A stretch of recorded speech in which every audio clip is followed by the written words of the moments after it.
What, Dean? I'm just the gift that keeps on giving. Unfortunately, that's all we have time for today. It is, but if you missed the show or you just want to listen to the magic again, it'll be replayed on Friday, 2 p.m. PNG time, or you can catch all our episodes on the Radio Australia website or wherever you listen to your podcasts. Bye there. It's all clear.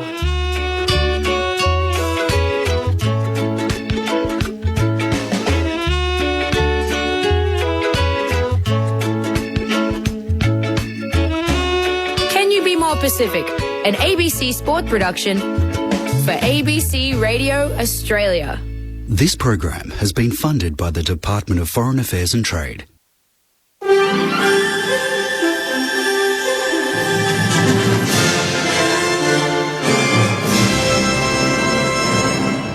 ABC News, good evening. I'm Christian Silva.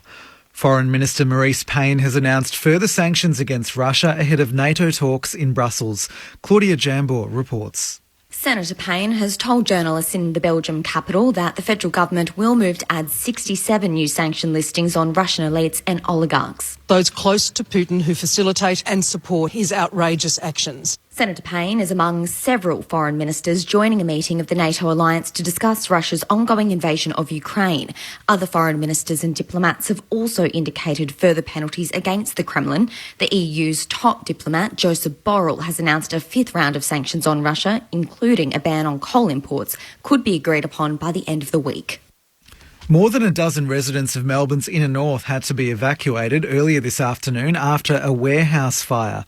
Sarah Jane Bell has the story. The owner of the warehouse on John Street in Brunswick East described hearing a bang in the ceiling before the fire quickly spread. Assistant Chief Fire Officer Brad Quinn says the business was engulfed in flames when crews arrived. He says the fire was difficult to contain and has caused a significant amount of damage to the premises, with the roof collapsing. The fire was intense due to the load that was within the premises. It was quite a difficult fire to get in to extinguish. The fire spread to a nearby apartment building, severely damaging 2 units. An investigation is underway.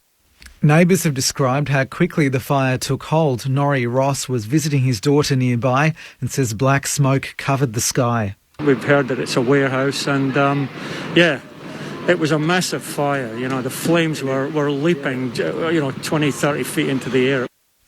More than 264,000 Toyota drivers have won compensation from the car maker in a class action over faulty diesel particulate filters. National Consumer Affairs reporter Amy Bainbridge reports. The auto giant could end up paying more than $2 billion to customers.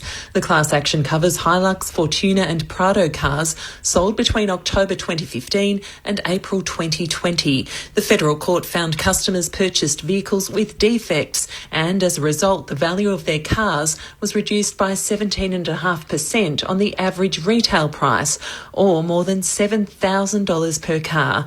But some may be entitled to more money. Toyota says it has implemented customer-focused and technically grounded remedies to resolve the issues. A solicitor who helps war veterans process compensation claims says many are struggling to access critical psychiatric assessments. Rosie King reports on the Royal Commission hearings in Canberra into defence and veteran suicides. Jeff Lazar works for the Veterans Advocacy Service at Legal Aid New South Wales. He told the Commission veterans were struggling to get the necessary psychiatric documentation to make mental health-related claims to the Department of Veteran Affairs because many psychiatrists refuse to do the work. Because it's too complex, there are too many forms, and it doesn't pay very much. Mr Lazar says it means the psychiatrists who are willing to support veterans are overworked, adding that the problem is particularly dire in regional and remote parts of the country. Consumer groups are urging other telcos to follow Telstra and implement a scam filter that helps to stop malicious text messages from being received. The messages have grown increasingly common and are designed to steal people's money, personal information or install malware on phones. Andrew Williams is the CEO of the Australian Communications Consumer Action Network and says Telstra's filter is a good step to fixing the problem. Any initiative to reduce the amount of these scam messages is welcome, and it's a positive move. And I don't think it's going to completely eliminate all the scam messages that come through, but it will make a significant difference in reducing that. amount. To sport, Port Adelaide hosts the AFL Premiers Melbourne tonight to open round 4. The Power are one of 3 teams winless so far in 2022, while the Demons have started the season 3-0. Melbourne have brought in star defender Jake Lever after he recovered from a foot injury. To the weather. Tomorrow, there's a chance of morning fog patches on and south of the ranges, isolated showers scattered in the east and northeast of the state. For Melbourne, partly cloudy and a top of 23. Saturday, partly cloudy 25. Sunday, partly cloudy 26. Monday, showers and 21. It's 18 degrees now. ABC News. Some shows are informative, others are entertaining, but only one show is a bona fide public service. Unprecedented in modern times. The team at The Weekly watches all the news so that you don't have to, and puts it all together again so you know everything you need to and nothing you don't. Story after story. The Weekly. If you give us 30 minutes, we'll give you the week. The new season of The Weekly. Some assembly required. Back Wednesday, April 27 on ABC TV or log in to stream on ABC iView. ABC Sport. We begin this broadcast by acknowledging the traditional custodians of the land on which this match will be played today and pay our respects to their elders past, present and emerging. We extend that respect to Aboriginal and Torres Strait Islander peoples listening. For the red and blue true believers, they've climbed out of purgatory. For Melbourne tonight, there is a brand new flag. After 57 years of pain, it's coming home. The Demons are premiers. Let's go. You don't want to miss this. The 2022 AFL Premiership season. Check this out. Now we're in business. Won't believe what you're about to witness. Hand pass to Bailey Smith. Bailey Smith, be the hero. So much to see, so much to know. 40 out. What a superstar. That is a moment of inspiration. He loves this day. He loves this stage. You better know it's the greatest show. AFL. Oh, you wouldn't believe it. Superb finish. The impossible angle. Sensational goal. And that's what brings fans through the gate. Roll up, it's time for the show. Forget everything that you know. You ain't seen nothing like this. It's impossible to resist. Pulls the trigger on goal and goes bang. It's in the right forward pocket. Pretty damn good. Oh, yeah. You ain't seen nothing like Here we go. We've got a game now. We are on. You want your very best players having the ball in the moments that matter. With a talk from 55. That is the cream on the cake. That is brilliant. Grandstand AFL. Grandstand AFL.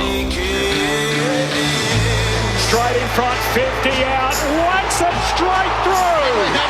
The captain delivers in a big moment. You weren't kidding me. Oh, he's a superstar. Sets his sights on goal. Johannesson leaps into the night sky and drags in the mark. How much do you want it? How much do you need it? How much do you want this? We're gonna be kidding. The 2022 AFL Premiership season. Turns and snaps. What a way to finish. Grandstand AFL. Grandstand AFL. On ABC Radio and ABC Sport Digital.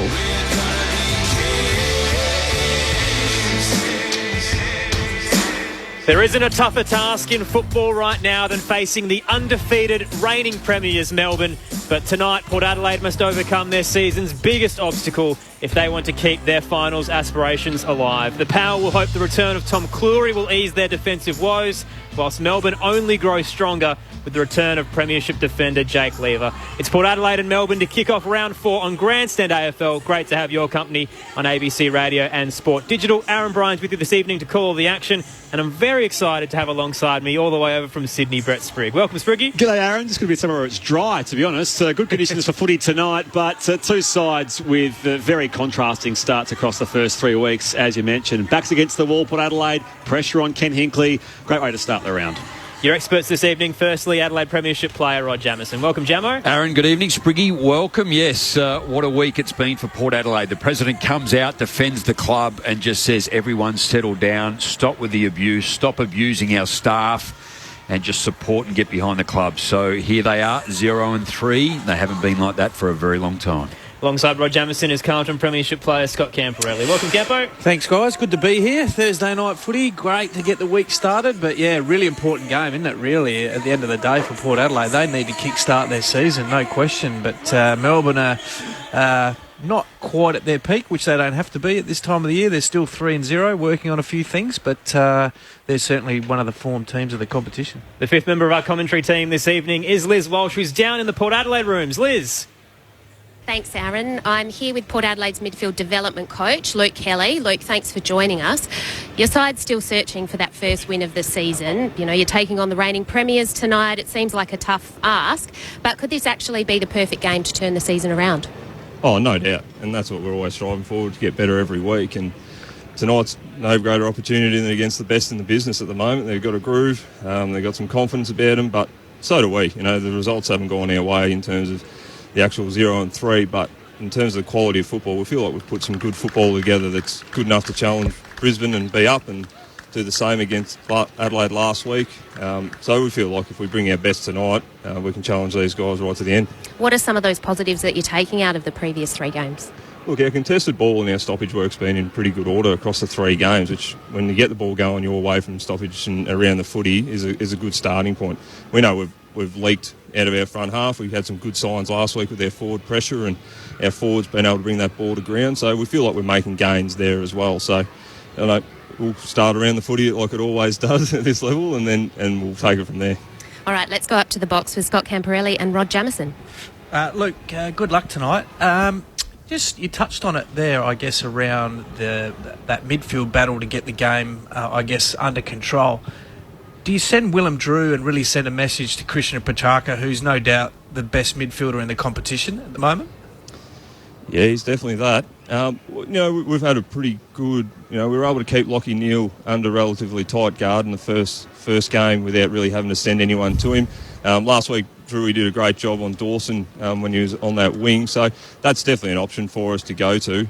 We know we've got full confidence that he's done it before and he can do it, and Christian's in really good form, but you know, I think tonight we'll back our midfield system and our group in to start with and see how it plays from there. And I guess the follow-up question to that, what's the trigger in the coach's box around with you and Monty, I guess, with when someone's out of control?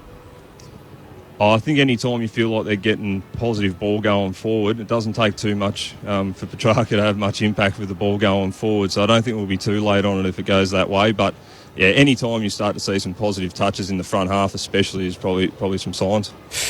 And I guess let's talk about the overall game plan in terms of offence and defence. You're 21 points worse off in offence this year and 32 in defence. That's a fair turnaround from 2021. And clearly, particularly off turnover, that's the biggest one that I can see, Luke, that they've had some real issues with. Firstly, scoring off it, but also being able to defend that.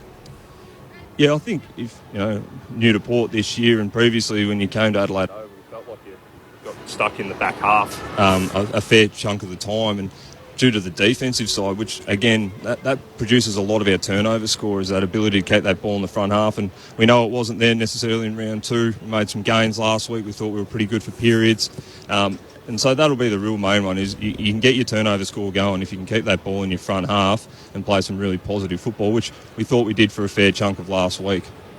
Luke, Rod Jamieson, just to go back to, you talk about the ability to clear the football in the centre and around the ground. I mean, you're sitting 3rd and 6th respectively too, but again, it's the efficiency, isn't it? Going into forward 50 and then scoring where you sit sort of 14th and 17th. So the balance of that.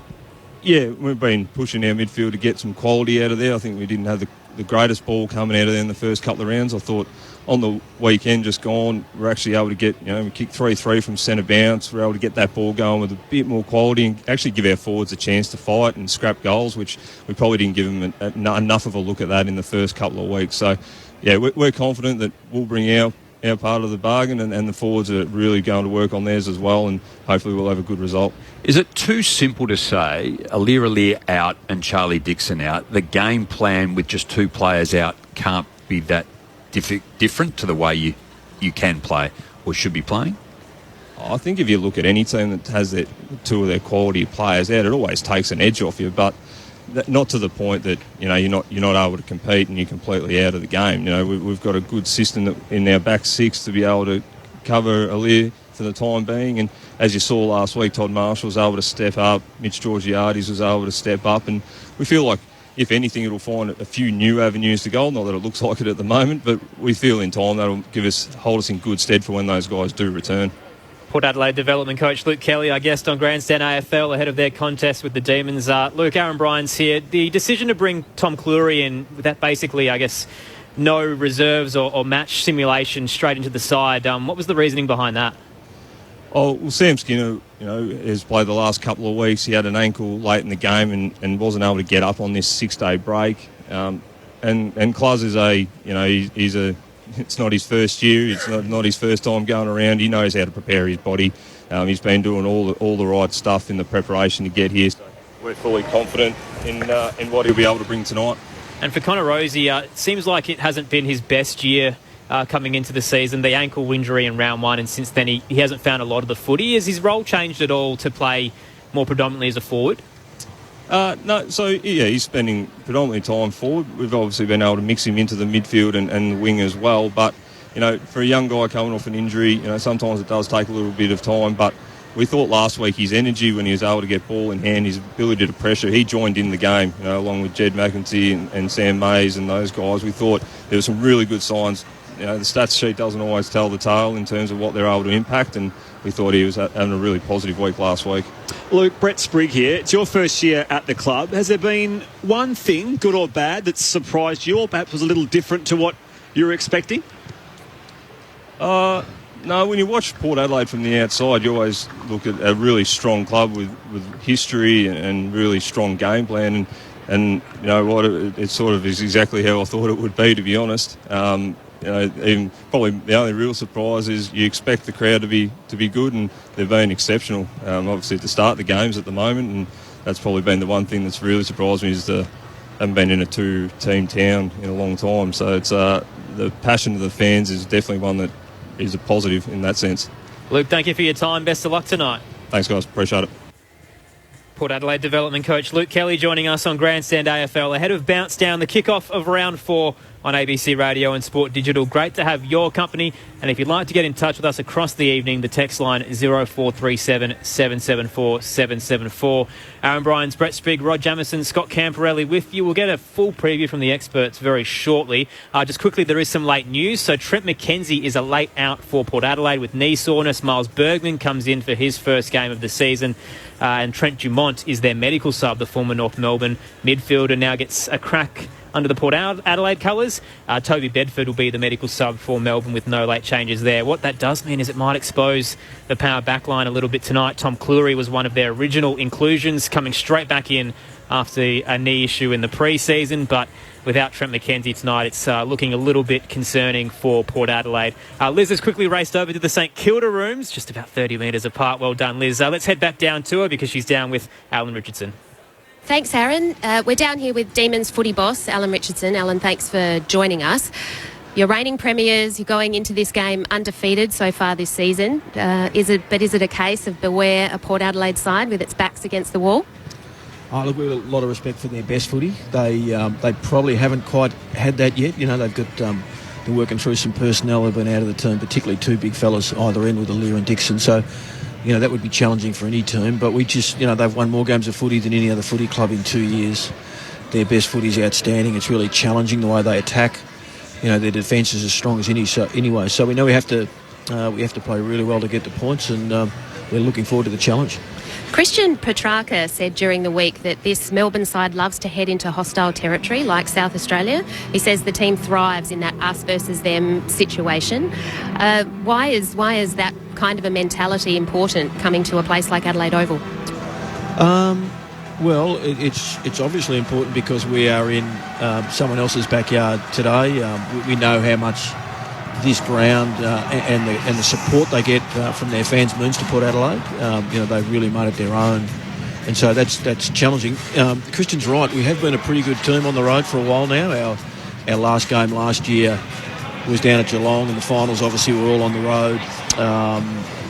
This will be our second one out of 4 this year, and our form has been pretty good, but it's all about the way you play and the way you defend and the way you attack against the opposition you have, and as I said before, we know that Port Adelaide are going to be really challenging, so we look forward to it. Okay, let's go up to the box with Scott Camporelli and Rod Jamieson. Alan, Rod Jamieson, welcome back. Formula One, ironically, in Melbourne, and Melbourne was so good last year, and you've just got them purring again. The first 3 rounds, you've really sort of taken off from what you did last year. Yeah, Rod. No, the guys. Look, we haven't been perfect. I think the whole competition is having issues with momentum, and we've been no different really. We've come out in a positive space at the end of those games. We got challenged really heavily last week by the Bombers at the G, but when the challenge was really there, the guys stepped up again. So that part's really pleasing. There's some parts of our game that we're still looking to improve on. We'll do that all year. Every club does. We did it all last year, and the guys really hit their straps late. So we're not taking anything for granted, and we know that we've got a real challenge on our hands tonight, Rod. 2 big forward in Adam Tomlinson coming back this year, playing some really good footy, and Sam Wiedemann too, just another target. And then add Luke Jackson to that, so you've got some targets up forward, let alone the talent that you've got in the midfield, and Lever coming in. Yeah. No, look, and Brownie who's not with us tonight, he's probably been the inform forward through pre-season. But bloody terrific by Woods last week. Take his opportunity. To end up having 7 shots on goal when we didn't have a great day in front of the big sticks. He really stood up for us, and so he'll get another crack tonight. We do like the 3 tools. We toyed with 3 or 2 last year for big periods of the year and settled on 3, and it seems to work with us as long as Cozzy and Neil Bullen and Spargo and these guys are really busy at their feet, and they understand their role, and they complement those 3 big blokes really well. Sorry, and Tomo, he's done a great job, hasn't he? Yeah. He was really high up in our BNF when he went out at, I think it was round 6 last year. He'd really stamped his position in the team, and it was disappointing for him to go out and miss everything that happened, but he's worked his backside off, and he's back and playing good footy. Richo Campo here. Congratulations on last year too, mate, and good luck for the rest of the year. I'm really interested, I guess, from the outside, people look at the midfield group of Gawn, Petrarca, Oliver, Brayshaw, these sort of guys. You've really been a contest intercept team this year. Is the area of, working in progress is your clearance work? Because that's down at the moment. Yeah, g'day Campo. No, it hasn't been a strength. In fact, it was an area that we struggled in for big parts of last year as well. Given that we've got some reasonable talent in there, and when we don't miss a lot when Jacko goes in either.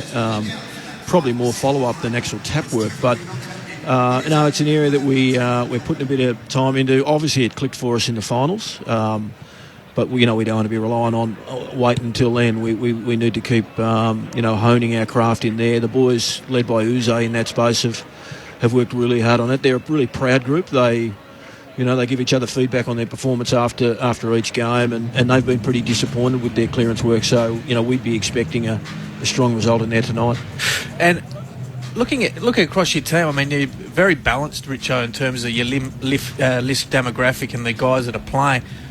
I guess the wings is the one that I've been impressed with. Like Ed Langdon and Brayshaw are probably the 2 best winger combination in the competition in terms of their running power and also their ability to use the ball, particularly out of the back half, and then obviously score when they go forward as well. Yeah, Brayshaw has had to go back for us. So you're right. That last year his final series was just incredible, really, and he really. I think if you asked him 2 or 3 years ago, he wanted to be a midfielder, so he's accepted his lot and he's really embraced that and played really well. We knew what we were going to get with Ed. We needed some run to complement our more dynamic mids. That was the start of last year, and he certainly provides that for us. We like our wingers to score, Campo. We're a fairly aggressive team when the ball goes inside 50. We don't camp and protect. We rely on our defenders there, so our wings get in. And we do want our wingers to score. Jimmy Jordan's really stepped up, given that Brayshaw's gone back, and Harmsy will play a bit through the wing. So, no, we've got a few that go through there, and it's very important. The wing is such a critical role to the way that we both defend and attack, and those guys, understand what's required, and they do it really well. Alan, Brett Sprigg, quick random question about Jake Bowie, who's had 2 Rising Star nominations, a premiership medal in his first 11 games. He's never lost a game, by the way, either. How do you keep a young player like that grounded?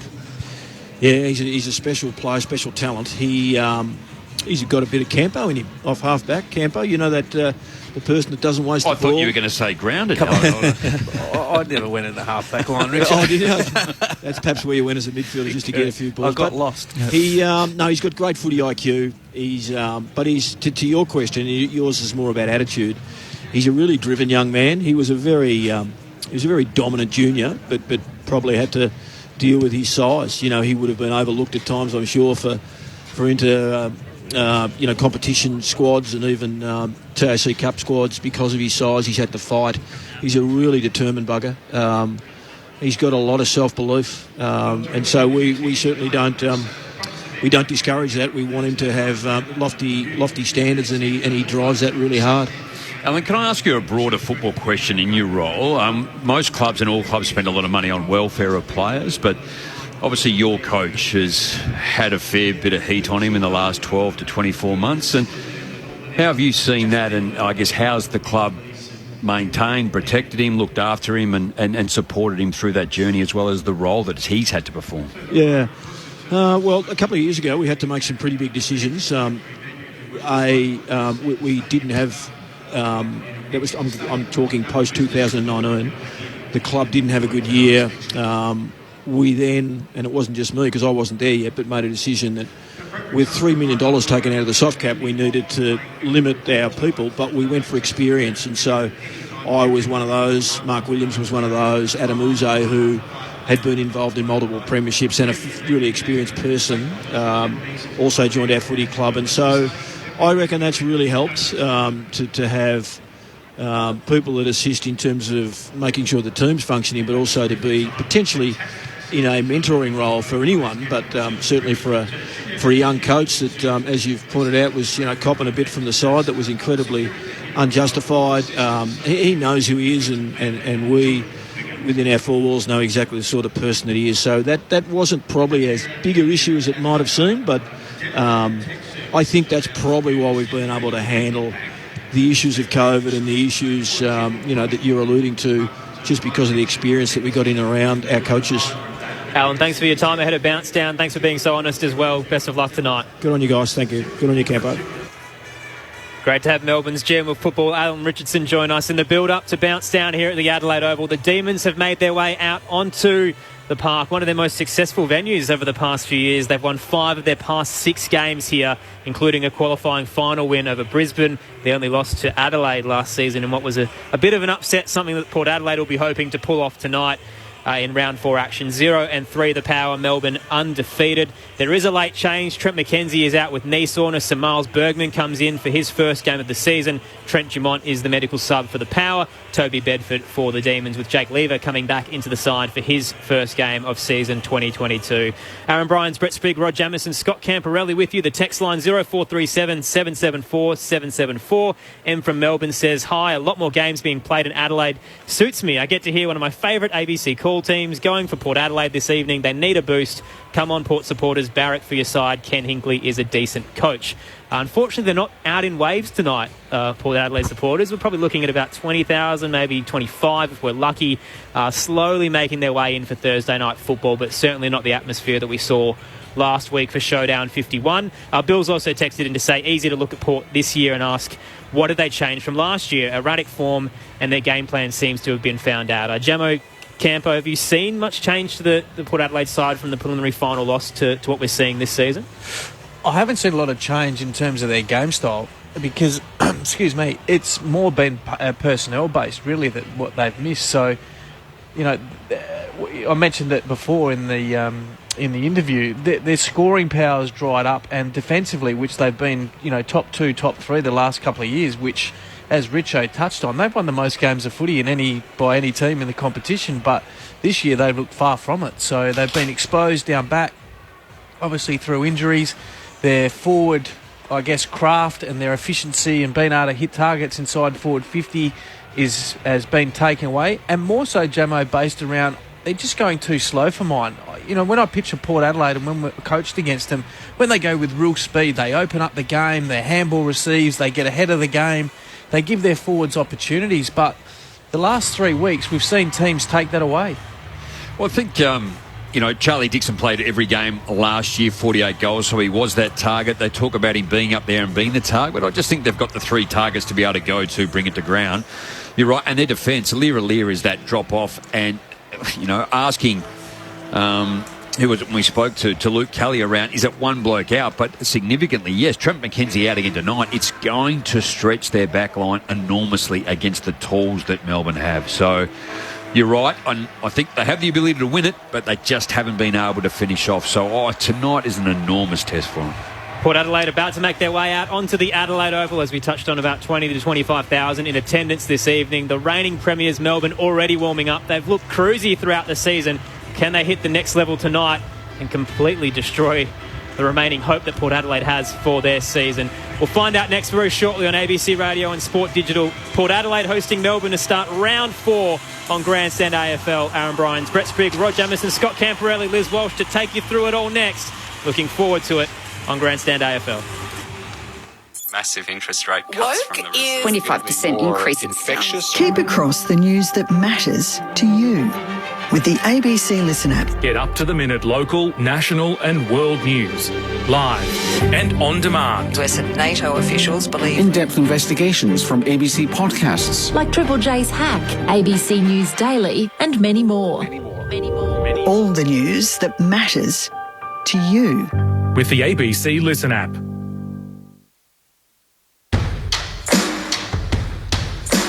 This is ABC Sports coverage of the 2022 AFL Premiership season. We're gonna be kids. Grandstand AFL. On ABC Radio and ABC Sport Digital.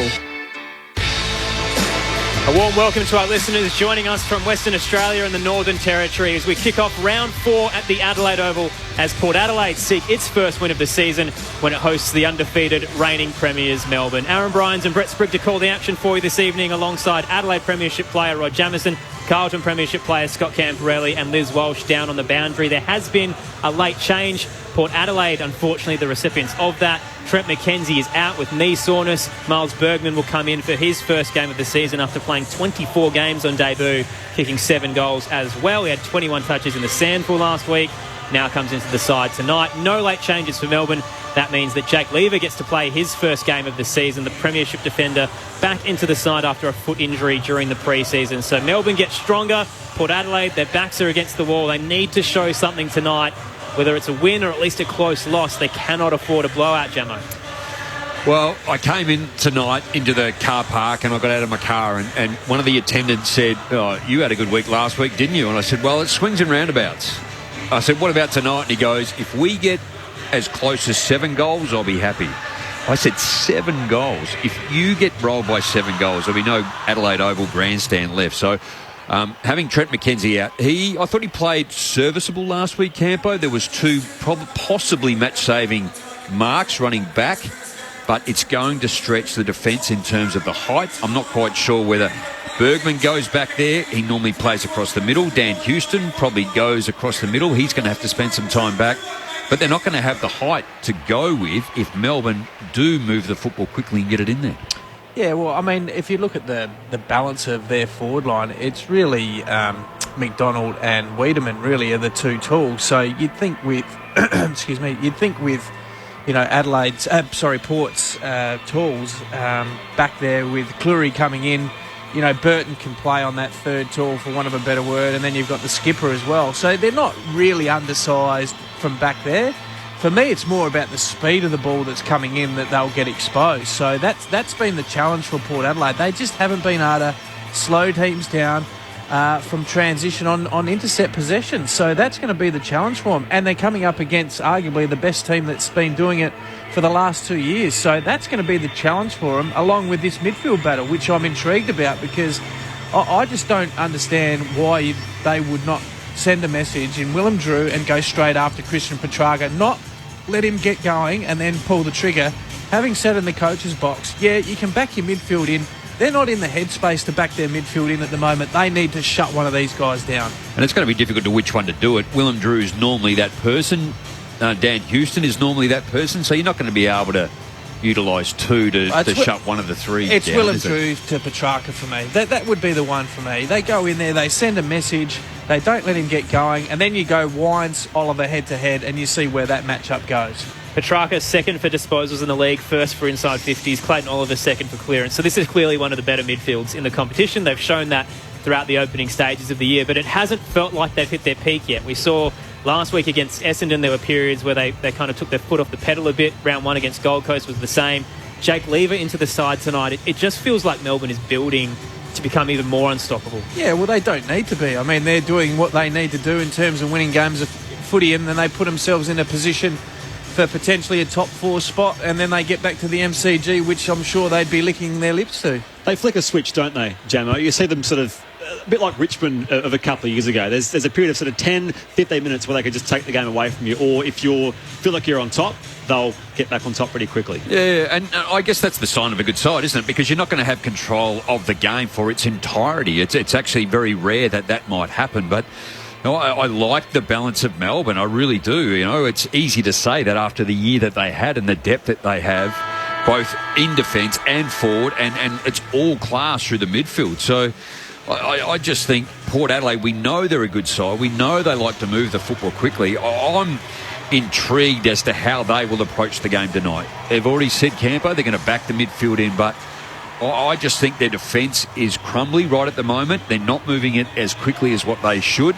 Again, they've got the ability to win the football, but they haven't got the ability to be able to finish off. And you have a look at last week's game, and it's all right. You do. Todd Marshall stood up, and he kicked 5. Prior to that, everyone was calling for his head, and he's done that now. So it'll be a test for a young man to be able to back that up tonight. You have a look at Sam Mays. He kicked 2 and missed 2, so that was a little bit out of the box. But then you had other players which are key people. So Dan Houston missed 1 in the third. Travis Boak missed that goal late. Ollie Wines, significant, missed 1 in the second quarter. And Jed McIntyre, who's only a young bloke, missed 2 absolute sitters. And the scoreline in terms of their behinds was inflated. They had 5 rush behinds last week. So, you know, like they've still got the ability to get it in there, just haven't been able to score. I don't think they're going to have it all their way tonight, and I think they're going to really struggle.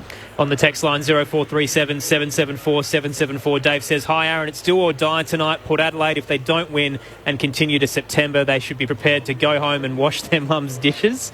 It's been very parochial two-team town kind of performance from the South Australian Port fans this week. The build-up has been heavily anti-Ken Hinkley. Do you agree with that approach that Ken is the problem right now with the Power? And is it too early to say that if they lose tonight, it's right to go for his head? We just spoke to Alan Richardson and asked the question around how they've looked after Simon Goodwin through a pretty heavy 24 months, and it's the people that they've got in and got around him. I think Ken's a really strong coach, and Campo's probably better suited to me to answer this question. You've got to have that united front, but you've got to be really strong and have this resolve as a coach around what you're doing and how you're doing it. But you've got to listen to key people that are around you. It's his 10th year, yes. He's made the finals on, 5 occasions and 3 prelims, Campo. And he's still got another year to go. You've got to back him in. In saying that, if they do get rolled tonight, they go away and play Carlton, the West Coast, and then they've got St Kilda away. So the draw does not get any easier for them, but I would find it extraordinary if they were to call the decision as a club on a coach that's been there for as long as he has, with the success that he has, albeit not winning a grand final, Camper, or making one. Yeah, no, I don't disagree with that, Jamo. I mean, at the end of the day, every team wants to win a grand final, but only one team can do it, and they're bloody hard to win. You know, there's a lot of teams that, look at Melbourne. They've taken 54 years to win their next one. So, the grass isn't always greener on the other side in terms of footy. And I think Ken, the way he speaks, a lot of people say I think he's actually quite honest with the way he talks about the game and the assessment of the game, and I don't think he's got anything to hide. The reality is they're not playing well. They're underperforming in terms of, and can that be personnel based? Yes. Are they? I just don't think they're in sync at the moment. And that's what happens when you see good teams. You can see all over the ground they're in sync defensively, the way they move. They're in sync around the ball in terms of their balance around the contest. And I just feel like that they just haven't been able to regain that form so far this year. And there's a history when you go back and look at multiple clubs. I mean, West Coast almost got rid of John Worsfold. He comes out, wins a premiership. Mark Thompson, almost got rid of him. He comes out and wins one. Damien Hardwick, almost the same. And then you took more recent times, Simon Goodwin. There's been the talk and theme of that. So it is a difficult competition and it's a challenge. And we all know that you want your club to be successful and do well, but you have to be realistic and you've got to have some patience. The voices of Rod Jamieson, Scott Camporelli, your experts this evening. Aaron Bryans and Brett Sprigg with you to call all the action here at the Adelaide Oval as round 4 kicks off. Port Adelaide hosting Melbourne. Great to have your company on ABC Radio and Sport Digital. The 5th member of our commentary team down on the boundary is Liz Walsh. Good evening, Liz. Thanks, Aaron. Fabulous to be here tonight. Conditions are beautiful. Lovely still evening down here at boundary level. Not much of a breeze. Ideal conditions for Thursday night football. Port Adelaide captain Tom Jonas has won the coin toss and the powerball kick to the southern riverbank end of Adelaide Oval. To the starting benches, as you mentioned, a late change for Port with Trent McKenzie out. Miles Bergman comes in for his first game and he starts on the bench alongside Sam Powell-Pepper, Jed McEntee and Jackson Mead. Trent Dumont is the Powers medical sub. For Melbourne, James Harm, Luke Jackson, Trent Rivers and Tom Sparrow start on the bench, while Toby Bedford is the Demons medical sub.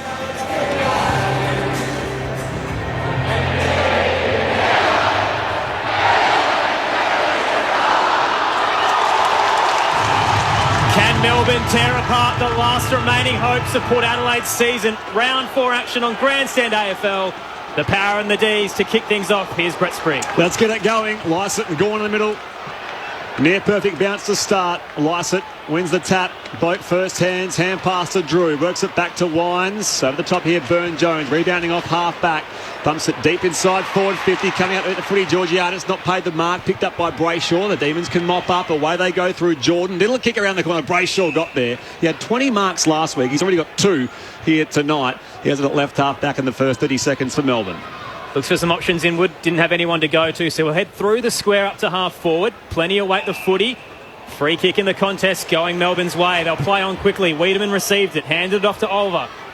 Now Jordan lowers the eyes towards the top of the goal square. Fritz was caught behind. Got around and took the mark anyway.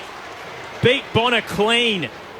Bailey Fritsch, the opening mark inside 50 for the D's. He's 20 out from goal. 45-degree angle to the left. Well, it's actually Burton. He's the one that got out-muscled, Aaron. But, yeah, I mean, that's going to be the challenge. Bailey Fritsch is that in-between size, isn't he? He's sort of not tall, he's not small, but he can mark, and he's very dangerous. Backing me in from here. 5 goals, 4 for the season. Fairly inaccurate, but we know he can deliver. Leans back on the kick. It starts right, but he sneaks it through. Opening goal goes the way of the visitors. Melbourne strike first at the Adelaide Oval. 1 straight 6. And it took only a minute and a half to get there on Grandstand AFL. Yeah, very clean, weren't they too? Kasai Pickett starting in the middle of the ground on Ollie Wines. And Tom Cleary, who comes in tonight for his first game of the year after, I think it was a jaw injury, wasn't it, too? Or was jaw, was it? Gone back to McDonald, who's deep in the square. Because he does do that, they start him in the first set of bounce. He gives him a little bit different, and then he sneaks forward. So you can see Jack Viney goes in there now. But once again, sorry, Spiggy, that's it. Once again, Port Adelaide, Achilles heel, off half back, gone coast to coast, down for a goal already. Yeah. 6 goals in the GF last year, Bailey Fritsch. Last person to do it before him. Any idea? Darren Jarman. It was. There we go. And by the way, a block from the restart here going Lycett's way. So Port will win the clearance again. Hand pass off to Burne-Jones again. Bursting by. Can give it some distance inside forward 50. A little too deep there. And getting across is Hunt to take the intercept for Melbourne in the right back pockets. They'll start again from the last line. Didn't quite go to the required 15 to Steve May. He's wrapped up here in a big tackle right on the junction of 50. And will ball it up at the city end. Port in attack. Melbourne have the first goal of the game so far for the opening 3 minutes. Tossed up just inside the boundary line. Gorn caught behind Marshall. Got it down in the end anyway. Wines had to become the tackler on Oliver. Ball rolls over the line. It'll be tossed back into play just inside the Powers attacking 50 in the left forward pocket.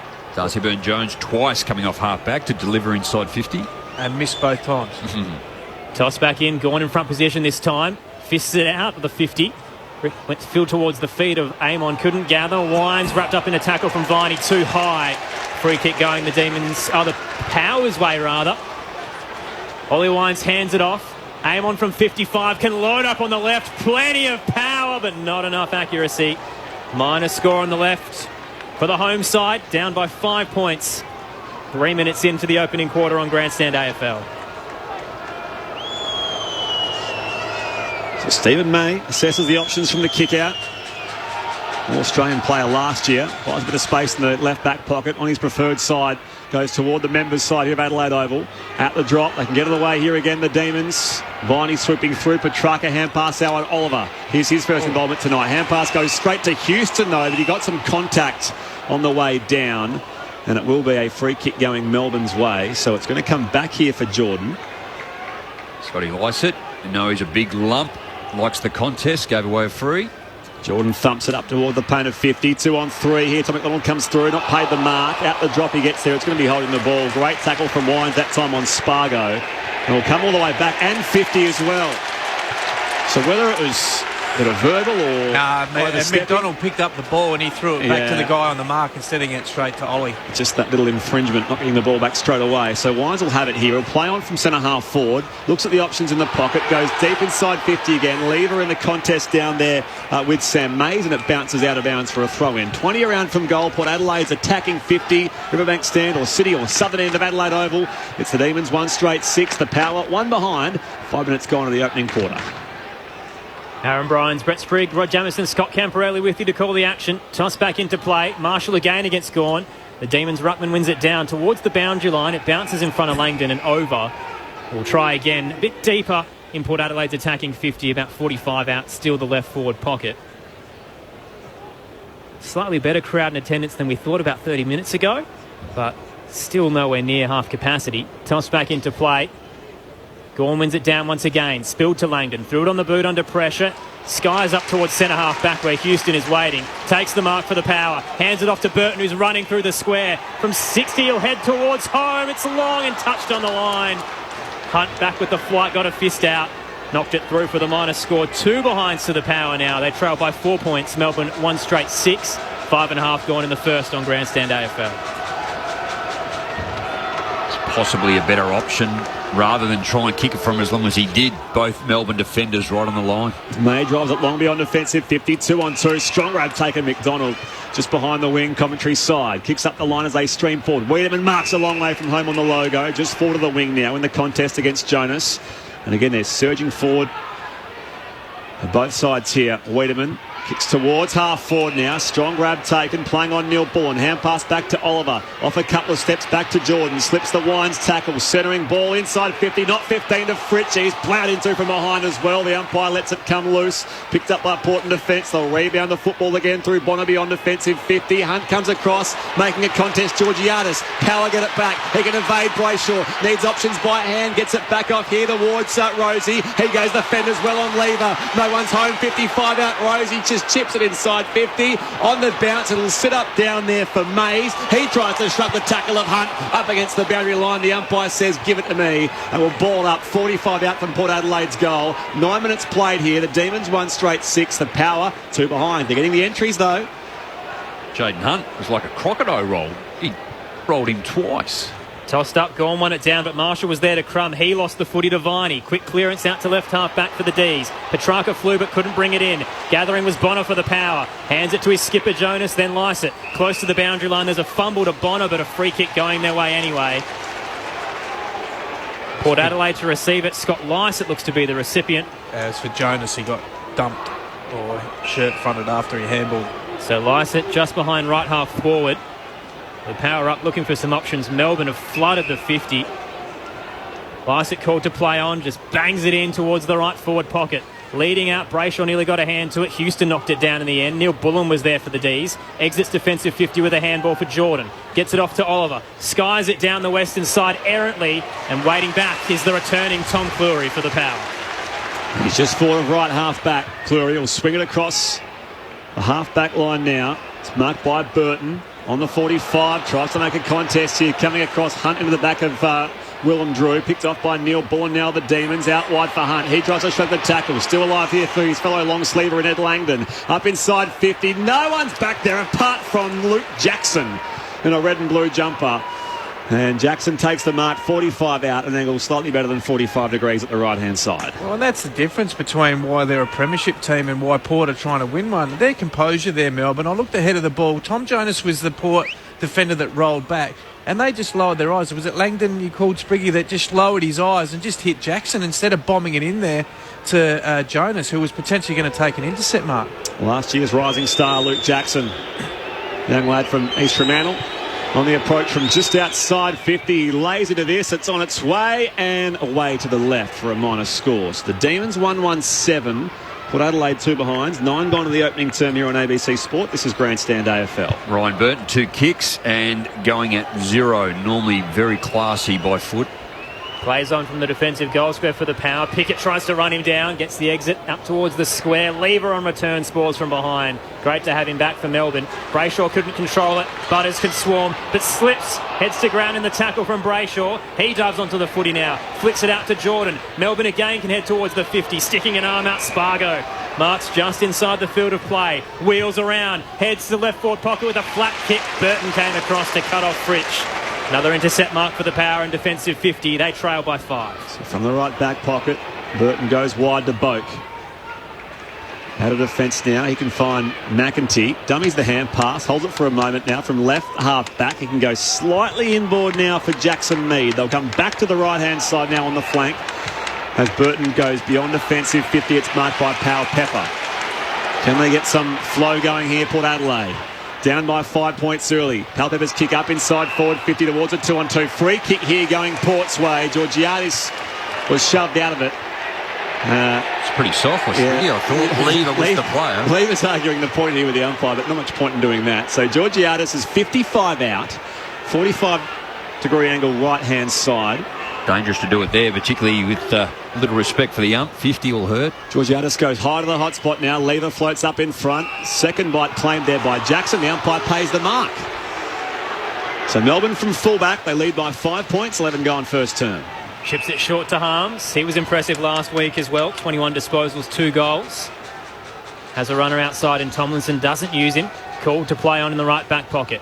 Runs through defensive 50. Finally gives the hand pass to Tomlinson, who was waiting on the paint. Heads down the eastern side straight to Connor Rosie, who was alone in the hole. Takes the intercept mark for Port. Not sure where to go. Called to play on. He'll run around through the square. Bang it into the 50. Low to ground. Hunt dives onto it for the D's. Flicks a handball out. It's cut off. Marshall can slap it to Lysett. He's caught in the tackle. Drops the footy. Whistle holding the ball. Wasted opportunity for the Power. Melbourne can escape. And they'll go from the right back pocket. Had twice the inside 50s so far, Port Adelaide. Here go the Demons beyond offensive 50. Cleary sits up on the bounce for him, but he's shoved over the boundary line by Langdon. So we'll throw it back in between wing and half forward. And Port Adelaide's attacking half. It's Melbourne by 5 points early. Contrasting start to the year for these two sides. The Demons 3 and zip. Port Adelaide still yet to have a win. Already Ken Hinkley's worst start to a season. Their worst since 2008. They were 0-4. Langdon's kick smothered. Still alive here for Rosie. He dives in hard as well. The umpire will ball it up. Great to have your company for the start of round 4 on Grandstand AFL. Tossed up on the eastern side. Lysett wins it down for the Power. Mead was waiting. Had Langdon all over him. The Demons can mop it up. Oliver, defensive hand pass to Brayshaw. Throws it on the left towards centre wing. Petrarca again lost it in the air. Cleary can mop it up. He's caught in the tackle. Got it to Rosie. Swung to ground. Gives it over to Melbourne. Neil Bullen now takes a bounce through centre wing. Heads towards the 50. Right half forward. Wiedemann trying to use the body against Burton, who did well. Spoils it over the boundary line to be tossed back into play on the paint. Here the scoreboard pocket for the Power, kicking to the northern end and trailing by 5 points. Unlike Christian Petrarca, he's had dropped the... Aaron, what are you doing? Try again, Jamo. Well, stop playing with the equipment, Aaron. Back in it comes. Lysett wins it to the front here. Oliver, though, was taken down there by Mead. Picked up for the Demons. And Sparrow shanks it out of bounds on the full. And Port will have it again from left full back in front of the scoreboard. Oh, turn your own microphone Sorry, off. mate. I found my button now.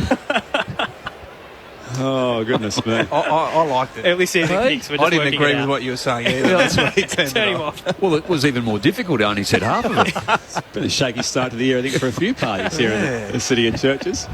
So, kick back in here by Burton. Beyond defensive 50. Brayshaw floats up down there in front of Rosie, and it's going to be off hands and over for a throw-in. So, right half forward for Melbourne. They have the only goal of the game so far through Bailey Fritsch. 1-1 plays 2 behinds. 13 and a half played. Toss back in. Gorn up against Lysett. The power ruckman in front position and flips Gorn with almost a wrestling tackle. No free kick. Lysett takes it away. Kicks up to centre wing. Over the head of Rosie. Brayshaw got a fist to it. Spills to Harms. He's wrapped up in a tackle. Got it to Langdon, whose handball wasn't great forward. Over the boundary line it goes. We toss back into play. So Port kicking to the southern end. Melbourne to the northern. And currently it is at left half forward for the Power, trailing by 5. Umpire heaves it back in. Gorn and Lysett. Lysett gets to the front. Down to Oliver. Kick really goes nowhere. Just wobbles up the outer side. Langdon tries to get there, but it's slapped out of play by his opposite number and Amon. So we'll throw it back in again in front of the Max Bashir stand. Tony Early, 13 more disposals to the D's, but they're going at 71% disposal efficiency. Port Adelaide only 60. Melbourne by 5 points here. Umpire tosses it back in. Gorn in front this time. Tries to tap it over his shoulder. Burn-Jones goes in hard for Port Adelaide. Likewise, Harms from Melbourne. He wins it away. He'll come back to Rivers. Harm pass a little too hot. Pepper wraps up Harms. Ball jars free. Brayshaw mops up though. They can rebound again the Demons. That was class. Hunt works it out by hand here. Beg your pardon, Jordan up to a contest. Cosy Pickett through the air this time with Tom Jonas. He tries again. Jonas to dump Cosy Pickett. The ball is still in dispute. Coming through now, Houston. He's lost it. Cosy Pickett goes again. Jackson can gather now. Hands it off to Harms. They're still under immense pressure, the Demons. Jordan got it off towards Rivers. He's wrapped up in the tackle. Missed his foot. No free kick. Now Palpepper's ganged up in front of the benches. Ball up to come. But that's the intensity the home crowd wants to see after the opening few rounds. Oh, what about Kasai Pickett, though? He's had about 7 or 8 goes at that. He was in the contest running back, took what was coming and bounced straight back up. 1-1-7 plays 2 behind, 15 minutes played. Melbourne up and they have possession. Petrarca throws it on the boot. Up to half forward. Gorn can get a rise. Spoiled by Fleury. Spills to ground. Spargo knocked over by Burton. Spills to centre half forward where Port Adelaide become the gang. They wrap up their opponent. Poor Neil Bullen, stuck at the bottom of the pack, gives away the footy holding the ball. And he had time. So Port bring it away off half-back. Cleary off to Bonner. He releases his kick up the outer side here. Bergman awaiting inclusion for McKenzie, who's out with knee soreness. Bergman wheels and goes. Up inside forward 50 now. Big set, can't quite finish it off down there. They can't. They get it back here. It's McEntee. Still alive here for Port Adelaide.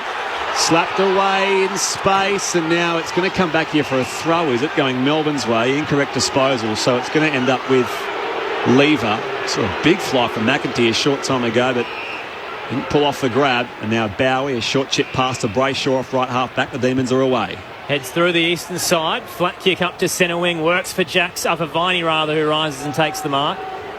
Just outside the logo, plays on. Up to right half forward he goes. Spargo just lost Burn-Jones. Takes an easy chest mark. They're out everywhere. Still here, too Melbourne. far out to score, so he'll send it short into the scoreboard pocket to Petrarca. In the square. The Norm Smith medalist takes it out in front comfortably. 45 from home, tight angle to the right. Yeah, Fritsch all alone in the square too if you Well, want it. even if you just looked at the ground, Jamo, when the ball spread, Melbourne are just covering the ground a lot better than what Port Adelaide are.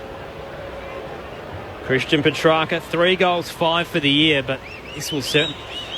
Thanks, Jamo. We're all square now. This will certainly be one of the hardest shots he'll have this season. Tight, far in the scoreboard pocket. Kick straight into the player on the mark.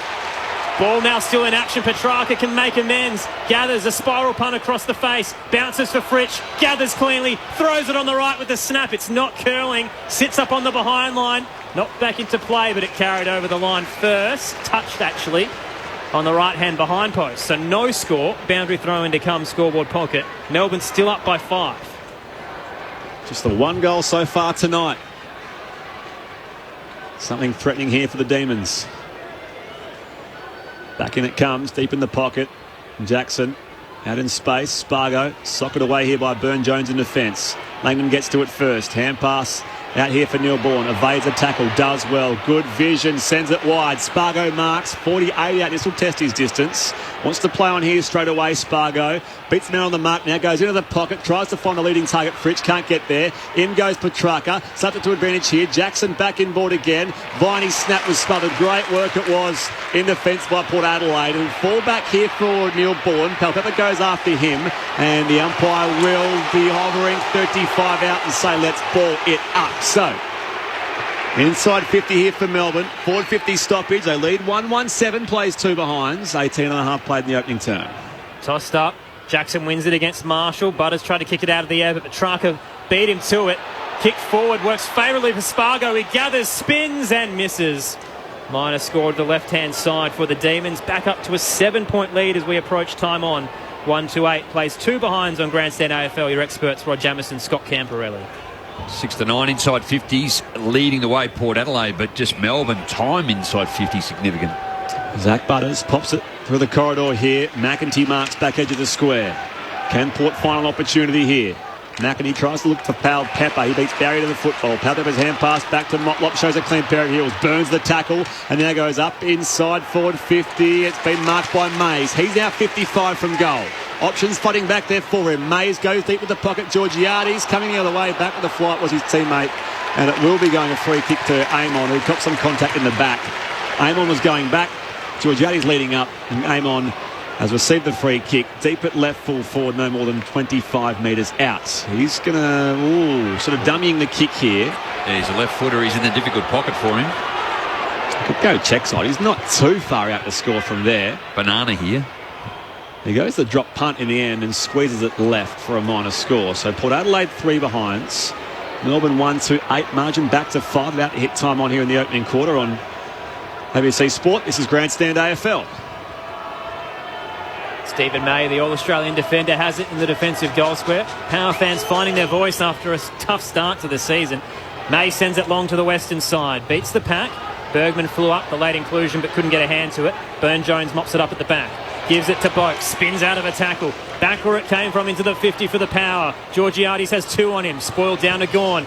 He smashes it up towards left half forward. Wiedemann's caught out. Outnumbered by the Power. And the skipper Jonas can take it. Centre his kick into the square.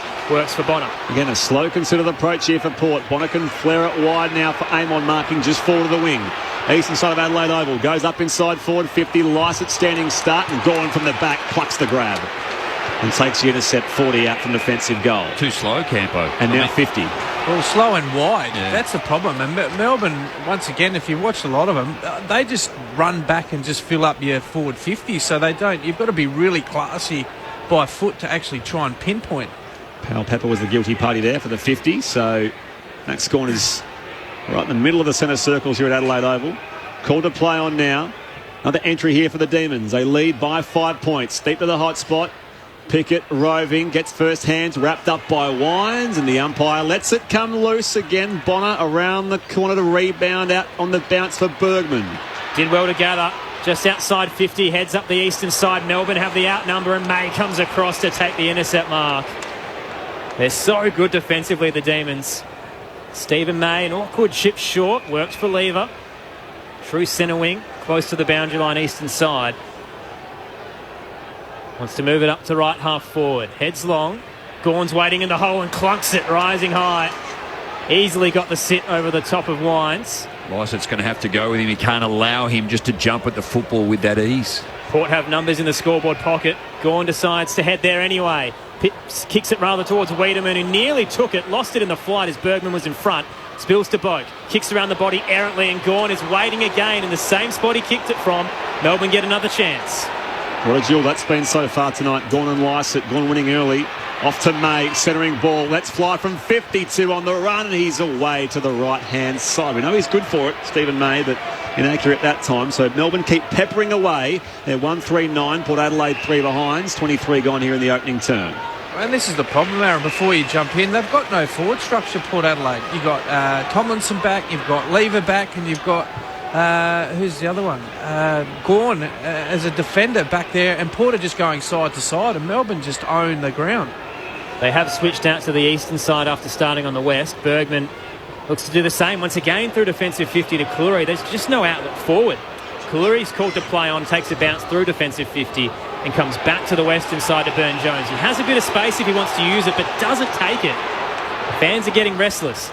Up towards centre wing, he spots Georgiades alone. Marks in front of the benches. Nice little chip short over the top, works for Butters. Here we go. Kick mark game for the Power. Handball over the top now to Amon. He's at right half forward. Puts it on the left into the right forward pocket. Bowie's in front position, got a spoil. Viney puts his head over the footy and is nudged over the boundary line by Motlop. We toss back into play. 30 out from the power goal, trailing by 6. 23 gone in the opening term on Grandstand AFL. I'm not sure what you saw there, boys, but Melbourne were 4v2 against Port Adelaide there. I mean, they're never going to win that, Port. Back in it comes. Corner contested in the ruck. Out to Bowie. It comes to Harms, and he can just clear it beyond defensive 50 now. Going up McDonald. Big spoil from behind Jonas. Bounces toward the boundary line, and again Viney cops a shove from Amon, and the umpire will throw it back into play. So it's at right half forward for Port Adelaide. Still a few fans filing in on this Thursday evening to start round 4. It's Melbourne who leads 1-3, plays 3 behinds. Only 1 goal so far tonight. It was in the opening minute, Spriggy. It's been a while. Gawn wins it down for the D's. In the back, Viney caught one from Boak. No free kick. Amon can mop it up for the power. Heads long towards the top of the goal square. Marshall Rose couldn't bring it down. Lever was at the fore of the ball. Hands it out wide to Rivers. Chips short to Langdon. He'll mark on the pain of defensive 50. The Demons were unlucky there not to receive the free kick, but they've done well again. Stops yet another entry and scoring opportunity for the power. Langdon out to the eastern side. Jackson can get a rise. He can't bring it down. Spills down. Sparrow put his head over the footy. Got a handball away. It was cut off by Bergman, though. To Mead. Around the body. Worm burner that's cut off by Hunt. Now the D's can go up the eastern side. Long kick off the side of the boot. Out on the full. Port Adelaide with a free kick just behind centre wing, trailing by 6. Well, it won't be a long quarter. Not many goals to speak of. Just the one, as we said. It's with Butters. Marks back edge of the square. Will switch out to right half back. Burton marks in plenty of space. Can they thrust their way forward again? Lysett is unmarked as well between the benches. Premiership player at West Coast 4 years ago, Scott Lysett. Burton again. Neat little kick up the line for Pal Pepper. He thought about playing on, thought better of it. He's still 75 from goal. Well, this is a problem now. They're going to kick forward. Plays on here. Tries to get around Bowie. Pressure comes from Bowie. Gets the hand pass there to Rosie. He's kick smothered by Viney. Demons get the footy back, do they? Palpepper goes in again. They'll win it back. Rosie Palpepper just thumps it on the boot. Up inside forward 50. Jackson floats across. Beats Motlop. Houston goes in hard. Wrapped up by Jackson. Hot footy there for Harms. And now Langdon. In fact, Hunt could rebound the football. Up goes Viney. Drew over the back. Second, third bite. He's paid the mark. So after all that, Port have the footy again at right half forward. They trail by 6 points. Let's see if Drew can use it a little better. Minute on the clock. Port Adelaide need a goal in this opening quarter. Into the right forward pocket. Marshall's caught behind, and Jackson even further, waiting in deep. As the ball beats the pack, he takes the intercept mark uncontested in the left back pocket. Well, I was just going to say, about a minute ago when you jumped in, Spriggy, Jackson's the only one down there. Lysett's here. So unless Lysett marks this ball here, Jackson's the one that's the extra one inside Port Adelaide's forward line, and he's just going to keep marking the ball. At a defensive 50, Viney did best to read it off the pack. He soccers off the deck up to left half forward and is nudged away from it by Butters, which gives Bergman some time to mop it up. Kicks inbound to Boat, now to centre half back. Hits Houston. Through defensive 50, the power will go to Cleary. One of their inclusions this evening, his first game of the season. Pops it short into space in front of Motlop. Gathers off the bounce. He's got Langdon chasing him down. Heads up to left half forward. Rosie early, couldn't bring it down. Petrarca's there to mop it up. Hands it off to Jackson. Kicks across defensive 50, hits Jordan, and that will do us for an inaccurate and messy opening quarter.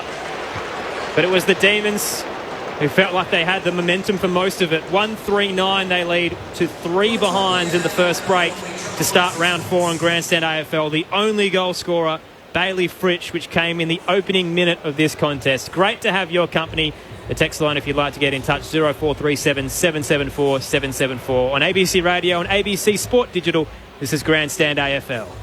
It's coming. We'll be off to the polls this May. I'm Raph Epstein. I host The Drive Show on the ABC in Melbourne. I've been asking questions of politicians in election campaigns actually for more than 20 years. I think elections have always been really exciting. Elections have always come down to one thing, and that is you and me. Get accurate, impartial information on your ABC radio or head to abc.net.au/Australia Votes. Election news that matters to you on the ABC. The 2022 AFL Premiership season. Grandstand AFL. On ABC Radio and ABC Sport Digital. Free kick in the contest going Melbourne's way. They'll play on quickly. Wiedemann received it. Handed it off to Olver. Now Jordan lowers the eyes towards the top of the goal square. Fricks was caught behind, got around and took the mark anyway. We know he can deliver. Leans back on the kick. It starts right, but he sneaks it through. This is the 2022 AFL Premiership season. On ABC Radio and ABC Sport Digital. Only one goal in the opening term to start round 4 at the Adelaide Oval. It went Melbourne's way, as you just heard. 1-3-9 their lead over Port Adelaide, 3 behinds. They have not answered any questions their supporters have asked during the week. Port Adelaide and Melbourne look like they're exposing them once again defensively. Still, a 1-goal margin. You never know in AFL this season where it can go. So quarter time, 1-3-9 plays, 3 behinds. Great to have your company on ABC Radio and ABC Sport Digital. Aaron Bryans and Brett Sprigg calling the action alongside Rod Jamieson and Scott Camporelli. On the text line, Clement Frio says, is this the Byron Pickett Cup? I think it is. Oh, is it? It would be too. That's in terms of players that have played for both clubs. Actually, I think he'd struggled to play today. Like, just the innate ability to be able to just run through and clean up. It's just not in the game at the moment. I think in that first term, Kaiser Pickett thought he was Byron Pickett the way he took on that bloody contest down on the wing, didn't he? Super impressive. And that's the sort of stuff you'd highlight too. He was in the contest, hit the ground hard, Tom Jonas, but then second, third, fourth effort, kept it in the area too and just jumped all over it. Look, I just thought Melbourne, we spoke about it, used the football so much better. They were able to spread, they were able to get it in forward, probably didn't capitalise, and Port did okay in defence to be able to hold them up with the amount of football and the time it spent inside their 50. Campo, we spoke a lot about the ability for Port Adelaide to get it in there, but they were hoping and bombing, but doing it too slow, and Melbourne getting back and defending strongly. Well, there's probably 3 stats. Contested ball, they're getting absolutely belted, 26-43, so plus 17 to Melbourne. That's fraught with danger. Then you throw in the ground ball battle, which Melbourne are 1 or 2 in the competition, and then you talk about inside 50s. So Port Adelaide have had 16 inside 50s for not one mark inside their forward 50. So in terms of their efficiency, once again, poor, and they're just playing into Melbourne's hand. Melbourne flooding back. Lysette's not going with Jackson, so he's becoming the extra one that's taking the intercept marks inside forward 50. And they don't even look like scoring Port Adelaide. 3 points from 16 inside 50s is not a great return in any game, but they just don't look fluent. They've had 35 uncontested marks, and that's all the sideways movement. They're not prepared to attack Melbourne at all through the middle of the ground, and that can be to Melbourne's positive way they're trying to defend the ground. But I think teams are, this is the 4th week I've seen Port Adelaide in a row, and teams are just taking away their time and space and not allow Port Adelaide to run through the corridor, and they're finding it really difficult to actually, not get it inside 50, but get it in there with any sort of real speed. So teams are just flooding back and defending them. But there's not a lot of positive signs from Port Adelaide for mine at the moment, Jamo, and I hate to say that. And the amount of football that is being occupied, Ryan Burton 9, Bonner 7, Cleary 6. Yeah, all defenders. All defenders. Yeah, and it's all the uncontested marks going left and right across the screen instead of anyone actually penetrating Melbourne's defence. On Melbourne's side, Angus Brayshaw's looking like he's going to do it again. 34 disposals last week, including 20 marks. He's got 8 in the opening quarter alongside Harms and Jordan. Petrarca has 7. Jackson, Langdon, Gawn, Oliver, Viney all have 6 as well. So Melbourne clearly in front, disposals 99-88, and as you touched on, Campo, dominating contested possession. Ground ball gets as well. The clearances going their way 8-6. And also the uncontested possessions going Port Adelaide's way 59-57, but that's because they've been shipping it across half back. And on the text line, Bill says, should teams be allowing them to do that? I think they'd be happy to, because they're not moving forward. Well, they're not taking any territory. Yeah. So they're actually, and this is the funny thing, when teams, they go, let's shift the ball. Sorry, Jamo, jump in. But what actually happens is Melbourne's defence aren't using any energy. No, they're totally. actually not actually asking him a question. So they just keep shifting, and their teams are well drilled defensively now just to shift and over and hand over and just fill space. So you can have all the ball all you like. We used to sit in the coach's box and go, let them go. Let them have 100 contested marks, because they're actually not asking us a question. But when we turn the ball over, we're going to have a lot of energy to actually go back with them, and we're going to turn it over in the front half of our ground, which is going to cause some real issues. Yeah, take a breather, just work, jog across, and fill the time. And look, I think that's where Port Adelaide, I know themselves, they're probably just trying to take a breather in the amount of football that's actually been down there in their forward 50 for Melbourne, because once Melbourne do get the opportunity, they are not mucking around. They're moving it forward and moving it precisely. Have you been happy with Melbourne's forwards? It feels like a lot of their scoring shots have been quite wide. Oh, yeah, look, they're presented. I think as it, McDonald's been okay. I think Jackson, look, he spent a bit of time up forward, but as Port Adelaide got it more inside 50 and later in the quarter, he was more behind, wasn't he, too? So, well, the benefit is Port, they're still in the game. Yep. I mean, it's a goal game at the moment. They'd be reasonably happy with that, not necessarily the numbers. So Melbourne by 6 to start the second quarter. 1-3-9 plays 3 behinds. In the middle, Boat can hand it off to his ruckman Lysett. Out to the eastern side, finds Amon. Over the top, Boat kept running. Gathers, he's got Jackson on his tail, slips. Defensive handball to Amon wasn't clean. Langdon comes in and knocks it off towards Spargo. Then Jackson, back to Langdon again. Now the Demons through Oliver. Races off left half back. Long ball all the way to half forward. In front of Fritsch, but Jonas read it well. Just got the space on him and marks just inside the boundary line at right half back for the Power. They're kicking to the northern end in this second quarter. Jonas, short pass to Burn-Jones. And now Shorter still here for Houston. They'll switch across half back as they've tended to do. Rosie marks in space on the flank just behind the wing. Better. He kicks up the line now to find Willem Drew. He takes an uncontested mark. Loose man here is Motlop, 60 from goal. Looks at the options, goes deep to the pocket. Mays in the contest, and Stephen May comes across Sam Mays. And it will be out of bounds for a throw-in. 25 around from Port Adelaide's goal. That was the more difficult kick to get it over the top. Marshall was the one in front, just leading up, 25-metre pass. He had an opponent, but that was the easy one as opposed to dropping it in, looking for someone deep, and allowed the Melbourne defence to come across. No change to the quarter-time score. Melbourne by 6 points. Umpire wastes no time throwing it back in.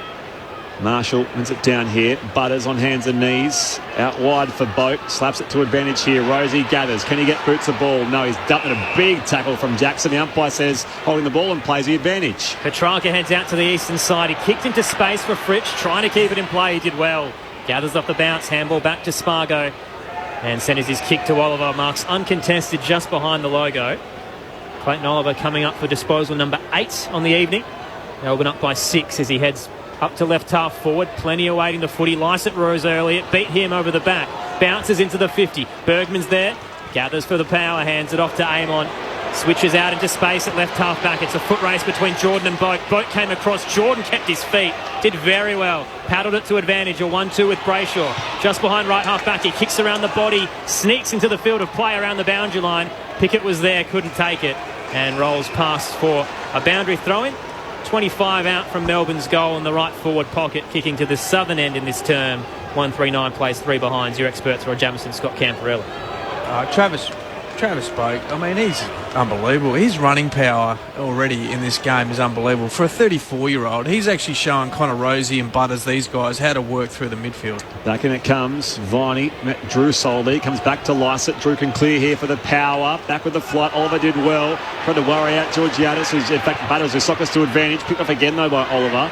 Turns one way, now the other. Thumps it back inside forward 50 here for Melbourne. Gawn gets set in the contest with Lysett, and he takes the mark. 45 out from goal on a 45-degree angle. That would be his 3rd contested mark against Lysett, wouldn't it, Jamo, for the game? I think if you go back a couple of years, remember we missed that kick at Geelong, was it? But ever since that particular point, he's marking power going forward and getting into the contest, and his goal kicking since that point, I feel, is watching from the outside's improved. 5-time All-Australian, 2-time best and fairest, and premiership captain as well. Can he get this goal here? The game needs it. For all our sakes, Gawn across the face to the left-hand side, misses. So it's Melbourne 1-4-10. Port Adelaide 3 behinds. We've played 4 minutes in the second quarter here on Grandstand AFL. Port Adelaide look to move the ball quickly. Burton heads to left half back, finds Lysett in front position. Hands it off, had a runner in Houston outside, but cut off by Jordan. Had nowhere to go. He retreated to defensive 50 dangerously. Fritsch was back with the flight. Couldn't reach it. Mark taken by Cleary. Switches out to the eastern side to Jonas. Chip short. Now at right half back is Amon. Port Adelaide just look hesitant going forward. Now Drew. Sure if it was 15. He's close to the boundary line. The fans just want him to go. Eventually he does. Well, no one was standing the mark there, and Melbourne wanted him to go down the line. Hits Pal Pepper behind centre wing. Yeah, but the problem is, go down the line. If we can see here, you can't see it at home on the radio, but Jake Lever, he'll mark this because He's actually just almost uncontested. It was a little too deep there, Lever. It was a 2-on-2 by the time he got there, and he spotted the free kick. The umpire will go Port Adelaide's way. Steve May was into the back of Georgiadis, so just forward of halfway. Opportunity here in attack for Port Adelaide. They trail by 7 points, early stages, second term. Georgiadis up inside 50. Jackson reaching from the back takes the intercept mark. Lycett throwing his arms in the air. Yeah. Kicked over his head. So Jackson from the scoreboard pocket. We go again. Demons by 7. Long kick up towards centre wing, eastern side. Gawn held out of it. Managed to bring it to ground anyway. Jonas puts his head over the footy. The backman wrapped up by a couple. Wrenched out of it by Petrarca. He's an absolute bull in the middle. Got it to Viney. No clean disposal. Now Gawn's wrapped up by a couple. He's brought to ground. Ball up to come. Just behind right half forward for the Power. Liz Walsh on the boundary. Yeah, a little bit of a concern for Port. Ollie Wines has left the field with a trainer. We're just waiting to hear from Port what the official line is. That'd be a big blow. 0-3 the Power. They need everything to go their way. Tossed up. Drew puts his head over the footy. He's wrapped up by Viney. It's not going anywhere. Ball up to come. More news about Charlie Dixon. Mentioned also with another month or so, I reckon, on his ankle injury. Big blow. So missing some big names. Noah Lear down back. Out in space from the contest. Butters did well. Comes back inboard now for Bergman. Marks on the outer logo. Scott Lycett's looking sore too. He's coming off with a shoulder, looks like. Not what Port Adelaide needs. Bergman swings it across to Burton. On the commentary side down in front of the Bradman stand. Demons lead by 7 points. Burn-Jones marks front edge of the square. Off to Burton. He can kick for distance. High inside forward 50. Langdon back with the flight. Georgiadis coming the other way. Bit of friendly fire here. Steve May has come down heavily in defence for Melbourne. Picked up by Butters here for Port. Centering ball. And Neil Bullen comes across and takes the mark here. So Melbourne have the footy at full back. And Stephen May, speaking of their full back, is down. It's all happening out there at the moment. We'll head to Liz Walsh very shortly. See what's going on with the Power ruckman. Meanwhile, they'll exit defensive 50, the D. Spoiled down. Knocked towards Rosie. Hands it off to Amon from 55. We know he's got a long boot. It's across the face. Sits up on the goal line and knocked through for a minor score on the left-hand side. Liz, what are you seeing down there? Lycett's gone to the benches. He's just discussing things with the physio at the moment. But in good news, Ollie Wines has just come back on. Tom Jonas is intense on that contest too. He was just up at it and got his fist to it in a big follow-up. So he started well. Steve May is still out there for Melbourne. He's just trudging off to a bit of salvation away from the play in the left-back pocket. Meanwhile, Hunt up the line here for Melbourne. Keziah Pickett slides in, takes the mark just behind the wing. He kicks straight to Dan Houston, the man on the mark. He can play it now. No options though. Pickett follows up. Big tackle. Can't get the arm free holding the ball. No. He's paid him here for around the neck. So Houston will keep possession. He took on the tackler and lost. It was dicey, that decision. Yeah. Very lucky, Spriggy. Houston will come back across to Burn-Jones. Again, they switch this time to right half forward. Cleary marks in space. They're one kick away here, Port Adelaide. They trail by 6 points. Cleary lays into it from 52 all the way right to the line. Slapped through for a minor score by Steve May, who's remaining out there for now, despite the fact he looked a bit sore. Seeing a replay of that tackle of Pickett on Houston. He pinned the arm as well. It was almost a near-perfect tackle. Melbourne by 5 points here, 8 gone second term. 1-4-10 to 5 behinds. The Power cannot buy a goal. As Spriggy mentioned, Charlie Dixon on the side as well. Melbourne have made a meal of this, and again, the umpiring goes the way of the player in danger. Rivers got caught high in the tackle. Could have been holding the ball against Motlop. Slid into it. The Power exit defensive 50. Or the D's rather exit defensive 50. The Power await it. Flicked out to Butters. He's on the eastern side. Gives it back to Cleary. Then Amon through the logo. Runs through the square now. Heads up to half forward. Both marks just inside the lines. Heads into the 50. Spots Powell Pepper alone in the left forward pocket. Takes the mark from 45. Can go back on the tight angle. Sam Powell Pepper needs to convert for Port Adelaide's first goal. Well, that's probably their first more perfect entry into their forward 50, and it took the senior player in Travis Bogue in the middle of the ground. Still critical. They're just going exceptionally wide to actually find someone, albeit Powell Pepper, the right side, and will make the distance. Had 3 goals in round 2, but none in the showdown. Shakes it off the side of the boot on the paint. Across the goal face it goes, and Gawn takes the intercept mark against Georgiadis.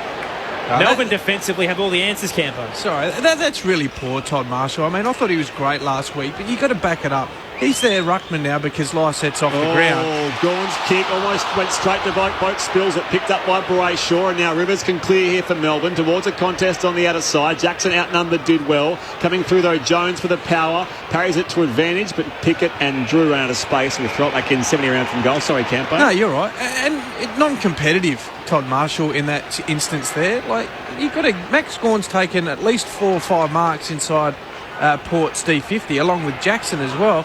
They're just putting no work into the key rucks at all. Not sure if it's Max Gawn or Drew McGovern out there for Melbourne. He gets the hand pass away here to Oliver. They can clear along the outer side. Jackson through his fingertips. McDonald beaten as well. Off the deck here it comes to Bonner. Takes on the Jackson tackle. McDonald's in there as well. Loose footy. Boak, it bounces off his chest. He tries again. Hand pass off Pickett. Petrarca tries to tap it to advantage again. Gets away through traffic. Finds a bit of space here. McDonald off a step. High ball inside forward 50. It's a hurried entry here from Melbourne. Cleary wins it to ground. Houston wrapped up by Harms, and the umpire says, let's ball it up. 30 out from Melbourne's goal. Southern end. It's the Demons 1-4. Port Adelaide 5 behinds. 11 going second term. Scott Lycett still on the sidelines getting checked out, and Tom Jonas throwing his weight around. Taken out of the ruck by McDonald. He skies it straight up and down. Running back with the flight. Jonas got a fist to it. Smashed it over the boundary line. He'll be tossed back into play. 15 out. Tight angle in the right forward pocket. Yeah, he's got a heap of blood coming off his left leg too, Tom Jonas. The umpires might pick that up. So they're already bruised and battered, the Power. Still can't kick a major. Marshall knocked out of the ruck contest by McDonald. Neither could get a tap. Pepper was at the back. Hands it out at defensive 50 looking for McEntee. He's got Bowie on him. Bowie gets first to the footy in the end. Breakthrough 2 and knocked it to Brayshaw, who's escorted over the boundary line to be tossed back into play. Liz Walsh on the boundary.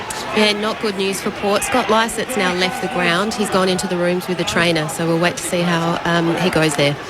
Had a scare earlier with Ollie Wines, but he's back out there for now as well. Umpire tosses it back in. Marshall and Gawn. Kick from Houston was smothered.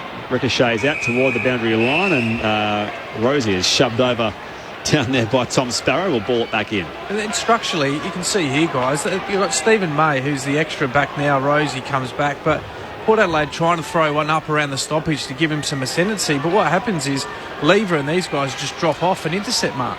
Back and it comes. Gawn just big fist out towards half forward. Putting a push from behind Wiedemann. The umpire was all over it. Melbourne free kick. I'll take the advantage here at Sparrow 55.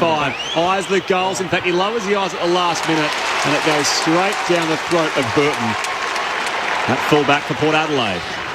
They're keeping the Power in this, the D's. They haven't been efficient up forward. Wines now has the footy for the Power. Hands it off to Burn-Jones. Through half-back. Kicks out to the eastern side. Georgiadis is outnumbered. Tomlinson's all over him. He did well. Gathered off the bounce. Hands it back to Jones.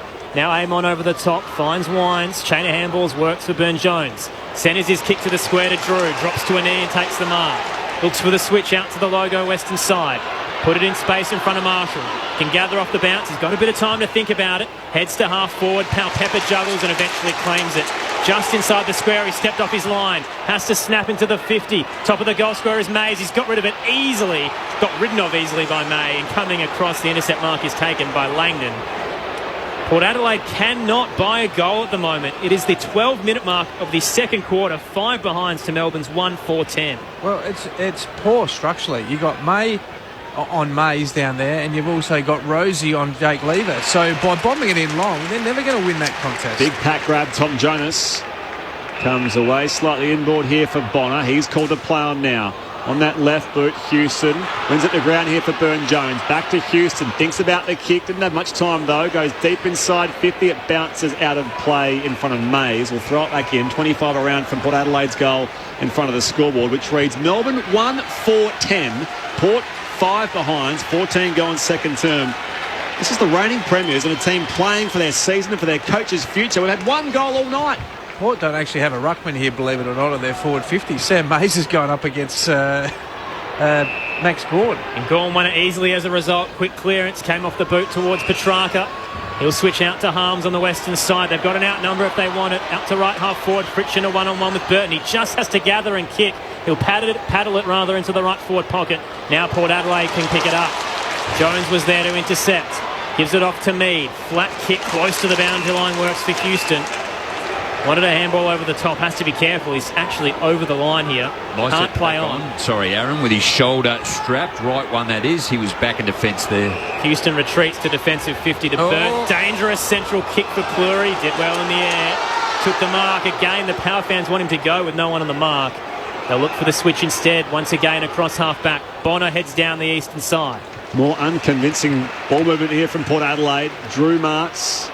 Well, just have a look at the head of the ball, guys. I mean, Melbourne have got 3 spares ahead of the ball. That's why Port Adelaide have to do this. Oh, it's a lofty kick, high up and under. Rosie seems to spoil there on Hunt.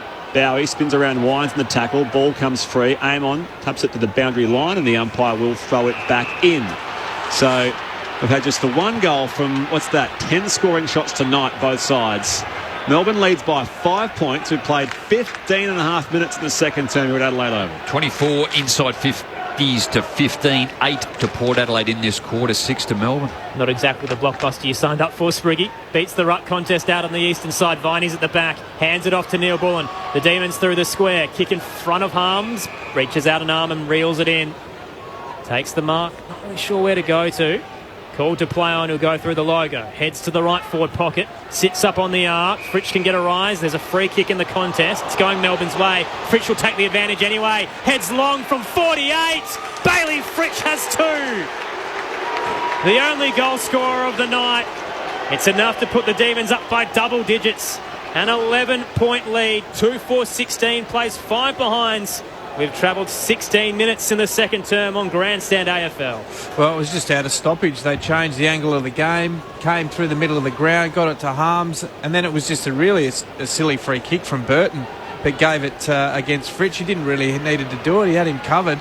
He marked it anyway and then just rolled over and just knocked it over from 50. I mean, he's a talented player, Bailey, particularly on that left foot, but I mean, at the end of the day, yeah, Melbourne seemed to be dominating from a gut feel, but Port Adelaide only 11 points down. So the danger signs are they don't look like they're going to play well in terms of how they're moving the ball, in particularly, Jamo. Yeah, no, again, just Lockie Jones's abilities. I like his endeavour and his hardness at the footy, but Ryan Burt and him just turned their back as well, stepped away, which allowed Bailey Fritsch to come around and gain about 10 metres to have that shot on goal. Rod Jamieson, Scott Camperelli are experts on Grandstand AFL, waiting for a clearance here. Oliver for the Demons, up the line, and Sparrow marks, contested. Bonner coming late.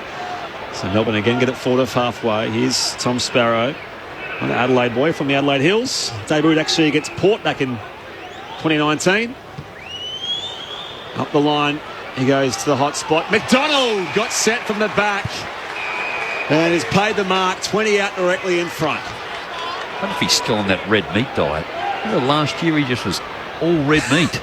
And beer, didn't it? Is that what you wanted? Well, that's, yeah. Once a week, surely. A few of these fad diets do the rounds, don't they, in the AFL universe? Don't know about the red meat, though. Tom McDonald. Had a good ribeye, though. Had no goals for a while. Is to make it back-to-back majors in the space of 2.5 minutes for Melbourne. He puts it straight over the goal umpire's hat. Well, the Demons make a little break here. 3-4-22.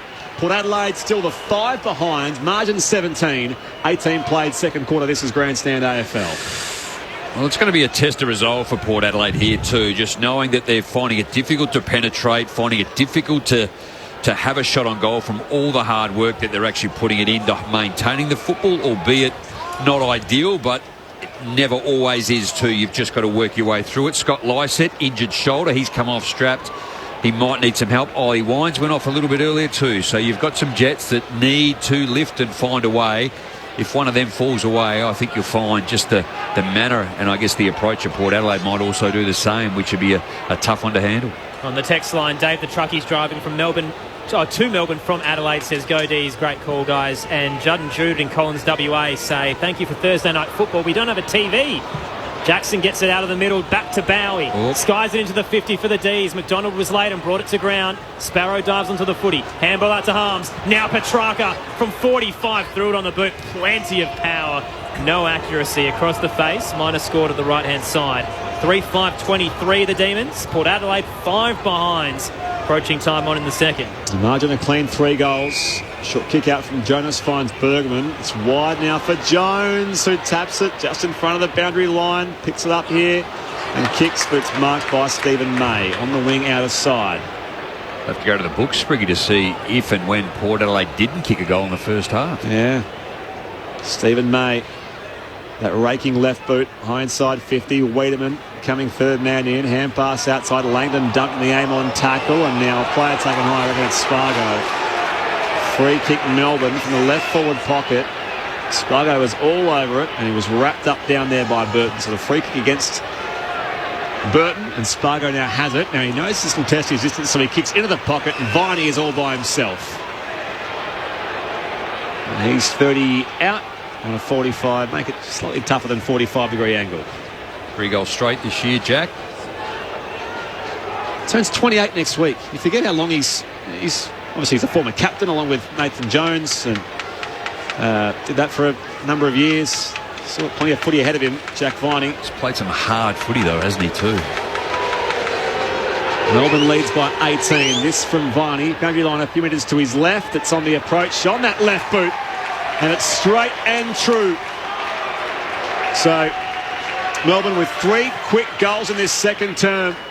Bring the margin out to 24 points. 4-5-29. Port Adelaide 5 behinds. We've just hit time on in the second term here on Grandstand AFL at Adelaide Oval. You just feel like the floodgates are just slightly starting to open. I mean, the numbers were always in Melbourne's favour, Jamo, and you just can't hold on to those numbers and not get reward for effort from a Melbourne point of view. So 3 goals in the last probably 3 or 4 minutes. Is that right, Spriggy, in terms of how quick they've got them? So, and that's come from different sources, stoppage, turnover. So the floodgates are just starting to open for mine. Anything relating to floods, don't say it, Spriggy. Start with shake. Still, yeah. Hey? I'm one of the lucky ones. My house is not too bad, but I haven't seen a sunshine for about, I don't know, 2 or 3 months over there in Sydney. Feel for everyone in Queensland and Sydney too. 24 points the lead to the Demons. Gorman it down. Petrarca overruns the footy. Viney can pick it up. He's tackled by a few and somehow got it to Sparrow. Runs to the eastern side. Threw it on the boot up towards half forward. Harms can get a rise. Ball beats him. At the back, Houston knocked it out towards the eastern side. Butters overran it. Mead puts his head over the footy. Drew gets it out to Burn-Jones. Handball was smothered by Petrarca. Got it off to Harms. Weaves through traffic. Threw it on the right. And James Harms makes it 3 of 4 quick goals for the Demons. They're out to a game-high 30-point lead all of a sudden at the Adelaide Oval. What a run from the Demons. 5-5-34. Plays 5 behinds.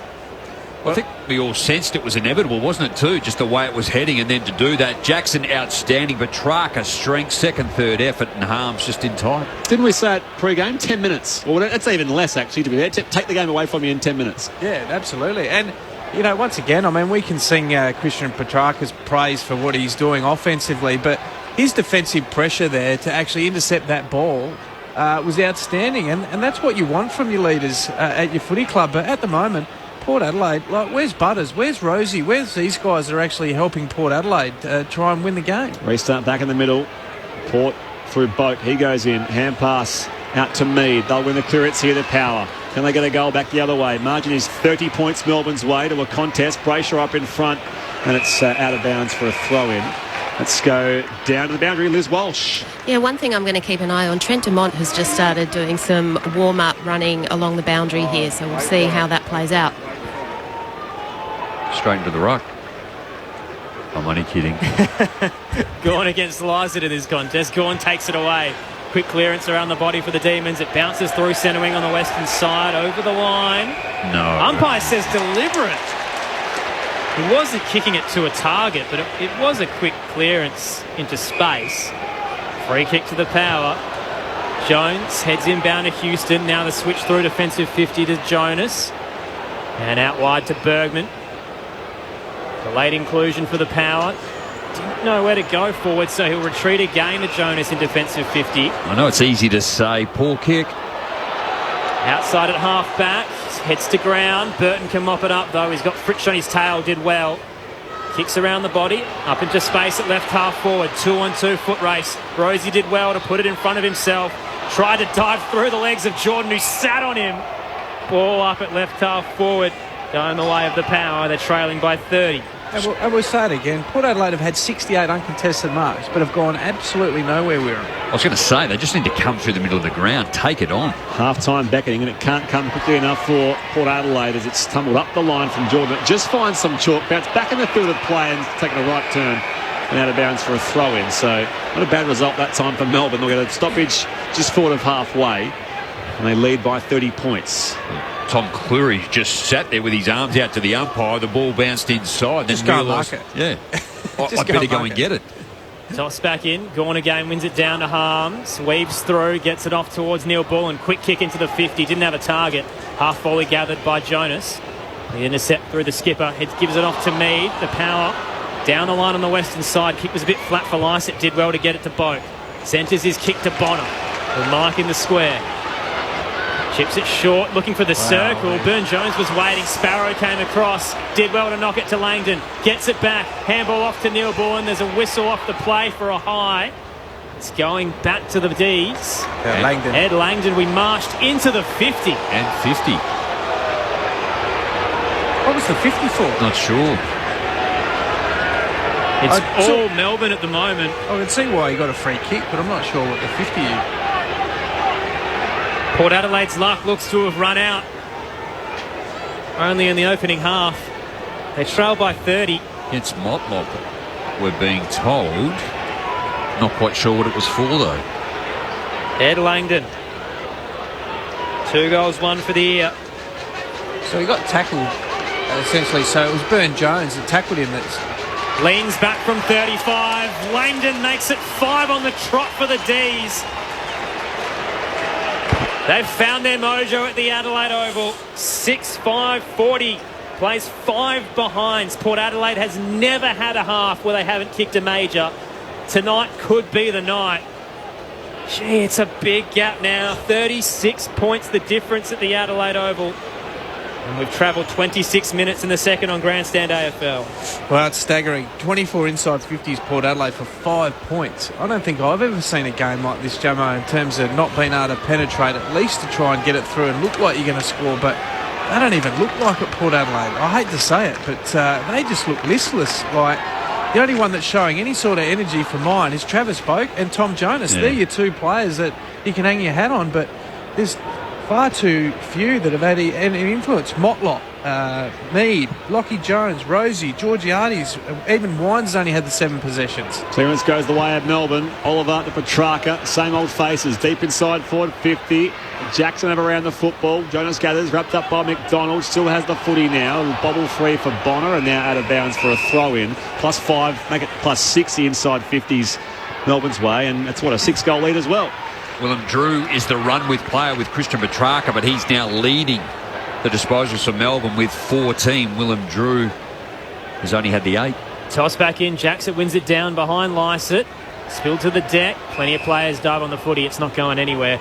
And a long way from him in that centre clearance too. Yeah, just on that though, Jamo, he's done a breed he's had 14, but he's had no real influence on the game. He's 50% disposal. And he's only had the 1 clearance. So inside the D's attacking 50. Jackson got it down to Oliver. Now Langdon around the body. Sits up at the top of the goal square. Bergman comes across. Double fist through for the rush. 37 points the lead to the Demons. 6-6-42 to 5 behinds. Time on in the second. And 5 points. It's Carl Oman that's kicked the 3 behinds and the other 2 are rushed. Bonner to Jonas, intercepted by Brayshaw at half forward. Georgiades was just waiting for it, and Brayshaw came across and took the mark. 70 from goal here for Melbourne. Just repeating, Aaron. So they've never been scoreless in a half. Goalless in a half of footy Port Adelaide in their history. Inside 50 it goes. Bergman at the drop, off to Boak. He can clear now beyond defensive 50. Gorn takes a chest mark in front of Pal Pepper. 55. So that's correct, right? No, that is correct. So the lowest score in a half is 1 goal 2 against Collingwood in 2011. It's 37 points the margin here, and they are yet to kick a goal in this game, Port Adelaide. Melbourne have it through Gorn. Their skipper, 55 out, long to the teeth of goal, top of the goal square. Bergman's second bite controls it and takes the mark at full back. They want to move the ball quickly, Port Adelaide, trying to avoid that record low. Out of defensive 50 or just on the paint is McEntee. Marks, hands it out wide back to Bonner. Now off to Houston at left half back. Unsure again. Didn't even look forward this time. Heads back to Jones. Over the top, it's too long for Mead. At the back, picked up by Jordan. Handball wasn't great. Sold his teammate into trouble. Sparrow did well to get it out anyway. Burne-Jones gathers. Put it on the boot, bouncing towards Tomlinson. The Demons again head towards the 50. Lycett can rise. Completely missed it in the air. McDonald at the back. Swung in the tackle. Handball's a turnover. Houston now back to Bonner. Kicks around the body again into space. He was tackled after he disposed of it. Free kick coming back. Gee, they were lucky there too, wasn't it, too? He only went for the boundary. 3-on-1 Melbourne defenders to Port Adelaide, and they end up with the football. They got 25 seconds, Aaron, to try and beat the all-time low score. Foul Pepper. Drives it long inside forward 50. 2-on-3. Marshall. Strong grab. Was watchful. He's going to have to kick it after the siren. Georgiadis has gone down heavily as well in that contest up in front, but Marshall had eyes for the ball. And his teammate, meanwhile, is going to have some attention here from one of the trainers. He's right in the road of Marshall, who's going back on the runway. 55 out. He will have to kick after the halftime siren. And if he's successful, Port Adelaide will avoid its first ever goalless first half of footy. And has to stay on line. Doesn't have the ability to be able to swing out and get some extra length or power by hooking his leg. 5 goals in the showdown last week. 5 goals straight, Todd Marshall. I'd love just one here. Margin 37 points. Bit of... Oh, this what's happened here? There's a free kick down in the goal square. Well, that is it just Butters? The worst. Yep, Butters has given away a free deep in the square. Oh, you couldn't dream up a worse conclusion of the opening half of footy for Port Adelaide. Todd Marshall going back for a shot at goal, and there is a free kick well off the play down in the goal square that has, as you say, Zach Butters has given it away, and there's jubilation, there's high fives from the Melbourne players. They know they have got Port Adelaide's measure and then some. So that is the halftime score. Melbourne 6-42. 5 of those goals came with a rush midway through that second term. Port Adelaide 5 behinds. For the first time ever, they are goalless in an opening half of footy. And that is just not the response their fans wanted on the back of looking at the battle of a 0-4 start, 0-3 coming into tonight. Goal kickers in this game so far. Bradley Fritsch kicked the first 2 of the game. Singles also for James Harms, Jack Viney, Ed Langdon and Tom McDonald, while there are no goal kickers in that opening half for Port Adelaide. Brett, you would have thought 0-3 was the worst start to a season, but the Demons have brought a whole new nightmare to the Adelaide Oval. This is an abysmal performance from the Power. Ken Hinkley's season obviously hanging by a thread at the moment with supporter groups coming for him, and they've dished out this with their backs against the wall. Scott Camporelli, Rod Jamieson. Melbourne obviously too good, but Port Adelaide very poor as well. Oh, how do you go, Campo, as a coach? Seriously, like, you're walking off the field now, you've just seen that Butters has done what he's done. Do you go in there, not say a word, and just calm yourself as a coach? And would the coaching group be saying that, or do you just rip them apart? Oh, it's an interesting one, because where Port Adelaide at the moment, they need a spark from somewhere. Like, it's not that they're, you know, a good team that's sort of down, and you can go in there and go, hey guys, like, where we're at, we're just not. They need something. Ken needs to motivate them somehow to get it going. I reckon that's a reasonable opportunity to go in there and go, well, that's selfish. That's a selfish play from a player who is supposed to be an up-and-coming player. He's got potential to do that. We've seen that in the history. He's not playing well. Why are you doing those things?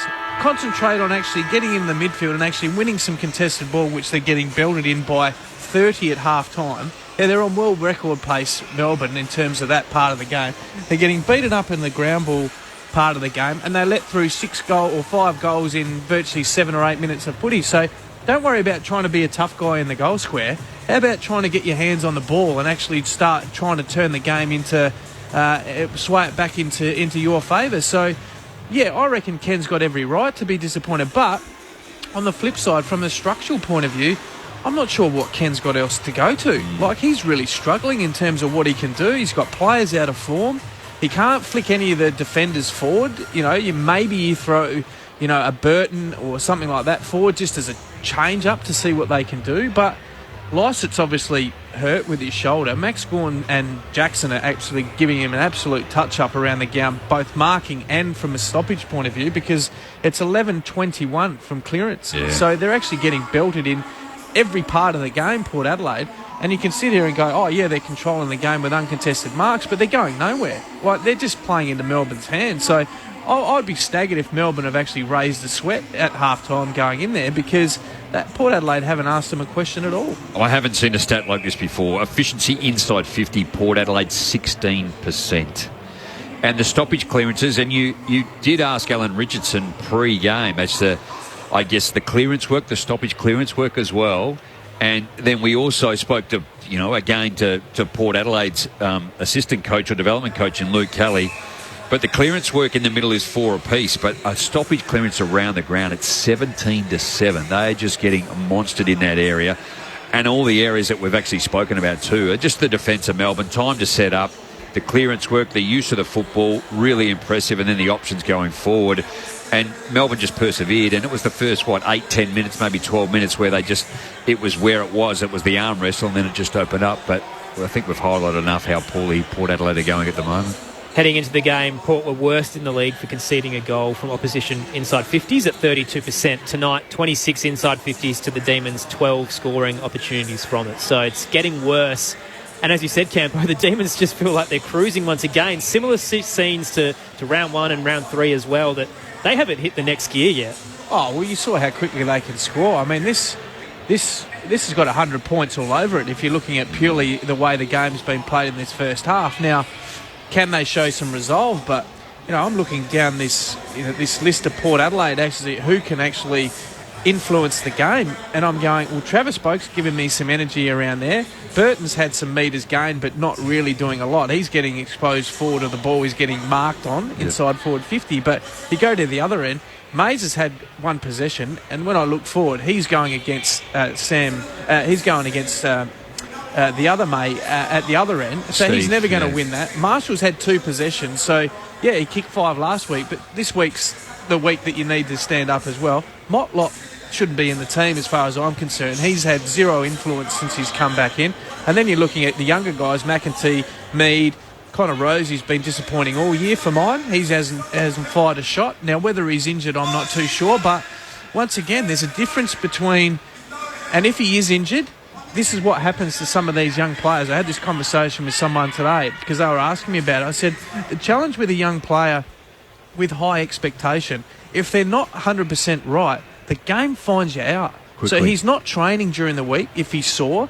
He's playing in a position where you starve for opportunities based on how the ball's coming in. They're not putting him in the midfield, which suggests that he's probably not right. So the pressure comes, and he's a young player. So expectation goes up, but his performance starts to wail. So you can be picked to play, but are you ready to perform? And that's what this game demands of you, is not just to play. Can you perform? And at the moment, they don't have any winners on the ground as far as I'm concerned. And it's hard to not make a comment without sounding and wanting to be inflammatory, but there has to be something else going on, because the question we asked earlier was, you just can't have 2 players at either end be out of the team and be that poor at the moment. Because structurally, you feel you would still play the same way with the type of play you have up forward when you had the footy, and you've seen the stats say Port Adelaide can get it, they can get it forward, but they haven't been able to find a target or finish off that way. Yes, I can sit back and go Aliir makes a massive difference back there. Trent McKenzie out late, and they haven't been able to do that. Tommy Jonas, he's leading the way in terms of, he's just crashing. He's just taking a pack and taking the footy hard at him. They don't have the run, and you touched on it late in that call, Aaron, that he didn't even look forward down the line, or he doesn't look in the middle. He's looking sideways or looking back to be able to maintain the footy. So there's something else not quite right. The voices of Rod Jamieson, Scott Camporelli, Aaron Bryans and Brett Sprigg with you as well. On the text line 0437 774 774. Ken, listening in isolation in Happy Valley, South Australia, says, my wife is a Port supporter but can't be there. Great to enjoy your coverage in lieu of attending. Unfortunately for Ken, Ken's wife's not having a great week in isolation, and now this performance from Port Adelaide wouldn't be too pleased, I imagine. Mix also said getting the pen ready to put a line through Port Adelaide for this season. They may even get another belting in the second half. And Bill says, I've turned the TV off. I cannot bear to watch this third-rate effort. Don't blame the injury. A coach tells them to play like this. Sorry, but Ken Hinkley has to go. So great to have your input on the text line. Let us know your pain, Port Adelaide and Melbourne. Let us know if you think you're going around again, because it looks like it's going to be 4-0 to start the year. The first goalless half in 575 games for the Port Adelaide Football Club. 6-6-42, plays 5 behinds at the major break. Coming up very shortly, the second half on ABC Radio and ABC Sport Digital. But for now, let's take the latest from the ABC Newsroom.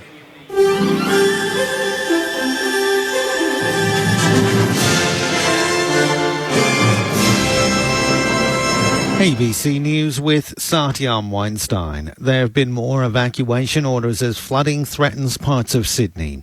Residents have been ordered to leave parts of Camden, Warrenora, Chipping Norton and Bonnet Bay. People in the Picton CBD have been warned to prepare to evacuate if necessary. There are fears of significant flooding on the Georges River at Liverpool and Milperra, and the Nepean River at Menangle, Camden and Wallacia. Minor floodings predicted for the Hawkesbury, Colo and Cooks rivers.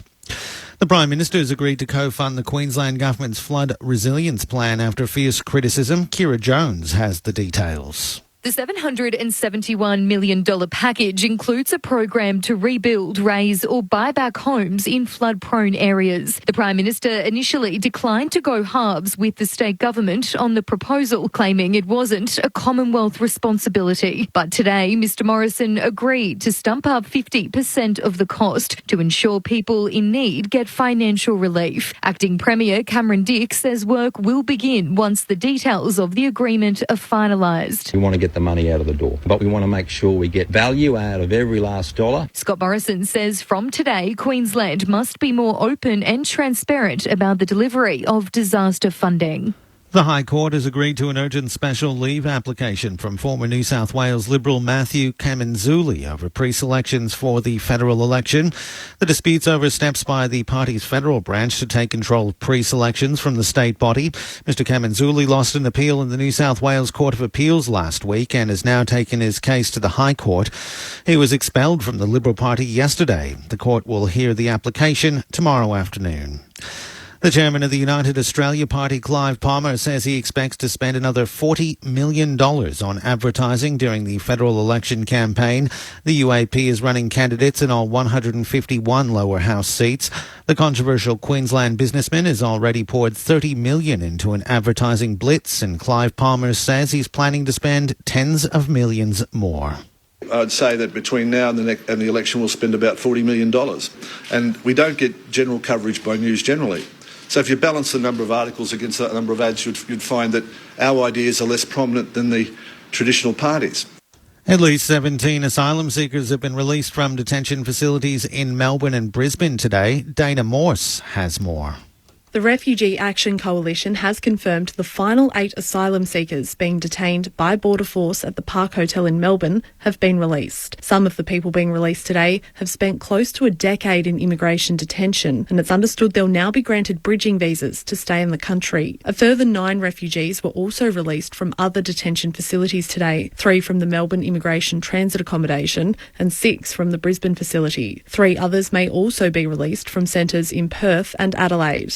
Australian Border Force are yet to confirm how many people in total have been released. Yemen's exiled president has stepped aside in a bid to help end the country's long-running civil war.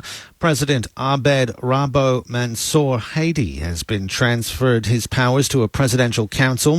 Mr Hadi's decision comes just 4 days after warring parties in Yemen agreed to a 2-month truce. Saudi Arabia and the United Arab Emirates have welcomed the decision, promising $4 billion in aid.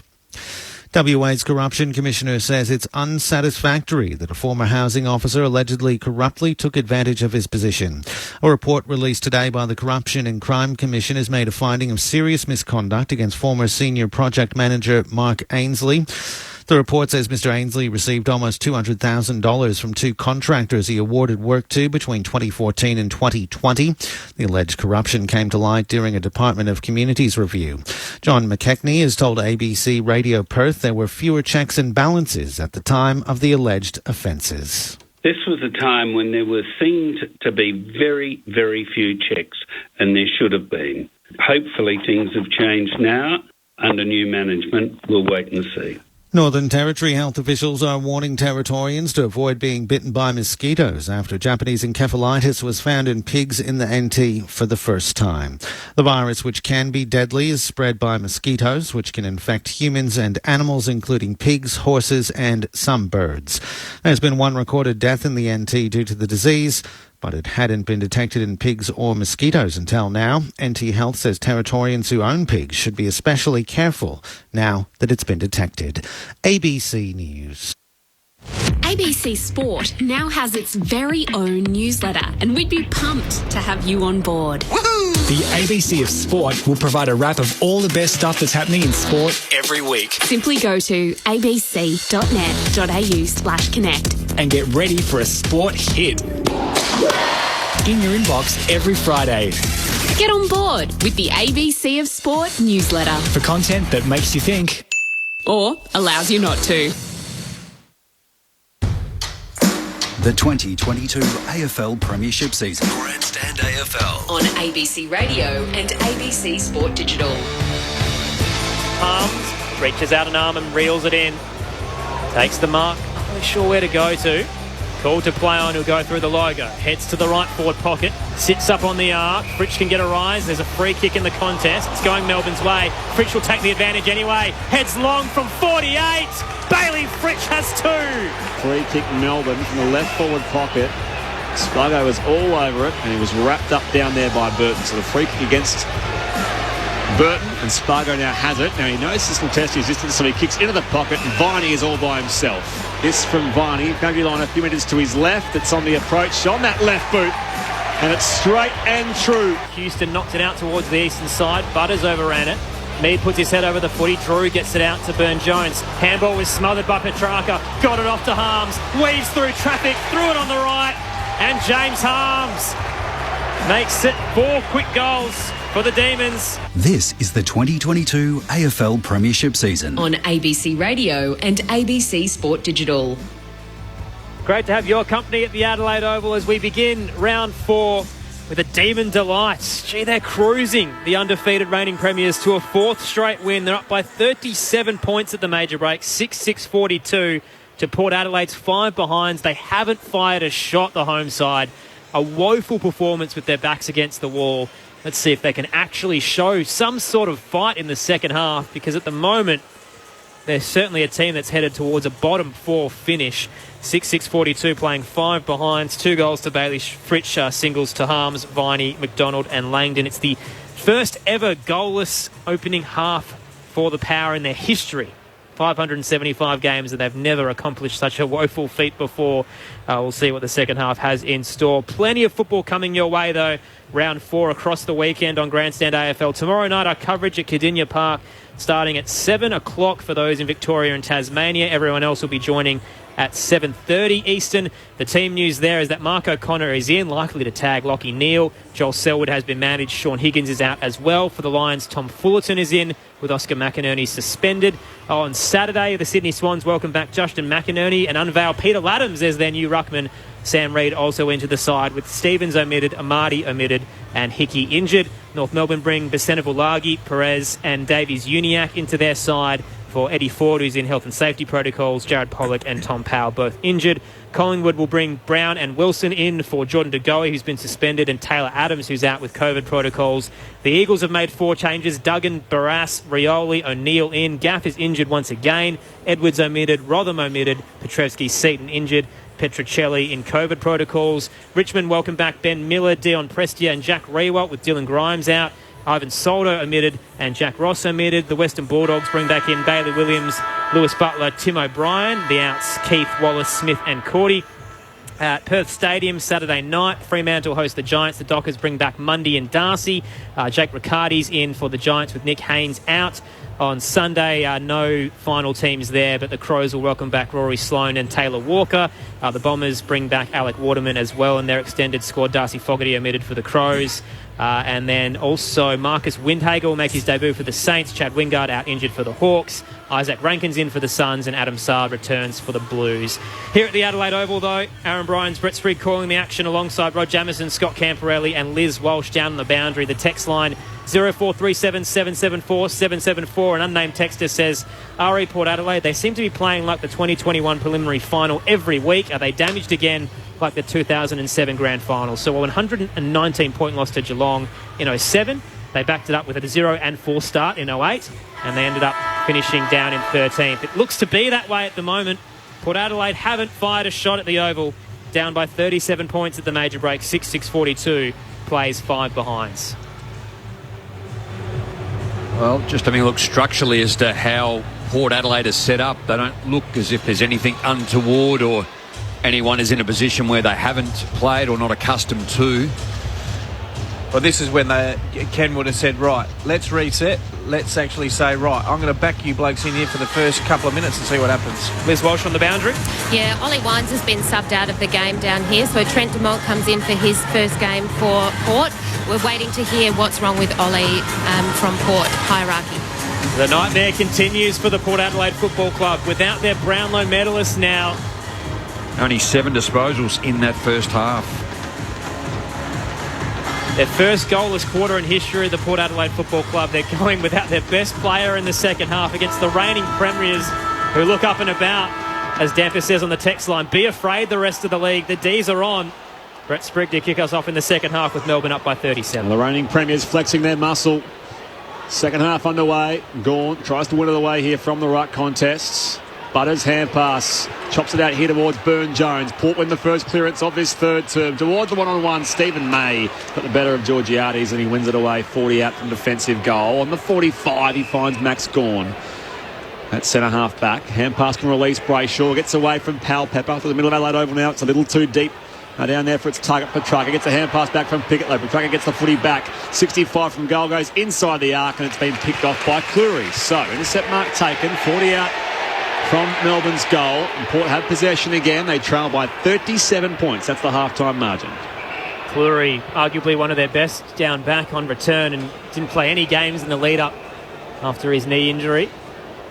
Heads out to the eastern side to Burton. He's at left half back for the Power. Again, the slow ball movement. This time he goes down the line at least towards the logo. Brayshaw's outnumbered in the pack. It beats them. The fall of the ball, Rosie can gather. Hands it off towards Boat, close to the boundary line. Chips it short to Marshall. Marks uncontested, left half forward. Wheels around into the 50. Georgiades got rid of his man, nearly juggled it to ground. Dives onto the footy on the turf. He's wrapped up, ball up to come. 25 out, straight in front. James Harms, tremendous work just to get back to. Looked like he's just come up a bit short. He's got a bit of a limp, whether he gave himself a corky or landed awkwardly. 90 seconds going third term. Port looking for its first goal of the game. Langdon here from Melbourne, out of bounds on the full. Under pressure from Butters. He just went straight over the boundary line into about row 3. So Butters, the tackler, rewarded. Well, he probably owes him one. Does he what? Trent Dumont, I thought was going to get the kick. Would have been his first kick in Port Adelaide colours. Not to be. Zach Butters, as Campo mentioned, gave away that free kick as Todd Marshall was going back to take the set shot after the half-time siren, which would have potentially been their first goal of the night. Here is Zach Butters. He comes around to snap and he misses near side. So with that, Port Adelaide has a goal of sorts. 6 behinds across the evening so far. Melbourne 6-6-42. The margin is 36 points Melbourne's way. 2.5 go on third term. 3 behinds to Carl Amon, 1 to Zach Butters and 2 rushed. Ollie Wines subbed out of the game. Trent Dumont on the field. May heads long through the corridor over the head of Gawn in the end. Spargo at the back. Low to ground, got a handball off to Jackson. Spun in the tackle, did well to get it to Neil Bullen. Underground towards Pickett. Then forward he went to Spargo, who kept running. Outside Neil Bullen. They're just surging the D's. Port Adelaide finally hold them up. Houston was the roadblock. Ball stuck at half forward. And it'll be tossed up on the paint of 50. Liz Walsh on the boundary. Yeah, Ollie Wines has been subbed out with nausea and dizziness. Okay, so that's the news for the Brownlow medalists. Subbed out and Trent Dumont out there for Port Adelaide. Meanwhile, a free kick going the Powers' way. Scott Lycett. Unusual Spriggy. What is that? Was he got COVID? Nausea and, well... Or concussion. Yeah, it has been a bit of a... I did see a few big hits in that first half of footy. Burn-Jones up the corridor now for Butters. Back edge of the square. Up the pipe he goes. Through the air to find Drew. And he slips over, going back on his follow through there. And now Burn-Jones bursting through the Adelaide Oval, gets it off for Georgiades, lays it off by hand. Here it's a flying shot from Rosie right to the line, but it's marked by Max Gawn. Right back there at full-back. And no change to the score. Melbourne by 36 points. 4 gone, third quarter. This is ABC Sport Grandstand AFL. The everyman tonight, Max Gawn down back, up forward in the ruck, clears defensive 50. Up to right half back. Spargo again was waiting at the back for it to sit. This time it dropped in. Bergman takes the intercept mark. Awful kick. Chipped it short straight to Langdon. Melbourne can go through the eastern side. Neil Bullen off right half back. Kicks for McDonald. Marks centre wing. Over the top he goes to Pickett. In space, away from Jones. Plays on. Weaves around him. Sold some candy again. Got through Bergman. Heads to the top of the goal square where Harms awaits. Beautiful play from Cozzy Pickett. Read the play magnificently. Hits up James Harms straight in front, 25 out. It's class and speed, wasn't it? Well, it's class and speed, but it's great running by Harms. I watched him run from virtually half back, and no Port Adelaide player went anywhere near him. Well, I caught him down the other end, and he hit that contest too. He got back, helped out, and thought he was injured, came up limping, and just worked that much hard. 2 goals for Harms last week. Comes in and kicks from 30 and makes it 2 for tonight as well.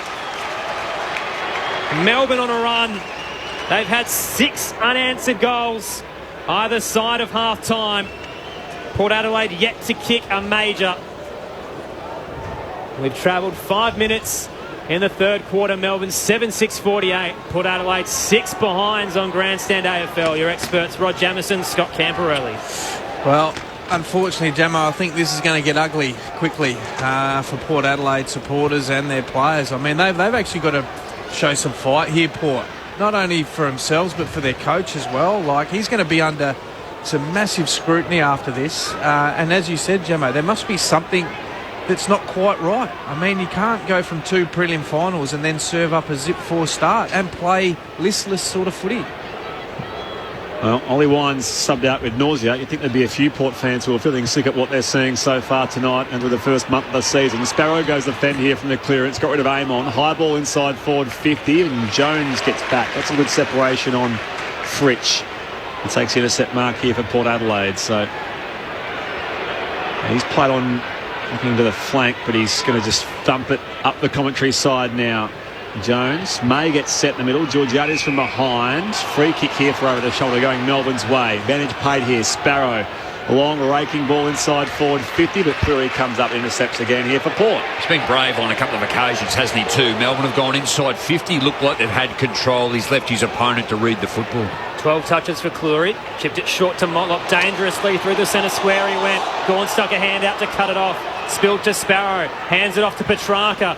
Bang into the 50. He goes looking for Fritsch again. Starts behind. And Mays comes across in front to intercept. Fritsch has 2 tonight, but he hasn't been proactive running for the ball. The Demons get it back, though. Neil Bullen cuts it off at half forward. Gave it to Fritsch. Jordan to Pickett. Ran straight into Jones. He turned into a wall. Ball comes out. Sparrow goes again. Hands it to Petrarca. Just threw it on the boot. A spiral punt from 40. It's sitting up in the scoreboard pocket. Bounces for Bergman. He's got Harms on his tail, but did well. Gave it off. Dumont, the former hands it back to Bergman. Boak lowers the eyes and hits Amon at left half back. Slow things down at left half back, but Amon in fact plays on quickly. Lycett in the contest with Gawn. Motlop coming in as well. Socket away by Sparrow inside 50. Sits up on the bounce down there for Jonas. Sweeping hand pass out wide. Bonner looks to evade Pickett. Tumbles a kick up the line now. Mead gets there. Well, he goes by hand wider here. Bonner finds Jonas and he goes straight down the throat of Rivers, who marks here for Melbourne. Not 15 to Brayshaw. Run down from behind by Palpepper. The ball comes free. Umpire says play on. They pile in from all angles. Rivers gets there first for Melbourne. In fact, we will come back after all that. And it will be, I imagine it's going to be a free kick Melbourne's way. I'm not entirely sure. They had every right to feel a bit aggrieved here, I think, the Port fans. It's too high. Palpepper had him over the shoulder. It probably should have been. No, it's a ball up. I was going to say, coming back here, because there was no call on that being a free kick. But it was the umpire down the far end that actually then sort of involved himself and said to that umpire, I thought it was going to be the free. So well, they go the ball up here. Oliver, first pair of hands to it, to Langdon. Now Sparrow. Dummies the hand pass. Kicks around Dumont. Up inside 50. Cleary, big spoil from behind on Wiedemann. And will throw it back in right on the junction of 50 at right half forward in Melbourne's attacking area. They lead by 42 points. 7-6 plays, just a 6 behind. Port Adelaide yet to kick a goal. 9 go on third term. Toss back in. Jackson in front position. Lysett beats him to it. Knocked it down for Boak. He's trying to keep it in play. He's shoved over by Harms. We'll go again. Your officials this evening, Lee Fisher, Robert O'Gorman, Craig Fleer. Certainly had some miscommunication out on the eastern side there about what to do. All up seems the safe option when you're not sure, Jamo. Happens in the box and outside the box, Aaron. Toss back in. Lysett wins it down. Towards the boundary line again it goes. Pickett put his head over the foot. He was wrapped up by Drew. Somehow got boot to ball as he hit the deck. Tumbles its way to the square to put the Powers advantage. Mead takes the mark. Heads up to right half forward in space. They have the outnumber. Georgiadis can gather. Races towards the arc. He's got Rivers on his tail. Just keeps going in the end. Fake the handball. Arch the back. Faked again. Sold some candy into the goal square and made a meal of it. On the goal line, he's kicked it straight into a Demons player. Mays can mop it up and kick around the body. Have they finally got one, or is it touched?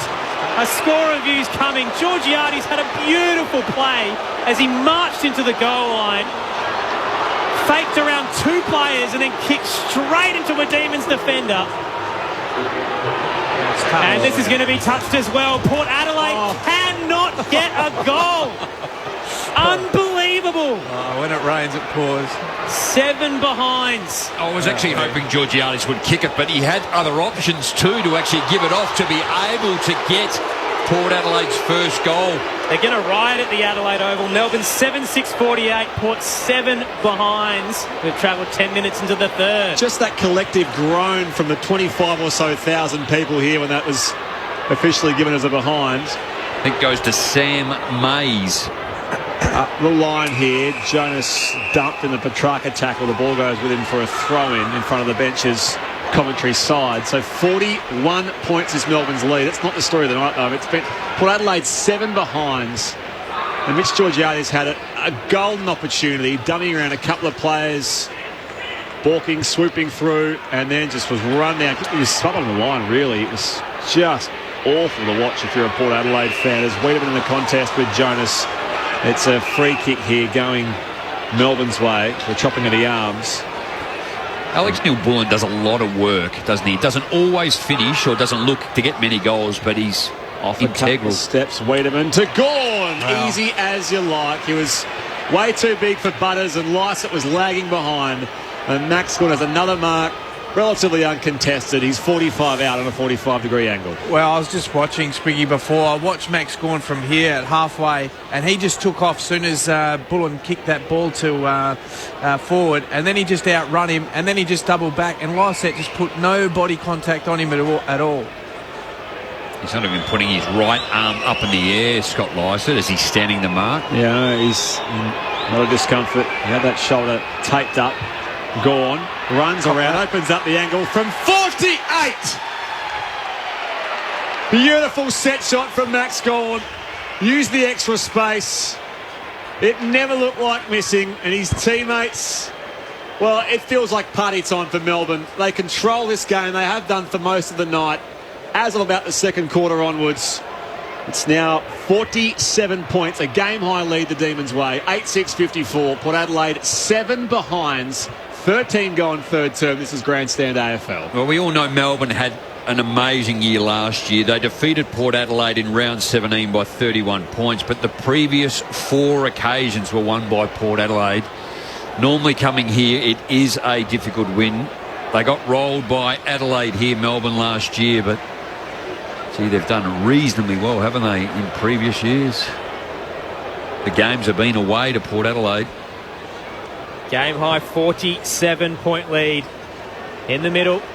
Knocked out into space for the Demons. Petrarca gathers. Broke one tackle, but Drew got him on the second, holding the ball.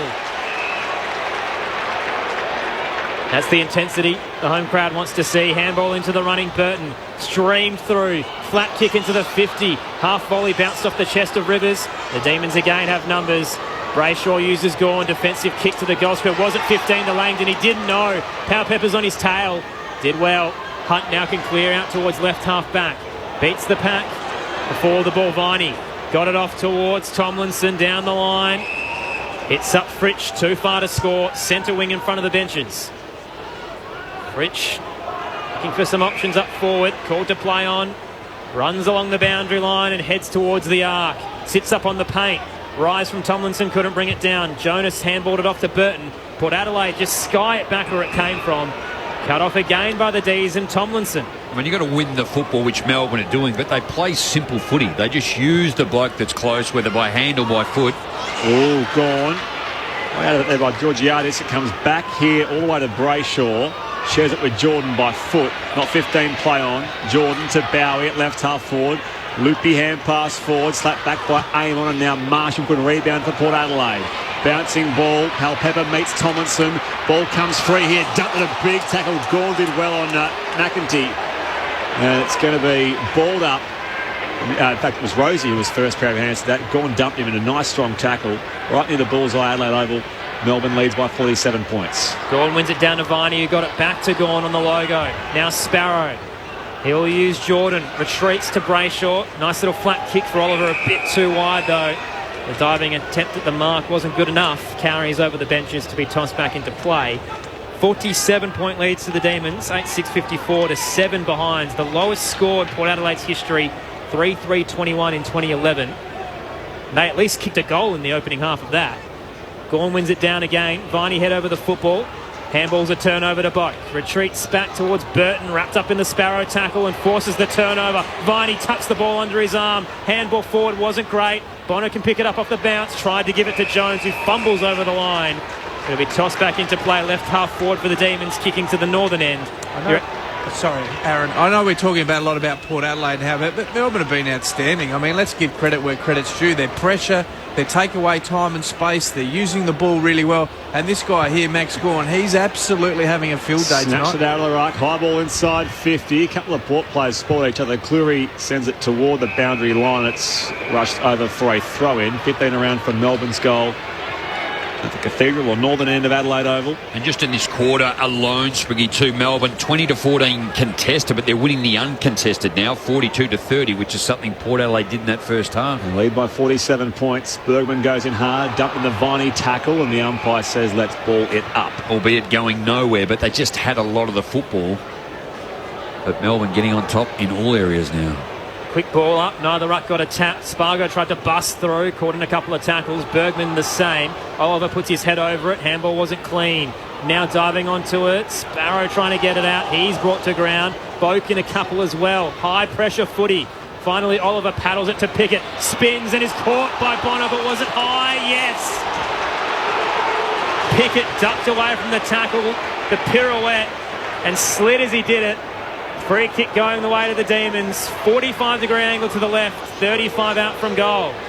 I think it was difficult to argue with that, actually, with Bonner just as he played on Pickett too here. Wheels around, shakes it off the side. It'll stay in the field of play in the scoreboard pocket. Jonas knocks it down inside the field of play. Mead puts his head over it, as does Jonas. Spargo comes in. He can't get away with it. Burton skies it with a massive roost out to the eastern side. 2-on-2 there on the bounce. Pal Pepper and McDonald.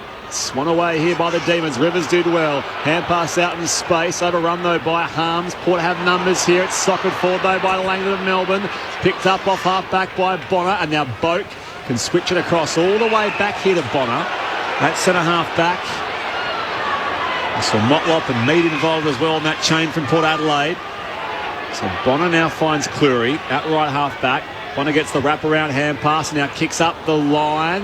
Off Petraka's fingertips to Houston. Amon Plays on here for Port Adelaide. Comes back inboard now as Boak is run down from behind. A great work it was from Spargo. Still alive here. Georgiades back to Amon. Centering ball picked off by Harms. McEntee was waiting for it. Harms spun the tackle. Got the hand pass back to Viney. And now they're away. Sparrow to Jordan. Links up to Petrarca. Shares it wide now. Spargo in space. 40 out. No one's with him. He can close and pop it over the top. And it's going to be Cleary back with the flight. Gawn beats him. Attempts a snap. Wrong side of the boot. Bounce out in space now at full forward. Goes in hard that time. Gawn against Burton and gives away the free kick for a hold. So Port survive. That'll come up in the highlight reel, won't it? Kicked it backwards. Max, he was in the square and he kicked it 20 metres out. Port Adelaide out in space at left half back. Boak just keeps it in. Handball centrally to Mead. Flat kick down the line straight to Stephen May. He's been good in defence. Melbourne brilliant in the defensive half. Port Adelaide poor with their disposal. Brayshaw now has it at half back. He'll head once again to the eastern side for the D's. To May. Stephen May, a career-high 20 disposals this season so far to start the year. He's coming up to 13 now in the third. Heads to right half forward, beats the pack. Jones got a hand to it, spilled to Bonner. Over the top, he pops it towards Bergman. Heading towards the logo again in space, it bounces for May. Handball for the Demons to Viney. Gets it inbound to Harms. Again they'll go. Petrarca centrally to Jackson. A hand from Houston cut it off. And down to Butters it goes. Port Adelaide escape once again. Bonner not sure where to go at left half back. He'll use Butters and kick centrally into the square to Rosie. Dangerous football. Neil Bullen can mop it up as Jackson came across to get a hand to it.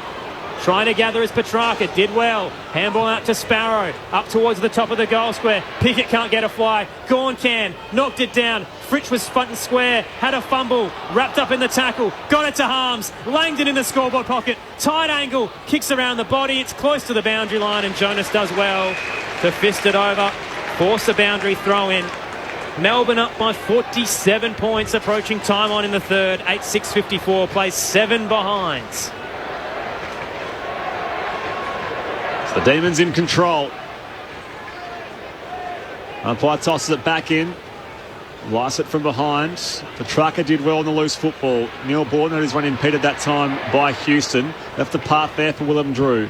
Hand pass back to Jonas, who can clear beyond offensive 50. Marshall got rid of Lever, did well. Works a hand pass across the half-back line now. They can make it go through Butters. It's a flat ball and the bounce for Pal Pepper. Goes the fend on May. He's dropped the footy and guess what? That means holding the ball. Take on the tackler. Drop the footy. That's bad news for you, Sam Pal Pepper. So May swings it wide here for the Demons.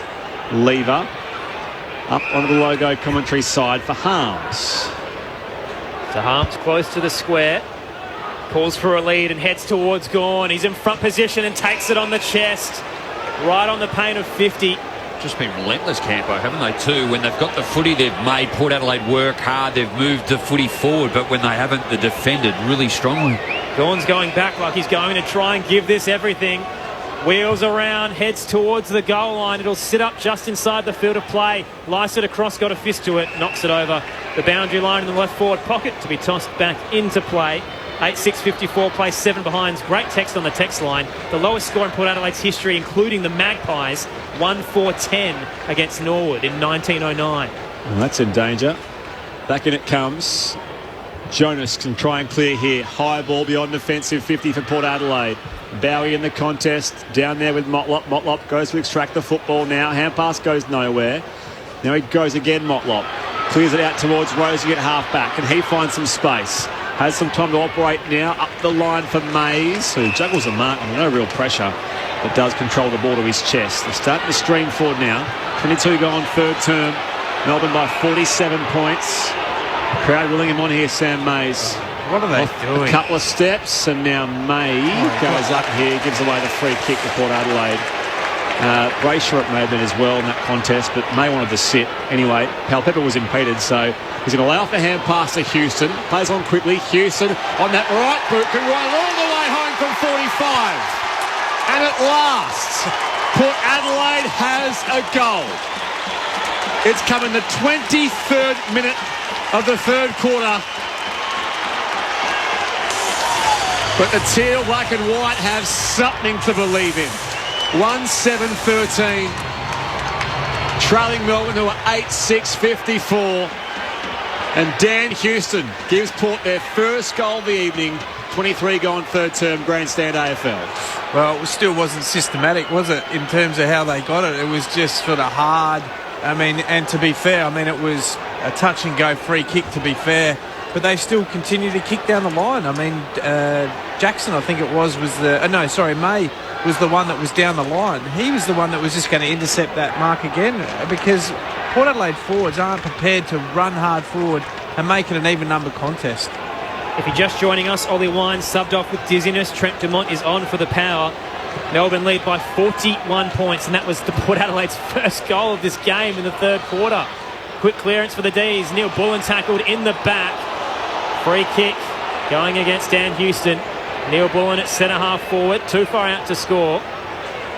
Oh, look at Max Gornall on his own. Heads into the pocket. Jackson got the lead out, got rid of Burton, and takes the mark in front of the scoreboard. Luke Jackson can go back from 15 out, tight angle on the right, to immediately damper any sort of joy the Power fans had tonight. Well, in the end, if you are a Melbourne supporter, Luke Jackson, I'm glad he took that mark, because Max was like 30 out standing there with both arms in the air, and he walked straight over to Alex Neil-Bullen and gave him a high five. But whilst it was in the air, he was letting him know that he was all alone. Luke Jackson looking for his first of the evening, a contract year for the 20-year-old. Kicks from 30. Minor score to the right-hand side. 8-7-55 the Demons. 1-7-13 Port Adelaide. 42-point lead. 24 gone in the third term. Your experts, Rod Jamieson, Scott Camperelli. Did he get his teeth fixed? Remember early in the year was it last year? He got his both front teeth knocked out. Yeah, he did. Wide it comes from the kick out to Jonas from the pocket. Towards Mays v Brayshaw. Mays had Palpepper, his teammate, coming the other way. Gives the footy off to him. Now Bergman standing start. Awkward hand pass. Picked up a trucker. Loads up inside 450 here for Melbourne. Through Jones, hands at the back there. Bonner as well. Under pressure from Pickett around the football. Out to Burn Jones. And now Lockie Jones from full-back to just clear the area. Only as far as Lever at half-forward. Floats it forward now for Langdon. 45 out. Curls it around. Centering ball. Straight down Bergman's throat. Pickett doesn't give you a lot of time, Spriggy. Sorry, mate. Heads across the goal face. Houston, it's still in defensive 50, finally exits to right half back to Powell-Pepper. So the crowd sticking around, Gemmo. Probably about 20 to 25,000 in attendance, but haven't seen a lot tonight. Dangerous kick across defensive 50. It's sat up in the air. Langdon makes a contest of it up against Boat. Brought it to ground. Jackson now becomes the tackler in front of the scoreboard. Umpire circles, holding the ball. That was just a crazy kick by Sam Powell-Pepper. He's 30 out from his defensive line. Tried to kick it about 40 or 50 metres. It just hung in the air. Ed Langdon, I think it was, allowed to come across and then smother. And here's Melbourne now having another shot on goal. Well, and I'll tell you what, Riley Bonner would not want to look at that on the TV screen on replay. Luke Jackson on a slightly better angle. Same distance out. Kicks from 40 this time. This time he pushes it left and does well to sneak it in. He's learnt from his mistake and gets his first of the evening. The Demons' ninth. 9-7-61. 48 points their lead. Port Adelaide 1-7-13. 26 and a half gone in the third term on Grandstand AFL. If Ken Hinkley had any hair, he'd be ripped out by now. What does he do? Well, and this is the thing, and being unfortunately I've experienced a couple of these type in the coach's box over the years. You actually can't do a lot, guys. It's actually really frustrating because, to be fair, as a baseline you've got to bring great effort, and at the moment, I'm sorry, but Port Adelaide are just nowhere near it in terms of that. I mean, are they trying? Yeah, I think they're trying, but to Melbourne's, they're actually dominating 6 to 17 inside 50s. They just can't get it past the middle of the ground. It's crazy numbers, isn't it, too? On the restart, Boak tumbles it towards half forward here for Port Adelaide, over the head of Brayshaw and also Motlop. Out to meet the footy there is Rosie. Gets away in traffic, turns his kick towards Powell-Pepper, who marks right on the paint of 50 at right half forward. Sam Pepper. Been busy tonight for Port Adelaide. In this quarter, he's just had the 3 disposals. But what I have liked about, and we always do, his attack on the football, the opposition have a look around. He's going to have a shot here as well. Right behind him as he kicks, but it's missing near side to the right. A minor score. Port Adelaide 1-8-14 they are now, trailing Melbourne 9-7-61 late in this third term here on Grandstand AFL. The Demons just coasting at the moment. Stephen May plays on from the defensive goal square. One of their best tonight. Heads to left half back. Gone in the contest. Nearly clumped the pack mark. Did well to knock it down towards Brayshaw. His kick is smothered. And carries over the boundary line in front of the benches to be tossed back into play. I just had a look, guys. Max Gawn's had 4 contested marks and 6 uncontested marks. He's had 10 marks in the game already. He's been so influential in this game. That's what you want from your skipper. Toss back in. He's in the ruck contest this time up against Lycett, who has one arm this evening after an early shoulder injury. There's a free kick in the contest. It's going Port's way. Bloke was disposed legally. Has it just forward of centre wing. Called to play on. Heads to the right forward pocket. Back with the flight power. Pepper and Mays trying to gather. May did well to cut it off and prevent a score on the three-quarter time siren. Melbourne cruising to their 4th victory of season 2022. 9-7-61. Port Adelaide 1-8-14 at three-quarter time. The goal scorers for the D's, 2 to Fritsch and Harms. Singles to Jackson, Viney, Gawn, Langdon and McDonald. The only goal scorer for Port Adelaide, which came at the 23-minute mark of the third term, is Dan Houston. So finally they have a major, but there's still the threat of their lowest score in AFL history, which is 3-3-21. Currently they're 1-8-14. It hasn't exactly been the blockbuster matchup we expected, but certainly been impressive to watch the Demons at work. Great to have your company this evening on ABC Radio and ABC Sport Digital. This is Grandstand AFL. Hi, I'm Sam Hawley, host of the new podcast ABC News Daily. This is the show that will help you understand the issues affecting your world. Every weekday morning, you'll get one big story from the news source you trust, told by the journalists you know best, in under 15 minutes. Find ABC News Daily on the Listen app or wherever you get your podcasts. The 2022 AFL Premiership season. Grandstand AFL. On ABC Radio and ABC Sport Digital. Neil Bullen off right half back. Kicks for McDonald. Marks centre wing.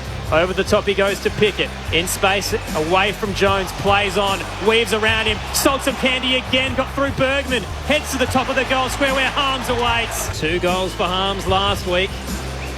Comes in and kicks from 30 and makes it 2 for tonight as well. Wiedemann to Gawn. Wow. Easy as you like. He was way too big for Butters and Lycett was lagging behind. And Max Gawn has another mark, relatively uncontested. He's 45 out on a 45-degree angle. Gawn runs around, opens up the angle from 48. Beautiful set shot from Max Gawn. May goes up here, gives away the free kick to Port Adelaide. Brayshaw may have been as well in that contest, but May wanted to sit. Anyway, Pepper was impeded, so he's going to allow off the hand pass to Houston. Plays on quickly. Houston on that right boot can run all the way home from 45. And at last, Port Adelaide has a goal. It's come in the 23rd minute of the third quarter. This is the 2022 AFL Premiership season. On ABC Radio and ABC Sport Digital. The irony that the biggest roar of this evening came at the 23-minute mark of the third term, because that was when Port Adelaide kicked their opening goal of the contest. Melbourne have been dominant tonight to kickstart round 4. A 47-point lead heading into the final term. They're looking to remain unbeaten with a 4-0 start. Simon Goodwin's men look comfortable. They look easily the benchmark of the AFL at the moment. With a big couple of weeks to come, they've cruised at the Adelaide Oval, and now they just need to hold on in the final term, although a 47-point deficit is going to be fairly hard for Port Adelaide to at least chip into heading into this final term, which is what I'm sure the home crowd want to see. Great to have your company on ABC Radio and Sport Digital. Aaron Bryans and Brett Sprigg calling the action alongside Rod Jamieson and Scott Camporelli. The text line 0437 774 774. If you're just joining us, the injury news from the opening three quarters. Ollie Wines had to be subbed off with nausea and dizziness. Ken Hinkley saying that he tried to do a light jog across the boundary line and basically just was fuzzy and faded and couldn't get out there for that third term. So Trent Dumont is on, and Port Adelaide's injury woes continue for season 2022. Jamo, Campo, is there any light in this contest? Can we see some sort of, good football from the Port Adelaide Football Club in this final term? I'm trying to look through, and unfortunately, no. I mean, they're getting belted everywhere. I'm trying to look at something, that they can hang their hat on. I mean, they're getting beaten in contested possession by 33, which is an absolute hiding in anyone's language. They're getting belted at clearance, and they've had 43 inside 50s for 9 goals 7. So when they go in there, they score Melbourne. But there's one damning stat, Jamo. Port Adelaide had 17 intercepts that quarter. How many times do you reckon they went inside forward 50? Port Adelaide? 7. Once. So that says to me that there's something wrong with their system coming out of the back line, or they've just completely lost their confidence, or, to Melbourne's credit, their defence has just been so sound that they just haven't been able to penetrate them. But that's been all night. I mean, Port Adelaide have, if you looked at their world record, 95 uncontested marks Port Adelaide have had, but how many of those have actually gained ground? Yeah. Probably 20 of those, I would suggest. But they need to do something here, Port players, to actually have something to hang their hat on going into the weekend. I was watching Port Adelaide in the huddle too. Carl Amon was having a fair bit to say in his midfield group, and then the coaches came out. Ken Hinkley spent a lot of time in front of the board whilst they were all talking. Then he went over and put his arm around Scott Lycett and had a chat to him for about 30 seconds. So then walked off, and then just as he's left, Ken Hinkley has left the ground, he was having a chat to the doctor. Ollie Wines was out in the huddle, but obviously having the tracksuit top on. So a lot to ponder from Port Adelaide, and the TV station is down there talking to Simon Goodwin on the boundary. Thought we might see a Choco Williams style, take the players out in front of the members and give them a bit of a... I'm not sure they'd want to go anywhere near the members. It's tricky to be quite honest. How ironic, he's down in the huddle with the Melbourne and the opposition. They might want him back. Yeah. See, he's enthusiastic, isn't he? He's just, it's infectious. It's a worst-case scenario for the Port Adelaide Football Club. Down by 47, just one goal at three-quarter time, staring down the barrel of a 0-4 start. Meanwhile, the Demons, they're rolling along, cruising to start round 4. Can they provide some more highlights in this final term? 9-7-61 plays 1-8-14 on Grandstand AFL. Can they pull something back here, Port Adelaide? Lycett down to Butters, socket out of the air. Now tapped forward by Petrarca. Bono got some separation on Neil Bourne. They pile in from all angles on the front edge of the square, and the umpire spotted a free kick for a high tackle on Bono. So Port Adelaide free kick. Lycett marks right near the bullseye, middle of Adelaide Oval. Goes by foot to Lockie Jones. Out wide here for Bonner again, who kept running. Bergman, boundary side, comes back inboard for Bonner. Chip kick, charge down here, great smother from Jordan. He just kicks up in space, big torpedo punt inside 40. No one's back there. He's forcing Cleary to chase it all the way back to the goal square, and he'll pick it up here at full back and start again. No pressure on him, so he can gather and stand still. Finally, Spargo will come and apply some sort of intensity. It just allows Melbourne to set up, as they have done all night, just across the ground. Cleary went to Jonas. Now the kick from Dumont is smothered at right half back. Burton tries to mop it up. He's got Sparrow on his tail. Weaving, he gives it back to Dumont. Handball down the line to Butters. Shrugs the Langdon tackle. Back to Burton. Throws it on the boot down the line, but they've set up the Ds, and Rivers comes out to take the intercept mark as Jamo called. Defensively, they've been outstanding. Trent Rivers has it just behind centre wing. Thought about handballing over the top to Vine. He opts against it. Called to play on, so he'll go long towards the 50. Gawn again is in front position, juggles and claims it. Brilliant tonight from the skipper for the Ds. Lost his boot, tucks himself back in. Too far out to score. Man on the mark's about 60 out, left half forward. Gorn will head to the left forward pocket. He's got a couple of leads. Fritsch at the back was waiting. Houston stuck a fist out to cut it off. Boundary throw in to come, 30 out from goal, left forward pocket. Melbourne up by 47. Early stages of the final quarter on Grandstand AFL. What was your preferred boot lace-up method, Jamo? To stop coming off. Short laces, always double knotted. Yep. Didn't tape them up like some players did. Never taped them up, never went under the boot. Back in it comes. On the bounce for Gorn. Petrarca had a path cleared for him. Socked forward here for the Power and Butters. Big tongues. He did have big tongues. Boak picked off by Petrarca. In fact, Drew, though, gets there across. He's taken high, but the umpire says play on. Palpepper's hand pass untidy. Langdon gets there as well. Petrarca, he's done a big tackle. Houston can try to clear the area here for Port Adelaide. Going up, Hunt in the contest with Rosie on the outer logo. Slapped out wide for Stephen May. Neil Bullen balks around Georgiades. Clever work here. Oliver, hurried ball up inside forward 50, and Cleary takes the chest mark. Jumper out. Your fashion has more depth than the Port Adelaide Football Club right now, Jamo. And blonde tips too, Spriggy, if you go back and have a look. Oh, that was a very long time ago. Bergman from left half back heads down the western side to Marshall. Mark's uncontested in front of the benches. Still a slow build-up for the Power. The occasional long sleeve. Yeah, didn't like that too. Waverley. Oh, you needed one at Waverley. Come on. Spots Georgiades alone at left half forward. Jackson gave him too much space. Looks inside. Wow. Awful kick. Went through the legs of Langdon. Palpepper trying to make something from nothing. Fresh airy from Hunt, who's taken away from it by Rosie. Head over the footy. Dumont's wrapped up. Got a handball away to Rosie. Hunt still trying to chase. Did enough to knock it over the boundary line. Insipid. Just abysmal performance from Port Adelaide. Disposal's been poor. They've absolutely caused panic every single time they've gone inside. So, now Umpire will toss it back in. 40 around from goal. Marshall feeds Butters. Sweeps a hand pass back here. Bonner chops it back inboard. Houston, 55 from goal, right to the hot spot. But guess what? Only Stephen May is back there. And he plays on here in space. Angles his kick beyond defensive 50. Back with the flight. And it's taken down there by Jordan. One of 23 players from last year's grand final. Of course, he was the unused sub, but 19 of the 23 from last year's GF out there tonight for Melbourne. Down through the western side, Oliver gathers off the bounce, hands it to Neil Bullen, further wide to Jordan. The number 23 up to right half forward, hits Harms, wheels and goes. Inbound to McDonald on the paint, kicks to the right forward pocket where Fritsch is alone, plays on, races to the goal square. Fritsch has 3. The demon dagger early in the fourth, a 53-point lead to Melbourne. It is too easy at the moment. They're just romping in. Melbourne up 10-7-67. Port Adelaide 1-8-14. 5 minutes gone in the final quarter.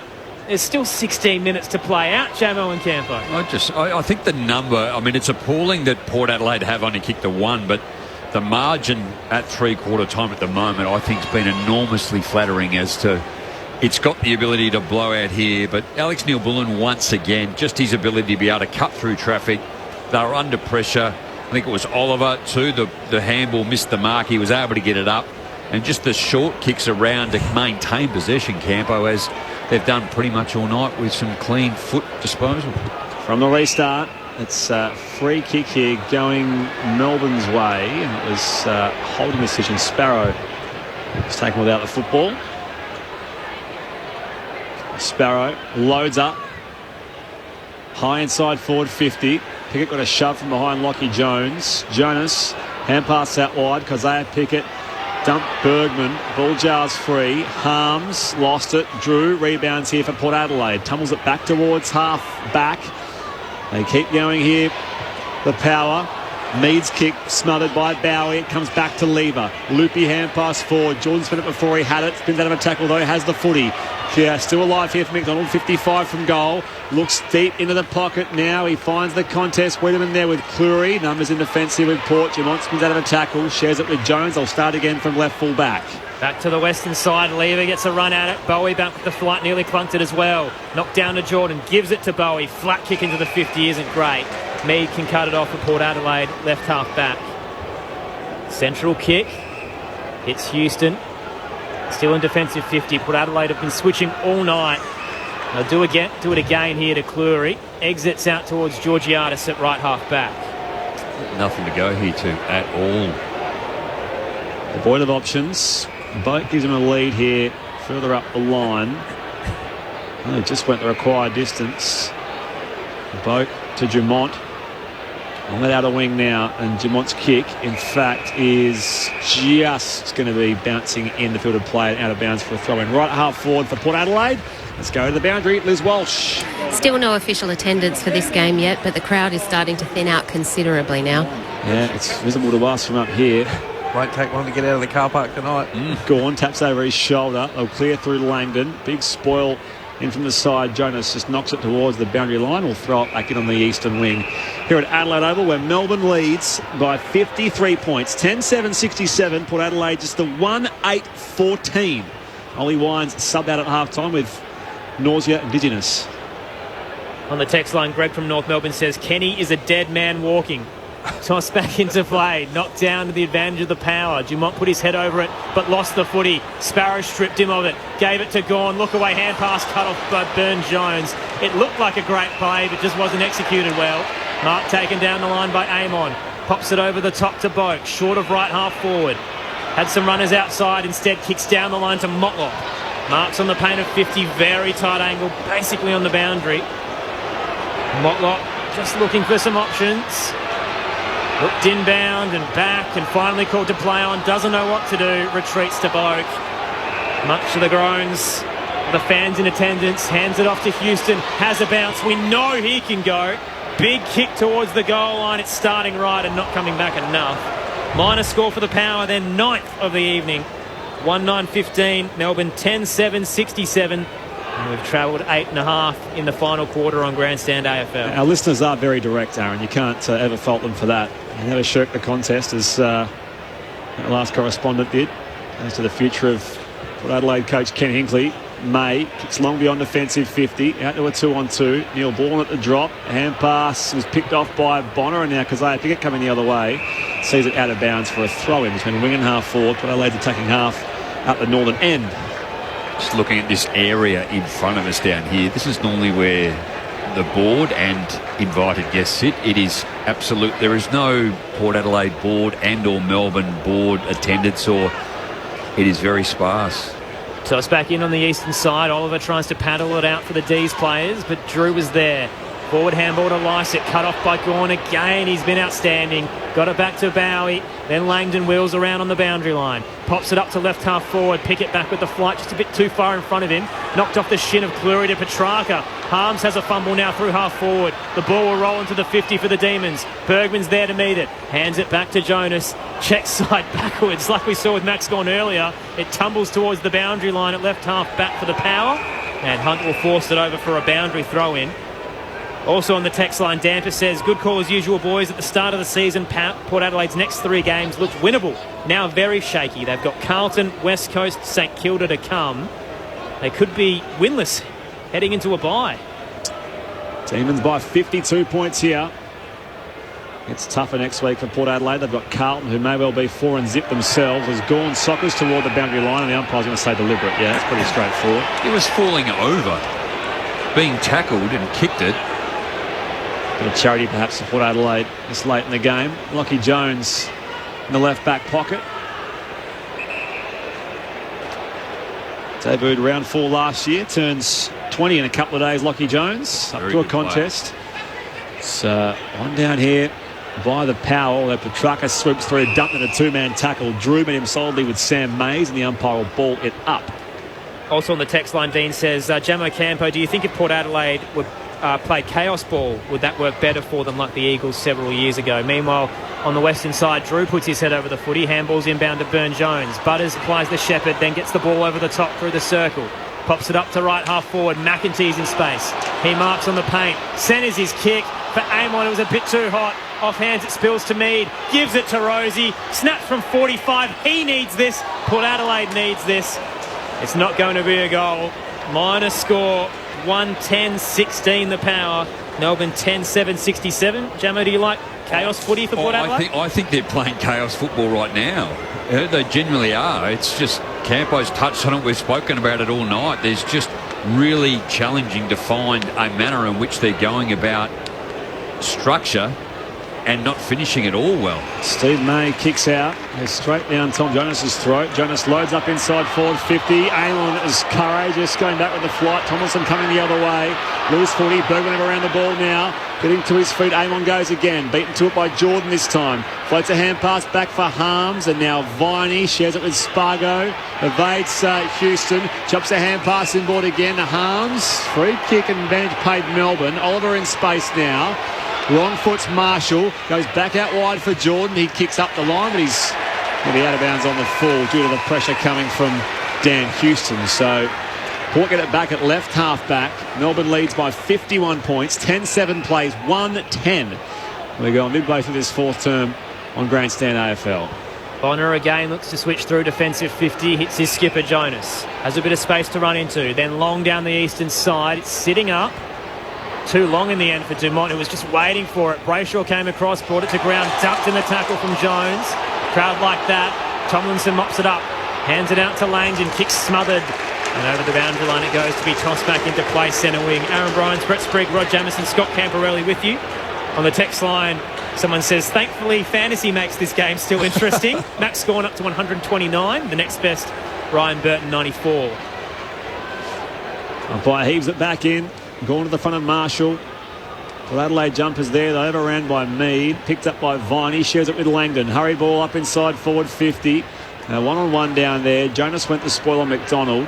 Run down from behind that time. Spargo by Houston. Ball still alive here. Wiedemann goes in. So too McDonald wrapped up by Houston. Again, the umpire will ball up 40 out from Melbourne's goal. At the city end of Adelaide Oval, the Demons lead by 51 points.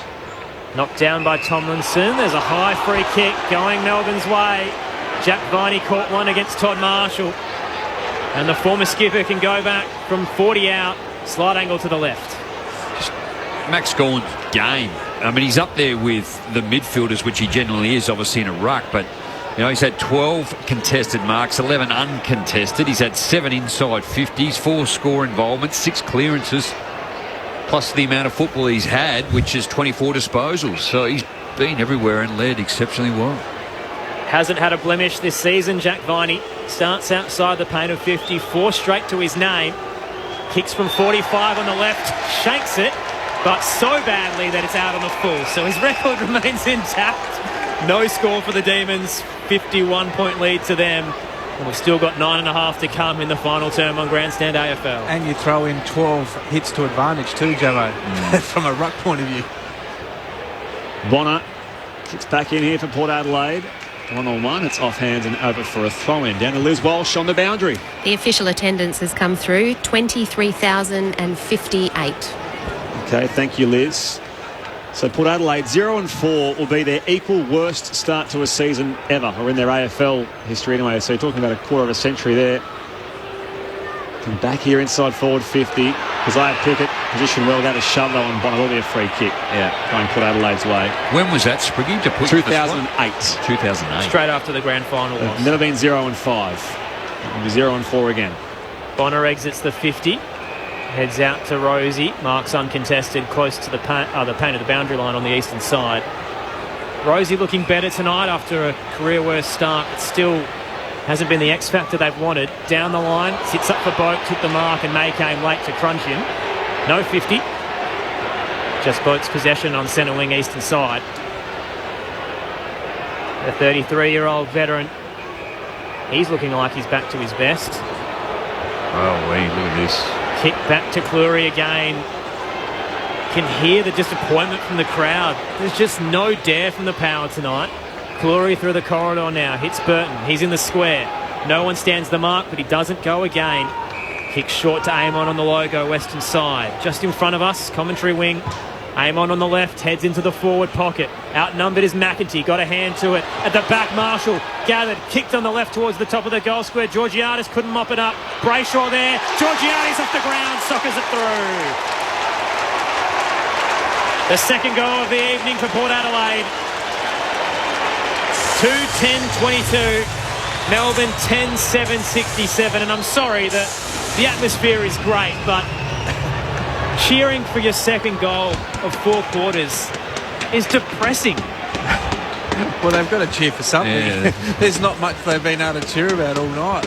But once again, there's just no method to how they're scoring. I mean, that's just a half chance by Georgiades. You probably expect 10% of your score come from those, really, at the end of the day. But I guess they're trying to fight to the end, Jumbo. But it's going to be a long weekend. Yeah, totally. It's I have seen.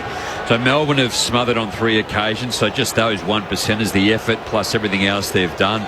You've just seen Port Adelaide in numbers when Melbourne had it down the grandstand side here. They were able to get there and tackle and just bring it and have a throw up. And here they are again. Butters clearing. He does. He dummies the hand pass, has some space to bounce, and flares his kick wide to the outer wing where McEntee spills a simple mark. Langdon in pursuit. He slips the Langdon tackle to McEntee. Centering ball now for Amon. Second bite, can't rule it in. Bowie does well for the Demons. Hand pass to Brayshaw. Handballs out wide Langdon. Bowie in position well. Tumbles his kick up the line, and it's off Wiedemann's shins, almost out of bounds. Petrarca kept going. And now Sparrow burns away from Burn-Jones, goes inside forward 50. At the back there is Thritch, but Houston gets there first for Port Adelaide and sees it out of bounds for a throw. And Bonner just had no real intent there to run it back in the field of play and just ran it out of bounds for a throw-in. So Jake Bowie, by the way, it's, I think, 11 games for him, unbeaten in his career so far. Hasn't lost. Must be a pretty good way to start your career. Will be 12 tonight for sure. And what the crowd might be cheering about is the fact that Mitch Georgiades' last goal means it won't be their lowest score ever. So previously it was 21 points, now it's 22. Toss back in, Viney gathers, Amon's on his back, wraps him in the tackle. Sparrow got it to Pickett, out of nowhere threw it on the boot across the goal face. It sits up in the right forward pocket. Wiedemann juggled, couldn't bring it in. Fritsch with a handball under pressure, just into space. Burn-Jones mops it up, Spargo's on him. Defensive handball through for a minor score on the right-hand side. Let's head down to Liz Walsh on the boundary. I was just feeling worried for Scott Lycett, who had the shoulder issues earlier. He'd spent about 6 or 7 minutes on the bench. I wondered whether his night was over, but he's back on the ground now. It's going to be a problem, isn't it, too? He really is carrying that right arm. Burton, the left back pocket. Inside beyond defensive 50, it's marked by Marshall. Bear in mind, former Port Adelaide big man Pete Laddams lining up for Sydney on Saturday. Already missing a few bigs either end of the ground here, Port Adelaide, in their injury list. They'll be 0-4 to start season 2022. Up the outer line they go. Now McEntee, Lever coming late, makes the contest, and it goes out of bounds for a throw-in. 70 around from the Port Adelaide goals. So Melbourne leads by 46 points. 10-8-68 plays Port 2-10-22. That's the story so far tonight as we approach time on this final term. Toss back in. Gawn wins it down and Owen in particular. Off the bounce, Viney can reel it in with one arm. He had Butters all over him. Somehow got it to Langdon. Kick down the line looking for Pickett. Nudged under it by Burton. He'll take the intercept. Central kick to Boak. Just behind half forward. Heads into the right forward pocket. Looking for Lycett. He was outnumbered. Got a knee into Gawn. Brayshaw at the back can gather. Kicks out looking for Neil Bullitt. He'll knock it over the boundary line. In a contest for a boundary throw-in. Gone a little bit proppy as he got that knee to the quad, but seems to be okay. And as Liz touched on, Scott Lycett cannot make an impact tonight with only one arm. Is it Dante Vicentini is the young ruckman that's sort of sitting in the wings? He might get a chance next week. Back in it comes. Harms to Spargo, and now Viney is run down by Bergman holding the man. Free kick Melbourne. Bit of Kevin Bartlett just handballed to himself and played it well. So Viney at centre half back. Spreads it wide to Max Gawn further on the flank. Let's chip it around here, Melbourne. Tomlinson, the former Giant, had knee problems last year. And he just gives it a roost. Up the eastern wing of Adelaide Oval. Wiedemann gets set in the middle. Boak at the drop. Fired the hand pass out to Jonas. Couldn't take clean possession. Petrarca tackle dispossessed. Boak comes by here for Port Adelaide. Hand pass out to Butters. Works his way inside. Jackson gets around Spargo as well. Clean bounce. Nice work, Zach Butters. On the angled kick, he finds Powell Pepper. 65 from goal. Powell Pepper wants to move it quickly. Heads towards the left forward pocket. Had the lead of Mays. Kicked it too high for him. May also had the nudge, I think, at the back. It was enough to take the intercept once again for the Demons. The All-Australian defender, lively in defensive 50 tonight, goes across the goal face, uses Brayshaw and then Harms in front of the scoreboard. Played well, Harms, hasn't he? Called to play on. He'll head to the eastern side at left half back. Early rise from Butters, couldn't bring it down. Gorn was at the back, he couldn't gather. Jonas tries to get it out to Bonner, wrapped up in the tackle. Handball back to Jonas was cut off by Neil Bullen. Boundary throw in to come on the eastern side. Anything to say, Campo, with that? Oh, what I will say is you can be tough on the goal line, but you've got to be tough when the ball's in your area to win it. And unfortunately, Zach might not want to watch that one again. Been pretty quiet, Campo, at the back. Fast a little while. Yeah, sorry. Life's gone out of the contest. He was the only one on SA Grandstand this year to tip Port Adelaide to possibly win a flag. Okay. I dare say it's possibly not going to happen. Jonas goes up toward the punt of 50, somehow kept alive. Pal Pepper and Marshall tries to assist him. Pal Pepper out of the Neil Bullen tackle. Boak is waiting for it. Hand pass off to Butters from right half forward. Centering balls might work out okay. Amon competes with Spargo at the drop. Motlop balks around Brayshaw. Snaps from the pocket, and it's all consolation from here for Port Adelaide. But Stephen Motlop has a goal, and the Power have their third of the night. 3:10:28, trailing Melbourne 10-8-68. The margin a clean 40 late in this final term on Grandstand AFL. I forgot to put my footy tips in. So I actually win anyway, don't I? Because you get the away team. Good call. Don't you lose the margin, though? Why did you pick the margin? I don't need to pick the margin. Well, you'll lose 40 points. Well, how do you say that again? How do I get 40 points? Because they just automatically give you the team, but I don't think you get the margin because you didn't put your tip in. I'll just take a win, though. It's hard to come by this year. Been a difficult comp to read. He's full of positivity, Gemma, isn't he? He's just like clipping everyone left, right and centre. Did coach give you a clip this week, anyone? Don't think Ken will be giving anyone in the media clips this week. Dare you ask him a question? Let's see if we get him. I don't know if he'll be coming out of his room this week. 6-6-6 warning in the middle. Melbourne by 40 points. Late stages of the final quarter on Grandstand AFL. Drew flicks a handball out to Boak from the middle. Nice kick down the line to Rosie. Mark short of half forward. Has a runner outside in Boak. Gives it out further to right half forward to Bergman. Into the 50 he goes. Long towards goal. Miles Bergman misses. Looked good.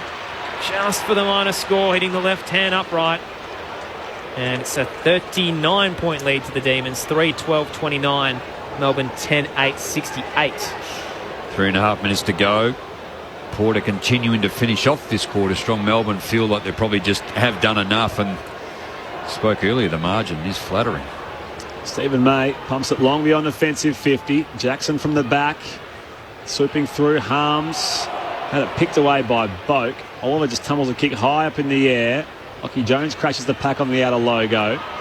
And now Dumont wrapped up on the outer side as well. The umpire will ball it up. But will not fill any gaps and holes of what we've seen tonight from Port Adelaide, unfortunately. Melbourne by 39. Ball in the air. Down to Neil Bullen, and now he's taken high. Melbourne free kick. Neil Bullen heads out towards the boundary line. Spots up Spargo. No one on the mark, so he'll go. Handball over the top to Brayshaw. In space, he's decked after Spargo. Late hit there. Dan Houston came into him. Downfield free kick. The ball kept going. It was rushed through for a minor score, but they'll bring it back. A little bit of afters going on as well. A couple of players not happy. Anything in it, Campo? It was late. It was definitely late. I'm not sure it was high, but it was definitely late.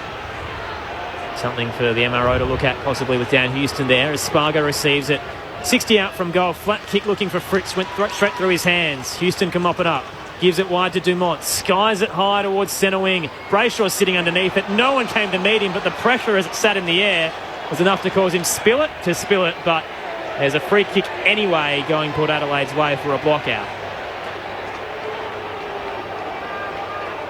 So, he plays on quickly. He's all the way back to Burn Jones on the wing commentary side. Amon running up the ground now. Has some space to work in. Inside forward 50. Great spoil from behind that time. May on Georgiadis, and will throw it back into the junction of 50 at left half for the Port Adelaide. Just again, just wanting to spot up that kick over the top of a teammate instead of just hitting it out and putting it in front to the advantage. He has to go over a Port Adelaide and Melbourne player, and then May was so close to Georgiadis it made it enormously difficult. Tox back in. Marshall won it down. Viney coming through, though. Kick was smothered. Mead can gather for the power. Hands it back to Bonner. Trying to use Dumont. Had nowhere to go. Retreats to the boundary line. Uses Mead to the top of the goal square front position. Couldn't be taken by Tomlinson. Comes to ground. Bowie wraps up the Rosie in the tackle. Marshall got it out to Houston. Tried to fend off and Jackson and was caught. Holding the ball, going the way of the Young Demons ruckman. Luke Jackson in defensive 50.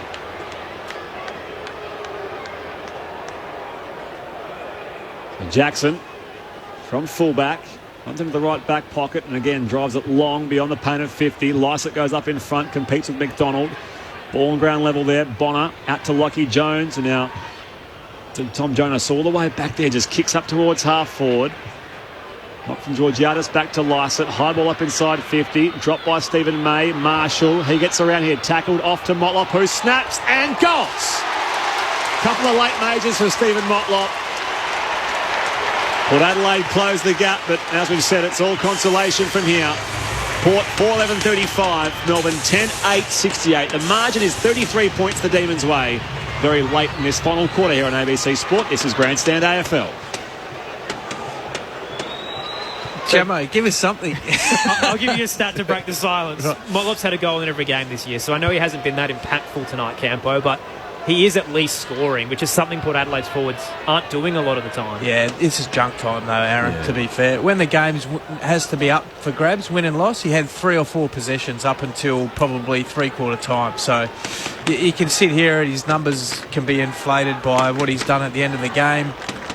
Irrelevant for me. I think they've got to invest in some other of the younger guys in the sample, give them an opportunity. So Hayes might be the one who comes in as their next ruck if Lysett can't get up. 33 points to the lead to Melbourne. In the middle, Boak tackled by Oliver. Got a handball up and down. Coming through, Houston couldn't dispose of it. Drew wheels and goes. Gives it back to Boak. Into the 50 for the power. Knocked down was Georgiadis by May. No whistle. Butters ricochets off his knee towards Motlop. Gathers outside the 50. He's looking for options inside. Panics and retreats with a handball to Dumont. Then Rosie. Now Mead. Close to the boundary line. Sets it up centrally in the 50. Butters got a fly, so did Petrarca. Spilled to Powell Pepper. He can't gather. Burn-Jones is at 48. Threw it on the right towards goal. Minus score? No. Yes. It's just crept in. 4-12-36 the Power. Down by 32 points late stages of the fourth.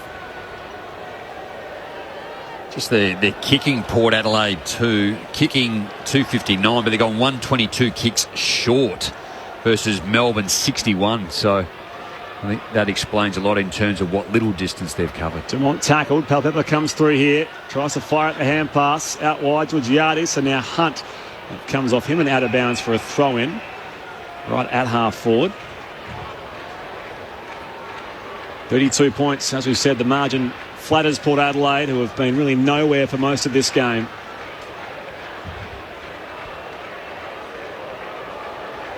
Back in it comes Jackson and Lysett. Dumont hurries a high ball up inside forward 50. May marks. The class has been so apparent. Port Adelaide succumbs to its equal worst start to any season, while the Demons' premiership defence rolls on. Melbourne by 32. It's a grand old flag, it's a high-flying flag, it's the emblem for me and for you. It's the emblem of the team we love, the team of the red and the blue. Every heart beats true for the red and the blue, and we sing this song to you. Should old acquaintance be forgotten, keep your eye on the red and the blue. Demon dominance at the Adelaide Oval. They led at every break and never seemed to be in any form of danger. A 6-point lead at quarter time, 37 at the major break, 47 at three-quarter time, and ultimately winners by 32 points. James Harms had 2, Bailey Fritsch had 3, singles to Jackson, Viney, Gawn, Langdon and McDonald. For the Power, 2 to Motlop, singles to Houston and Georgiadis. They didn't kick their first goal until the 23-minute mark of the third. Melbourne romped their way to 4-0. It's a grand old flag, it's a high-flying flag, it's the emblem for me and for you. It's the emblem of the team we love, the team of the red and the blue. Every heart beats true for the red and the blue, and we sing this song to you. Should old acquaintance be forgot, keep your eye on the red and the blue. Where to next for the Port Adelaide Football Club? Their equal worst start in history, 0-4 with Carlton to come next week. Melbourne roll on. They look unbeatable at the moment, and they still haven't hit fifth gear. Excellent performance to kickstart round 4, and Port Adelaide will be searching for answers after another insipid, lifeless performance at the Adelaide Oval in front of 23,058 fans. We're with you for the next 50 minutes on Grandstand AFL, so get in touch. The text line 0437 774 774 0437 774 774. Demons fans, let us know the elation. Can you win it again? It's looking likely. Let us know. Feel free to brag. Port Adelaide fans, I want to hear the anger. I want to know what's next. What is the solution? Can Ken stay on? Is there a need for change? Should some players come back into the side? Let us know on the text line 0437 774 774. We'll head into both rooms and we'll also get the song very shortly. Rod Jamieson, Scott Camporelli. How were Melbourne so elite tonight? Well, if you look at what we talked about in the pre-game in terms of their contested game and the intercept game, they win contested possession by 25, so that's an absolute belting. And that started really right from the first quarter where they jumped them. If you go to the intercept game, once again, Port Adelaide give up 7 goals 4. They only kicked 2 goals 5 themselves. That's pretty much the ball game. I mean, once they went inside forward 50, they scored. But I just thought they played into Melbourne's hands. They tried this uncontested mark game when Port had almost 130 uncontested marks. They went sideways, they went backwards. They never asked Melbourne a question in terms of their ball movement. Now, that can be because of Melbourne's defensive structure, and we've got to give them, plenty of credit in forcing Port Adelaide. But we said during the call, guys, that this is the fourth time or a couple of times we've seen Port Adelaide, and Hawthorn took that away from them, and they got it done. Adelaide potentially did a little bit of that last week, Gemmo, and then obviously Melbourne tonight have taken away that. And to keep the team and be that hungry, you can see Melbourne, how hungry they are with their pressure on the ball carrier. They gave Port no time and space tonight to do anything. So their pressure, even though their tackle numbers aren't that high, they just were right in their grill the whole time. They never allowed them any time and space. And then when they did slow it down, their defensive structure was outstanding. And to be fair, Port Adelaide didn't really, for mine, have a winner on the night. I thought Travis Boak tried, and I thought Tom Jonas tried. But other than that, you're really scraping the bottom of the barrel in terms of, who stood up and what could they do at the end of the day. But I thought it was a really convincing performance by Melbourne. Yeah, look, I can't object or actually probably add anything further to that too. I just think the way Port Adelaide played, Melbourne are an exceptionally good side. We know that with still enormous amount of depth to come back into it. But Port Adelaide did not help themselves at all tonight, and they assisted Melbourne, to be able to defend and hold ground and continue to repel. And I just thought their interception, their anticipation, because they were able to and allowed to, in terms of because that wasn't quick movement, they didn't come through the middle, they didn't challenge Melbourne really at all defensively, other than maybe early in that first quarter where it was 3 behinds to 1 goal and it was 6 points at three-quarter time, and you just thought it was going to be a bit of a scrap. But then that sort of 10 minutes in that second quarter really opened up, and away Melbourne went. So it was a demolition, and the score was really flattering for 32 points to be the end result. That had 10 goals plus written all over it. On the text line, Rob says, in relation to Port Adelaide, we carved it up in the middle with our hands. Beautiful to watch. Oh, must be in relation to Melbourne then. I'm not sure what Rob's going at there, but Rexy in Adelaide says, will Buckley be coaching Port Adelaide by Anzac Day? Rexy's gone early with the big claim. Anything's possible at this stage. I guess they would have. We'll talk more about this later on, but I guess if they are to make a change mid-year, Port Adelaide, they've got Brett Montgomery and Nathan Bassett, probably the two most likely to take over if they did. But Bass would probably do it with his senior coaching experience here, standalone. He coached Norwood for a couple of years to a couple of premierships, I think, or one in particular. But anyway, I'd be surprised, Spriggy, that they would do it. I don't know Ken that well. I don't see it being in his manner to step aside and step down, regardless of what the result would be. It would be incredibly brave of Port Adelaide to make that type of decision at this point, or even before halfway.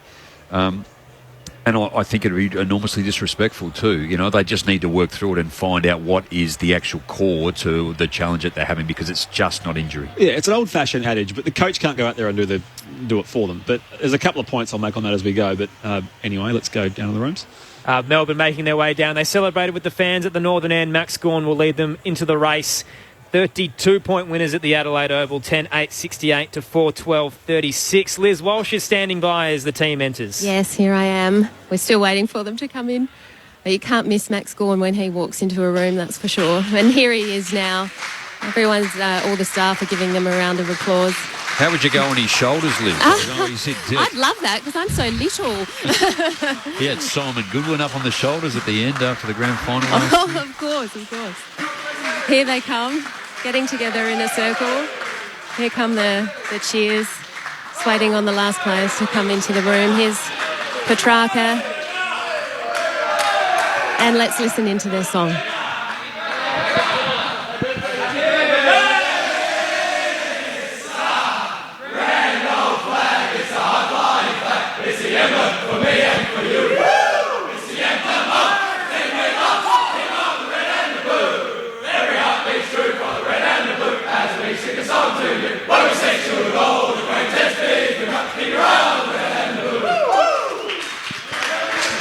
There you go, a very happy Melbourne rooms here. We're hoping to speak with Ed Langdon soon, so we'll come back down here as soon as I've got him. The song as emphatic as the win. The Demons certainly rolling on and seem up and about, jubilant with yet another victory, unbeaten in season 2022, 4-0. Pretty decent run to come for them as well. The Giants next weekend, then Richmond, Hawthorn and St Kilda. They can win easily their next month of football. Absolutely. Yeah. The funny thing is they haven't, we mentioned this pre-game, is the margins. They're not winning by 10 goals, but you can still tell from what you're seeing out in front of you that they are just a class above, and they have those little bursts, don't they, which we saw here in the second term, putting sides away. Yeah, well, they don't need to. I mean, at the end of the day, you win by 6 or 7 goals and you win the way that they did. That just brings belief. You can just see, and clearly they won a premiership, so they've got belief in their system. They've got selection pressure. There's guys that actually want to get in that can't, so there's a level of performance that needs to happen, otherwise they lose their spot. So all those things add up, in terms of like their mentality around the way they go about it. But you can just see, compared to Port, Melbourne are in sync. They're in sync with the way they move the ball. They're in sync around stoppage tonight.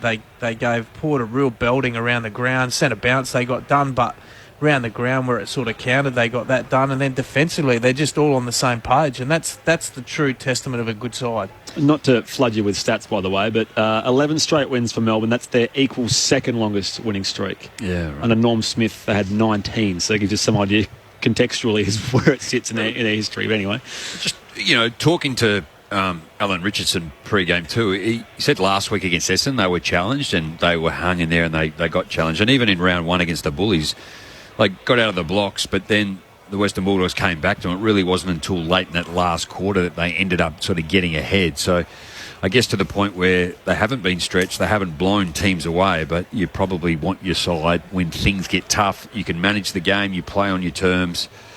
You don't expend too much energy, but you know how to go about it when things do get tight. You've got the ability to be able to, put things in place to be able to continue. The age-old saying is peaking at the right time heading into finals, but Melbourne haven't really peaked. Like they're unbeaten at 4-0, but they haven't played their best brand of football yet, so they're actually coasting through quite comfortably. Yeah, well, again, you don't mind that. I guess you'll test them at times. You can only do what you can against the opposition, and again, I've seen two of their games, this one being the second, and I watched the one closely in round one. I didn't see last week, but they're certainly doing it right. And the spread of best and better players, when you have a look, what I liked too was James Jordan and his game tonight. Ed Langdon did the same.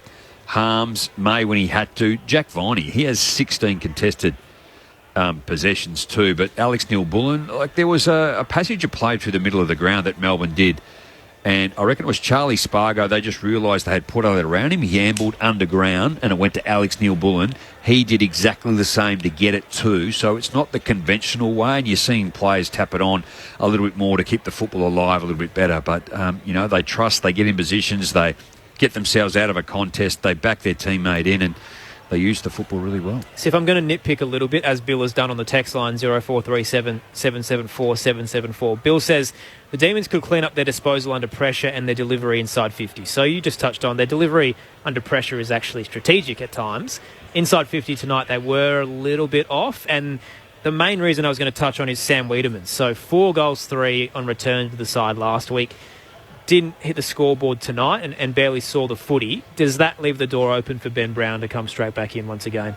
They still had 11 marks inside forward 50. So that suggests that, they're still finding targets in there. So the forwards don't necessarily always get, silver service because, that they can be under pressure. But Bailey Fritsch still kicked 3, McDonald kicked 1, so there's 4. Jackson kicked 1 as a forward and Gawn kicked 1 from when he was forward too. So they're getting him from different, components. But, he played his role, Wiedemann. But, I think Ben Brown is probably still comes back into that team, off his performance, particularly in the grand final. You can see, and he's tough to defend. I mean, he's a big man, and he leads up the ground at you as well. So he's a different type of forward where. Wiedemann and that are probably more stay-at-home type forwards. The voices of Scott Camperelli, Rod Jamieson, your experts this evening with you for the next 40 minutes. Feel free to get in touch, 0437 774 774. Melbourne winners by 32 points at the Adelaide Oval to start round 4. Let's head down into the rooms and chat, see how the players are feeling. Yes, hi everyone. We're down here with Ed Langdon. Congratulations on such an emphatic win. How did you see that playing out? Ideally exactly like it did, so that was great. It's really hard to come to Adelaide Oval and win.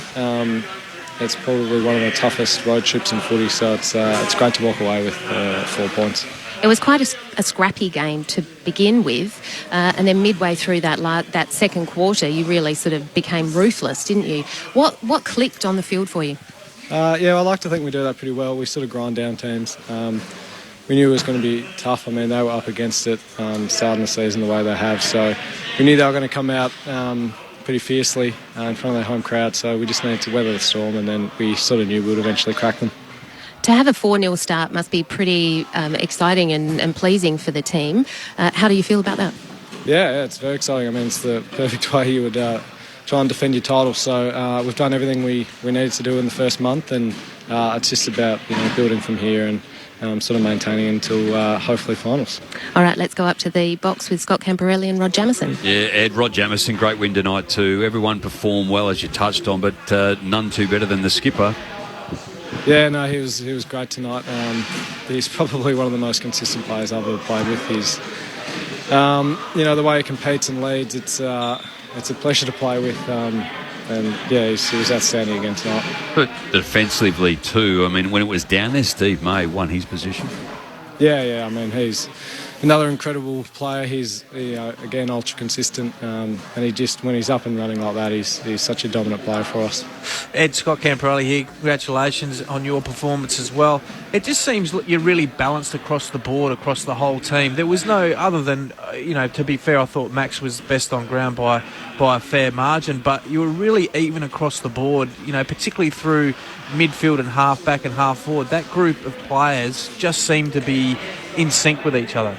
Yeah, absolutely. I mean, it sort of comes from a place of selflessness. I mean, we've got a lot of really good players and a lot of players who probably aren't playing in the position they would ultimately like to be, but that's sort of what we sat down and discussed almost 2 years ago now, and it's all about that selfless role and sort of what you can do for the team, and it's got us to where we are now.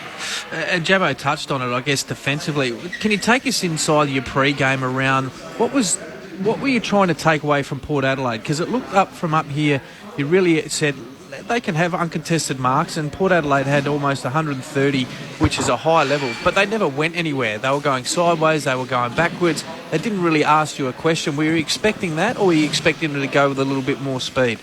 Probably a little bit more speed, but we love it when teams switch it like that against us. It doesn't bother us at all. As long as we sort of keep our defence intact, at some point they're going to have to kick long and so that's when we mop it up and go back at them. So it makes it really hard for them to defend when they're playing like that because they're so spread. So we kind of like that. We probably thought they were going to play a bit faster, but they opted not to, I guess. Ed Langdon's our guest on Grandstand AFL after Melbourne's 32-point victory over Port Adelaide. Ed, you said it's hard to win at the Adelaide Oval, but you've won 6 of your past 7 here at the venue. What do you actually like about playing in South Australia? Well, it is probably objectively the most beautiful oval in the country, so that's great. The Port fans, although they're opposition fans, the atmosphere they bring is pretty incredible. And I didn't know that was the record we had, so that's pretty good. Can I ask, was that inflated over the 2 years of COVID though too? There was a couple of games here that weren't against Adelaide sides, but still, regardless, good performance and a good record here. Outstanding. Ed, also on the way the team's playing at the moment, so it's interesting to note in the middle that Max is still as dominant as he's ever been, even though he's playing around the ground. And Luke Jackson seems to be really taking on the ruck reins at the moment. He was very impressive once again tonight. Can you tell us a bit about what he's like at the club? Because obviously it's a contract year for him. There's talks that the WA clubs will come hunting. But is he really set in at the Melbourne Football Club? Yeah, absolutely. He's probably everyone's favourite player. By a long margin, I would have thought. I don't think he realises how good he's going to be. Either, which is pretty exciting. He's going to be something pretty special, and he's the most humble, likeable kid you could make. So, I think we've got a good one there. Speaking of humble and likeable, you seem like a pretty understated player yourself, but Goal of the Year nomination last week. I mean, are you still basking in a bit of that, getting the Goal of the Year nod? Yeah, it has been. It's been nice for a change. But I think there'll be plenty more good goals this season. You're the clubhouse leader. Hey, Ed, can I ask more of a personal question too around, you ended up at Fremantle for quite some time. It was your 45th game for Melbourne tonight. You're originally from Melbourne. Players want to move more. Did it take you a while to resettle back into Melbourne itself and the Melbourne Football Club? Absolutely did. I mean, this is my 3rd year at Melbourne, and it's probably the only year I've actually felt settled. 2020 up in Queensland, and then last year we were sort of all over the shop, ending up in Perth. So it's nice to actually sort of have some normality back and sort of reconnect with my family and friends, and just get all them to the game. And I'm loving playing at the G, so I'm looking forward to the next month. We touched on it during the game and post that it still feels like Melbourne have another gear to go to. Where do you think the improvement can come from, considering you're unbeaten and you're probably the best team in the league right now? How do you continue to improve throughout the year? I think it's just sort of consistency across the board. We sort of pride ourselves on being able to grind teams down, but I don't think so far this year we've sort of put a team away over the 4 quarters. So that's probably what we should be working on the next few weeks, and no doubt that's coming. And you mentioned that coming into the game, Port Adelaide with their backs against the wall might be a dangerous opponent, but did you notice, I guess, in the game tape reviews and the previews with the assistant coaches, that there was a common trait that was going to be easy to pick apart coming in? When a team's obviously underperforming, there's clearly something not going right. And we sort of knew it's a bit of a contest game, so if you beat them at the source, you get a whole lot of opportunity going back. Ed, thank you for your time. Congratulations again on the win. Head back home and enjoy some rest. Awesome. Thanks, guys. Ed Langdon from the Melbourne Football Club, 26 touches, a goal tonight, 4-0 after a 32-point win over Port Adelaide, who are 0-4. We've got both sides of the ladder tonight, which is interesting because we've got 2 preliminary finalists and eventually 1 premiership winner. In tonight's contest, it was supposed to be the blockbuster that kicked off the round when the fixturing came out, and all of a sudden the upcoming primetime games for Port Adelaide just don't look as promising as we expected, Jamo. Well, I think the AFL will hold, I guess, the draw as they have. They've seen it the last couple of years, and they release the first 9 rounds. They'll probably get to 7, 8 or 9 before they then release the next stage for this particular reason. But Like, we all thought that Port Adelaide were going to be a top 4, top 6 side. There was no doubt about that. But to have, I guess, the struggle in round one, not necessarily the performance as a whole, but to cop the injuries they did up against Brisbane, in Brisbane. I know Robbie Gray was fit, but apparently hasn't had enough football. He's just come out of COVID as well, so he'll go back and play SANFL here this weekend, so he'll be better for the run. But Spriggy, he's sort of getting to the end, and he needs small spaces. He doesn't need a lot of touches, but, looking at tonight, I don't know how much better he would have made the side either too by coming in. Just back to my point on the whole efficiency inside 50, which was a real focus area coming in. We spoke about it pre-game. I'm sure it was analysed with an inch of its life during the week at Alberton, and then it didn't improve tonight. So to the point around whether there's pressure on the coach and the fact the coach isn't out there kicking the ball around, how do they focus on that so much and yet still be so poor tonight as far as what they... And Robbie Gray is part of that conversation where he comes back in and provides a bit more up there, but they were somehow almost worse tonight as they were last week inside 50. That's not the coach's problem. I think it's... well, again, I think Ed highlighted as we did all the time, like, we just let the team go. If they want to go wide and back, we just sit back. We love it. We set up accordingly and we can get a bit of a breather. So... I think they went in multiple times, shallow and wide, but they haven't got the ability to take a mark inside 50. I think they only had two or three. So you haven't. It's got to be during play, carrying the football, carrying the lines, and being able to, within that 50 to be able to have a shot. And if not, it's just going to be deep and allowed to either the defenders knock it away or take the football out of their defensive area. So I think there's a lot of areas that Port Adelaide need to improve on, which all teams do. But I think it's probably the least of getting it inside 50 is sort of the least of their problem. It's that final kick. We talk about their last kick inside 50 on multiple times and how difficult it is. If you don't get that right, then the defence will just take it away. But, chaos ball, I thought that was chaos ball all night for them, and not chaos in a positive way. It was just chaos because I don't think they really knew what to do and how it was going to come in. Yeah, well, and to answer your question, that would be the question if you were in the press conference asking Ken Hinkley, what was your mode of offence tonight? Was it to try and own the ball and then try and pick your way through?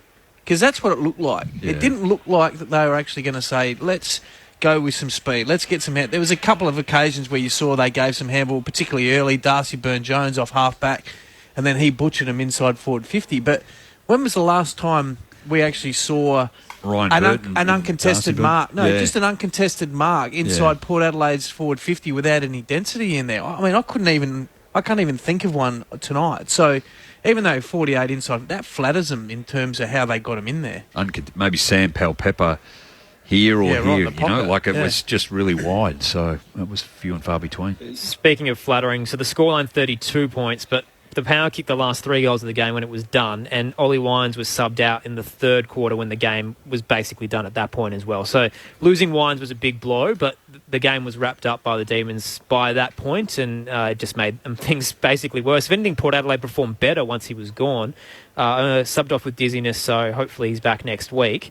On the text line, Fran from Melbourne says, "Hi Tim, can you explain once again what type of game this was? Was it poor, good, ordinary? I'm not quite sure. Melbourne won, but was Port Adelaide that bad? Fran, they were that bad. It was not a memorable game by any stretch of the means. Melbourne, really didn't have to try too hard to get over the line. If anything, they left the door open for Port Adelaide in the early stages and finally got cruising in the second quarter, but it wasn't an impressive game by any standards, Jamo. No. And this is not to take away anything from Melbourne's performance. Though. They were very, very good, if not exceptional, across across the four quarters. I mean, that first quarter they had to dig in and they had to defend, and it was a tough slog. And the score reflected that. And then they got away in the second quarter, and then the margin... at half-time was 37 points, 47 at three-quarter time and 32, and just had a look, it got out to 53 points at about the 4.5-5-minute mark of that last quarter. So, to Campo's point, Motlop kicks 2 in the last quarter, but the margin was flat. They got absolutely smashed tonight, absolutely towed up. You guys discuss this stuff week in, week out. I'm very much a bit of a blow-in tonight. But as to how the club has handled this more broadly, Port Adelaide, and the Sir Matthew Richardson writing an open letter to fans, acknowledging the frustration, the pressure on the coach. was it the right approach, do you think, to acknowledge that external noise is out there, that this is a below par start to the season? This is before tonight's result as well, by the way. But yeah, I guess being in a two-team town and Jamo's, I guess, intimately involved now still with Adelaide, you're sort of damned if you do, you're damned if you don't in this town. So if you don't, if you don't come out and say something, people go, oh, they're not, transparent with us. They're not actually giving us anything. And then when you do come out, they go, oh, well, that's, here we go. It's all words. It's no actions and blah, blah, blah. So, to answer your question, I think you're stuck between a rock and a hard place. But for me, actions always speak louder than words. And tonight, unfortunately, Port actions, the players and that footy club that represented today, players and coaches, they were just outclassed. I think you want to, ideally you want to control the narrative in terms of, because if you don't say something, then a lot of people will say something. And some of the time, Sprig, it's not always correct because you want to be able to acknowledge it. And I think that's what Matthew Richardson has done. Yep. David Koch came out as well. And that's probably the question I would ask. I appreciate the passion and your expectation, and the side should be better and should be performing better. But it's legitimately a game of footy. And yes, we all live for our sport and we live through it a lot of the time. But you just can't ring the club and start abusing someone in membership because of your performance. We know that you purchase your membership in the hope that they're going to perform well, but that's not always going to be the case, and it's a tough competition, and it's not just a throwaway line. So I think that's where you got to bring the balance in. Port Adelaide is a legacy club. It's the Williams, the Eberts, the Cales. It's been mentioned before that maybe Port Adelaide has never warmed to Ken Hinkley. And as much as he's been there for 10 years, so he's been there for a little while, but the fans or some part of the culture doesn't necessarily warm to an outsider like Ken Hinkley. Do you think that's at all a fair comment? I think the last 2 years when he's made the prelim, I think those two results possibly haven't helped. But I would have, you know what, you almost sort of go, too bad. He's the right person for the job for our club. And you've got to go back again right to the start. He took over, let's say they were a basket case when he took them over. And he's got them to where they are. And they've appeared in finals 5 times and 3 prelims. Like, his record is exceptional in terms, and you take that historically and across the league right at this very moment. For the Port Adelaide Football Club to publicly address the concerns from the membership base around Ken Hinkley, I guess was a little bit of support for the coach, but it hasn't been shown out there on the field. So we've talked a lot about the poor disposal, the structure not working. Have we seen effort? Because the Russell Ebert tribute match was a disgrace for what they put out there, considering the circumstances heading in, that clearly mentally they weren't there. And tonight, with your backs against the wall, 0-3, seasons on the line, they dish this up as well. So is it purely because of the skills, or are they actually not giving 100% out there? Is there something mentally wrong behind the scenes of this football club? I'm not quite sure how to answer that, really, because you don't know intimately what's going on. Like, from all reports, like, Adelaide played Port Adelaide in the second pre-season game, and they played really well. And they had some young players play. Admittedly, it's early, and it's not as if it's a practice match because you only get 2 goes at it before the season starts. So coming into the season, I was quite bullish around Port Adelaide and how they looked and what their list had, how they constructed it. And their coaching group looks to have some experience with either existing that have come through the club or players that were or gone elsewhere and come into the club. Luke Kelly that we spoke to was at GWS and Western Bulldogs, so he's got some IP from other clubs, and he's an analyst, so he can have a look in real detail and provide some information back to Ken and the club as a whole as to where things and how things are tracking. But they would know all of that. I just can't see in one game post the Brisbane game that things just have blown up like they have.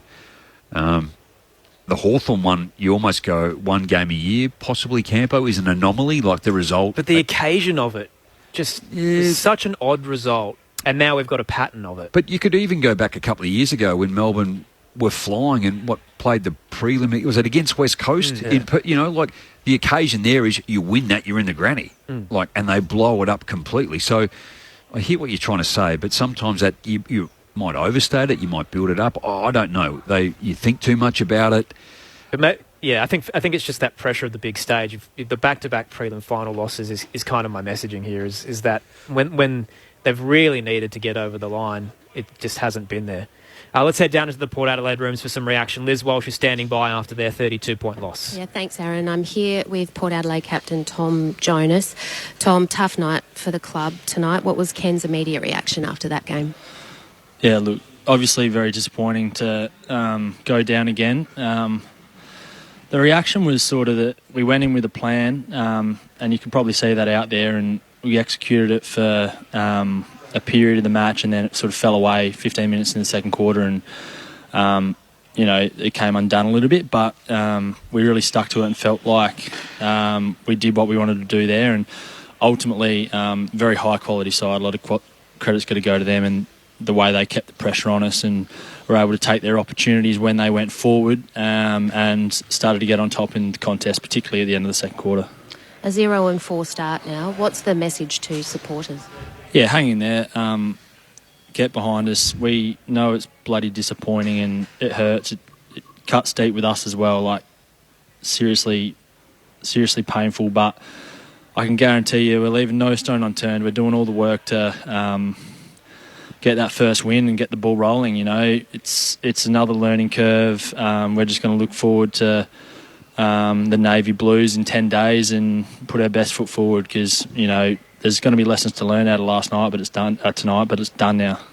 Let's go up to the box with Scott Camporelli and Rod Jamieson. Tommy, Scott Camporelli here. Thanks for fronting up, mate. It's always tough after a night like that. All good, mate. What was your plan going in? I mean, it looked from up here that you wanted to, I guess, control the ball, particularly when you had it and you were going sideways, you were going backwards. You never really asked Melbourne a question in offence, and to be fair, that was probably the main issue that we could see up here in the coach's box. Yeah, I mean, you've been in footy for a long time. It's a balancing act between going forward and playing into Lever and May's hands. They like to get that really deep anchor and sag off. So it was about going around them, but also looking for those opportunities to go forward, and we probably didn't quite get that right. We probably found the balance in the last quarter. I know the heat was out of the game a bit, but we looked to go forward to one-on-ones and get a little bit of overlap there. So you could see we wanted to sort of defend with the ball in hand, make the ground big, and then go forward. And like I said, we probably didn't get it quite right. Yeah, and I guess on the flip side, that caused the ball to get turned over in Melbourne's front half, and they're almost the best one or two in the competition in terms of intercept and going straight back at you. So you guys in the back 50 there wouldn't have had a lot of time to have a spell tonight. Yeah, well, it's rare for me to get over 10 touches, let alone over 20, so obviously there's a little bit of ball coming in there, but, we were a bit undersized back there, and I thought we applied ourselves well. We stuck to our guns. There's one thing I can say about the group is it's not fractured. We're really sticking together, and there's no lack of effort. There's a little bit of polish there, and, hopefully we can welcome back sort of a couple of pieces in the next week or so, but we really aren't throwing in the towel. We're playing good putting our best foot forward, and we just probably didn't get that, like I said, that ball going forward quite right, and also our entry into the forward line to put them under that pressure and lock it in there and create some opportunities. Skipper, well done for fronting up too. I asked the question earlier. We spoke to Luke Kelly. I mean, obviously Charlie Dixon is the focal target up forward, and then you've got Lear, and the role that he plays, I think that's a massive loss to help you guys back. But just having two players out doesn't really change the structure and how you play. I mean, can you challenge that? Or, I mean, you've got the targets up forward, obviously, in Marshall and Georgiades to go to if you wanted to bring it down, to go deep. And I know you spoke about Melbourne's defence, but, I mean, you've highlighted how you play tonight, but that's not normally how you play. No, and sometimes you got to look at your opposition and try something different. And you're right. We've talked about a squad mentality and not being about certain players. And when we're not all in the best form we've ever been in right now, and we're searching pretty hard for that. And I think I've got a little bit lost here, but yeah. Look, I mean, you go. No. I was just going to say, I think one of the. I mean, I know you guys will work your way through it, and you'll make sure of that. I just think when Port Adelaide play, as when your back's against the wall, you play with dare and you take the game on, and I just think that's missing tonight, which is obviously pretty obviously to yourself. So yeah, and I think like one thing that will come out of this is they're really putting the heat on a lot of young blokes that haven't played a whole lot of footy and had to take a lot of responsibility. So, I mean, it's bloody tough now, and it hurts every day. And but we're going to see the benefit of it in the long run. I think one thing I will say is that we want to play footy that Port Adelaide members and supporters are proud of, and yeah, I think we did lack a little bit of dare tonight, but that is the way Kenny coaches us to play, so you'll see that soon. Yep. You'll see that back. Port Adelaide skipper Tom Jonas, our guest on Grandstand AFL after they lost to Melbourne by 32 points tonight at the Adelaide Oval. Tom, thank you for joining us to clarify, I guess, the circumstances around tonight and where to next. You might have caught the back end of our conversation just before we came down into the rooms. The prelim final losses, the Russell Ebert tribute night, and then tonight 0-3, your back's against the wall in a must-win game. Do you feel like the effort is there on big games, or is there any concerns about the way you're leading into these big games? No, there's no doubt the effort was there. We led the inside 50s, and when you can't get that scoreboard pressure, it sometimes does have a bit of an impact. You want to kick goals, you want to be playing fun footy and high-scoring footy, and that wasn't happening. So yeah, that's a bit frustrating. In terms of the prelim final stuff and the Russell stuff, Russell's night was a little bit different. It was very disappointing for the club. But the effort is absolutely there. The system's probably not quite being executed where it needs to be, obviously. And emotionally, there's obviously the disappointment of the way you've started the season, but the last couple of games where you've been booed off by the home crowd and the fact that the membership base has been so vocal throughout the week in the media and quite aggressive towards the club, what does that do to the side emotionally when you're seeing what your supporter base is putting out there as well? Oh, look, we've got probably the most passionate fans in the land, and they've got very high expectations of us as we do of ourselves, and you certainly are very aware of it, and it stings a bit. At the same time, we're really focused internally on getting things right and doing it for us as much as anyone else, because we put the hours in all summer. Some of us are getting towards the end a little bit, and potentially opportunities are slipping away, so there's no one that wants as much as us. And Ollie Wines subbed off with dizziness. Is he up and about down in the rooms now? Yeah, no, Ollie seems all right. So, I mean, we've got a bit of a spell now, so he'll get monitored, and I've got no doubt that he'll be right to go. He's a pretty tough operator, so, yeah, we'll just keep an eye on that, and he's in great hands. The extra few days too, Tommy, will help Scotty Lycett. Looks like he struggled as the game went on to even get his right arm above his head. I didn't notice that, but you guys have probably more idea than me. It's a tough game for the big boys. There's a lot of weight on their shoulders, and when you're coming up against Gorney, it's obviously a different kettle of fish. So yeah, he'll certainly relish a bit of extra time. And Tom, just before we let you go, there'll obviously be talk throughout the week about Ken Hinkley once again. All that we hear from inside the club, even from Matthew Richardson's letter during the week, is that Ken is a player's coach, and there's some really strong relationships amongst the squad. Can you tell us a bit about how he's taken the last few weeks and why it's really important for him to stay on as a coach for 2022? You're not going to hear anything different from me. I absolutely love Kenny. We've got a great relationship, as he does with a lot of the boys. We've got full trust in him and the rest of the coaching group. We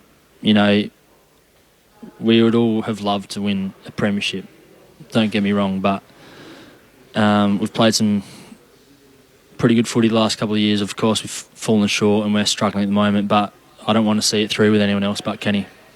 Tom, thank you so much for your time and your honesty as well. Best of luck next week against Carlton. Cheers, gentlemen. Port Adelaide skipper Tom Jonas there. 32-point losers to Melbourne tonight, 10-8, 68 to 4-12, 36. I really liked his wording on that final question there of Ken Hinkley. And this is the discussion when we had a lot of the media and the supporters calling for Ken Hinkley's head, is that the playing group adores him.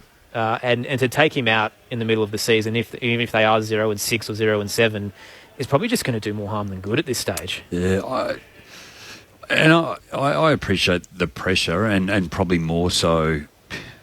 It's a genuine issue here in South Australia. The media, more so than anywhere else in Australia, it is an inhibitor to get good people to come to the clubs here. And so I would think the media as a whole, and I put myself in that, with that hat on tonight as well. It's one where I don't think, unless something has happened inside the four walls that's caused something extraordinary, I would think Ken's going to see out if not most of the year and if not the rest of his contract.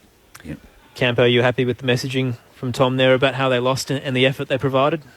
Yeah, I mean, it's tough. I mean, hats off to him. I mean, and it falls on him as well. I mean, he's the captain of the footy club. You couldn't have asked any more in terms of his effort tonight. And, you know, he was down there with a crash helmet on, coming in thick and fast and quick and trying to, you know, do his bit. But I just love the way he speaks. He'd be a captain that I would want to play under. Like, he's really leads from the front. He's, you know, he fronts up in tough situations as well.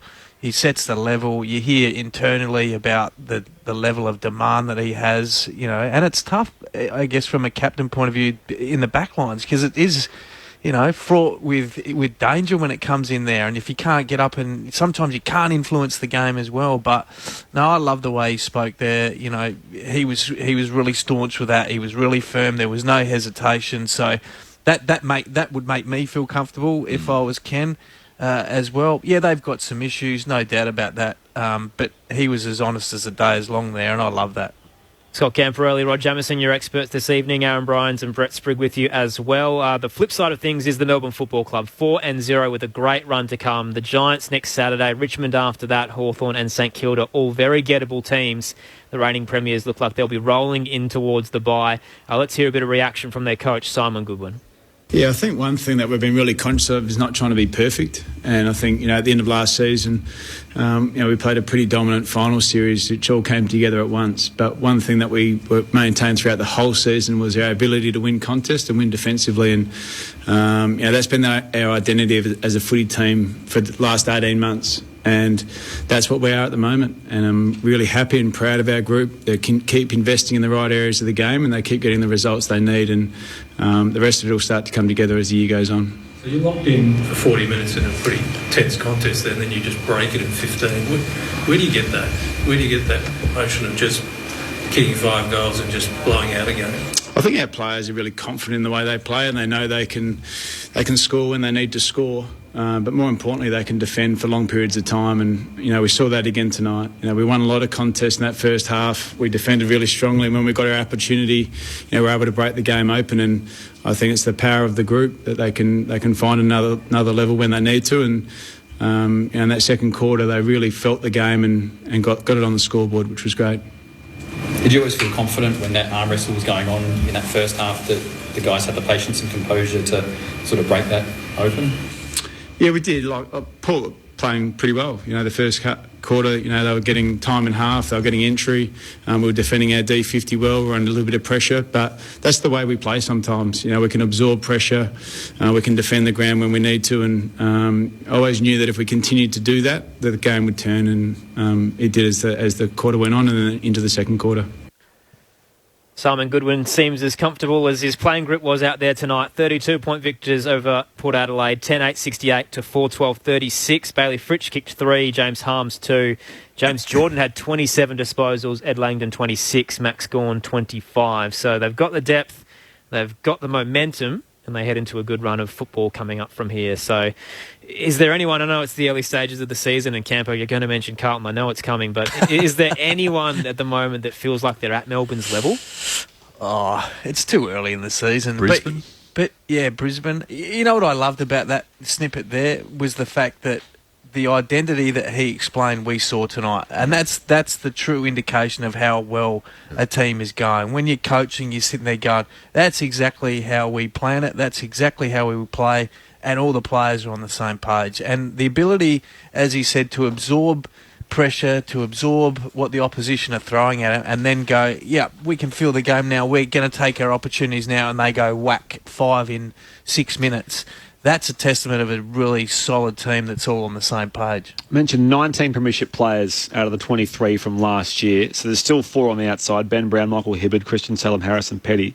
It's one of my all-time favourite stats, Campo, that no premiership team has ever played together again, ever, in the history of the comp. So there's a chance that those guys come back in and they do, you know, have that sort of quirk as well. But there are a couple of guys equally that belong in that side, like Adam Tomlinson, for example, you mentioned earlier, that didn't play in the GF, but it gives you some idea of the depth they have. Yeah, well, I think, to your point, historically, that how challenging that is, because every list has always changed. I think that's part of the hard work that you put in, and when you achieve something like that, that's why it becomes enjoyable with that group, because next year, regardless, it will never be the same, as close and as much as you want it to be able to do it and go it again. But when you have a look in recent time, I mean, Hawthorn were really strong for a long period of time. Richmond have been strong for a long period of time. Geelong prior to that.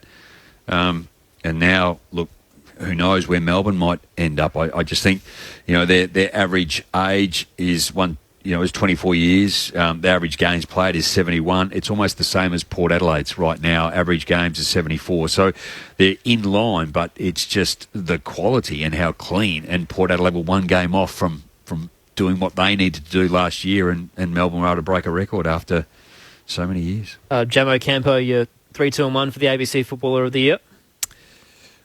Well, I think we can go 3. I think that's an easy one. Well, this is how I saw it, Jamo. Well, I'll go with you, Campo, how you saw it. I went 1 vote, Harms. I thought he was great. 23 possessions, 91% disposal efficiency, 2 goals. I thought he played really well, influential. 2 votes I gave to Stephen May. He had 23 possessions. He had 10 of those were intercept possessions. 7 of those were marked direct from the opposition. So, that's a bit of an Achilles heel from Port. And he had 680 metres of metres gained. So a dominant performance from him. And then lastly, but not least, Max Gawn, 3 votes, which I think we agreed upon, Jamo. He was by far the best player on the ground. I mean, 25 possessions.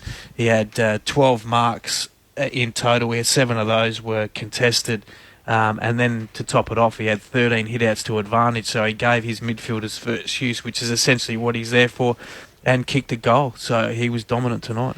We might try quickly head downstairs and get a little bit of Ken Hinkley after their 32-point loss to Melbourne. What you haven't got in that attack? No, I think there's a big part, obviously, in what's not there and what's trying to get the job done for us. But I think clearly for everyone to see, we're working to try and improve our scoring, and we know there's some challenges with that because we've been a side that's used to doing it a bit differently normally, but we are being challenged to look for different ways. I think we are looking for different ways to try and get a score.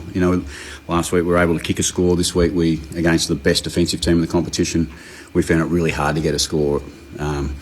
Thought early in the game, we were playing the game we wanted to play. We had a plan to play the way we wanted to play, and it was clear. I think everyone could probably see the way we were trying to play, and we were executing pretty well, to their credit, as a good side, great side, the Premiership side does. They took 7 or 8 minutes and they were able to break the game open. I thought until that point we were playing the game we wanted to play. Albeit we weren't scoring goals. I'm not going to... People will hang me if I say I thought we were playing the game we played and we couldn't score. The sounds of Ken Hinkley down in the press conference room. Melbourne victors tonight to start round 4 by 32 points, 10-8-68 to Port Adelaide's 4-12-36. The Power unable to register a goal until late in the third quarter. Ollie Wines subbed off with dizziness in that term as well. Jamo, Campo, thank you as always. Appreciate it. Thank you. Spriggy, good to see you. Do I have to go home? You enjoyed your stay? You can call it off the TV. How you can do things I enjoyed the weather. Yeah, it's a good point. Great to have Thanks, you, Spriggy. Thanks to Liz Walsh as well, to Craig Davis back in the studio, and to Andrea Williamson as well. Melbourne winners by 32 points to start the round. Don't forget to join us tomorrow as round 4 rolls on at Cardinia Park. Our coverage starting at 7:05 Eastern in Victoria and Tasmania. For everybody else, you'll be joining at 7:30 Eastern. It's Geelong up against Brisbane. And then on Saturday, the AFLW Grand Final, live here at the Adelaide Oval as the Crows host the Demons. You can join us from 12:05 Eastern Standard Time. Thank you to everyone who texted in tonight. Hopefully we provided a little bit of light in what was a demolition for the Demons. They roll on 4-0 to start season 2022.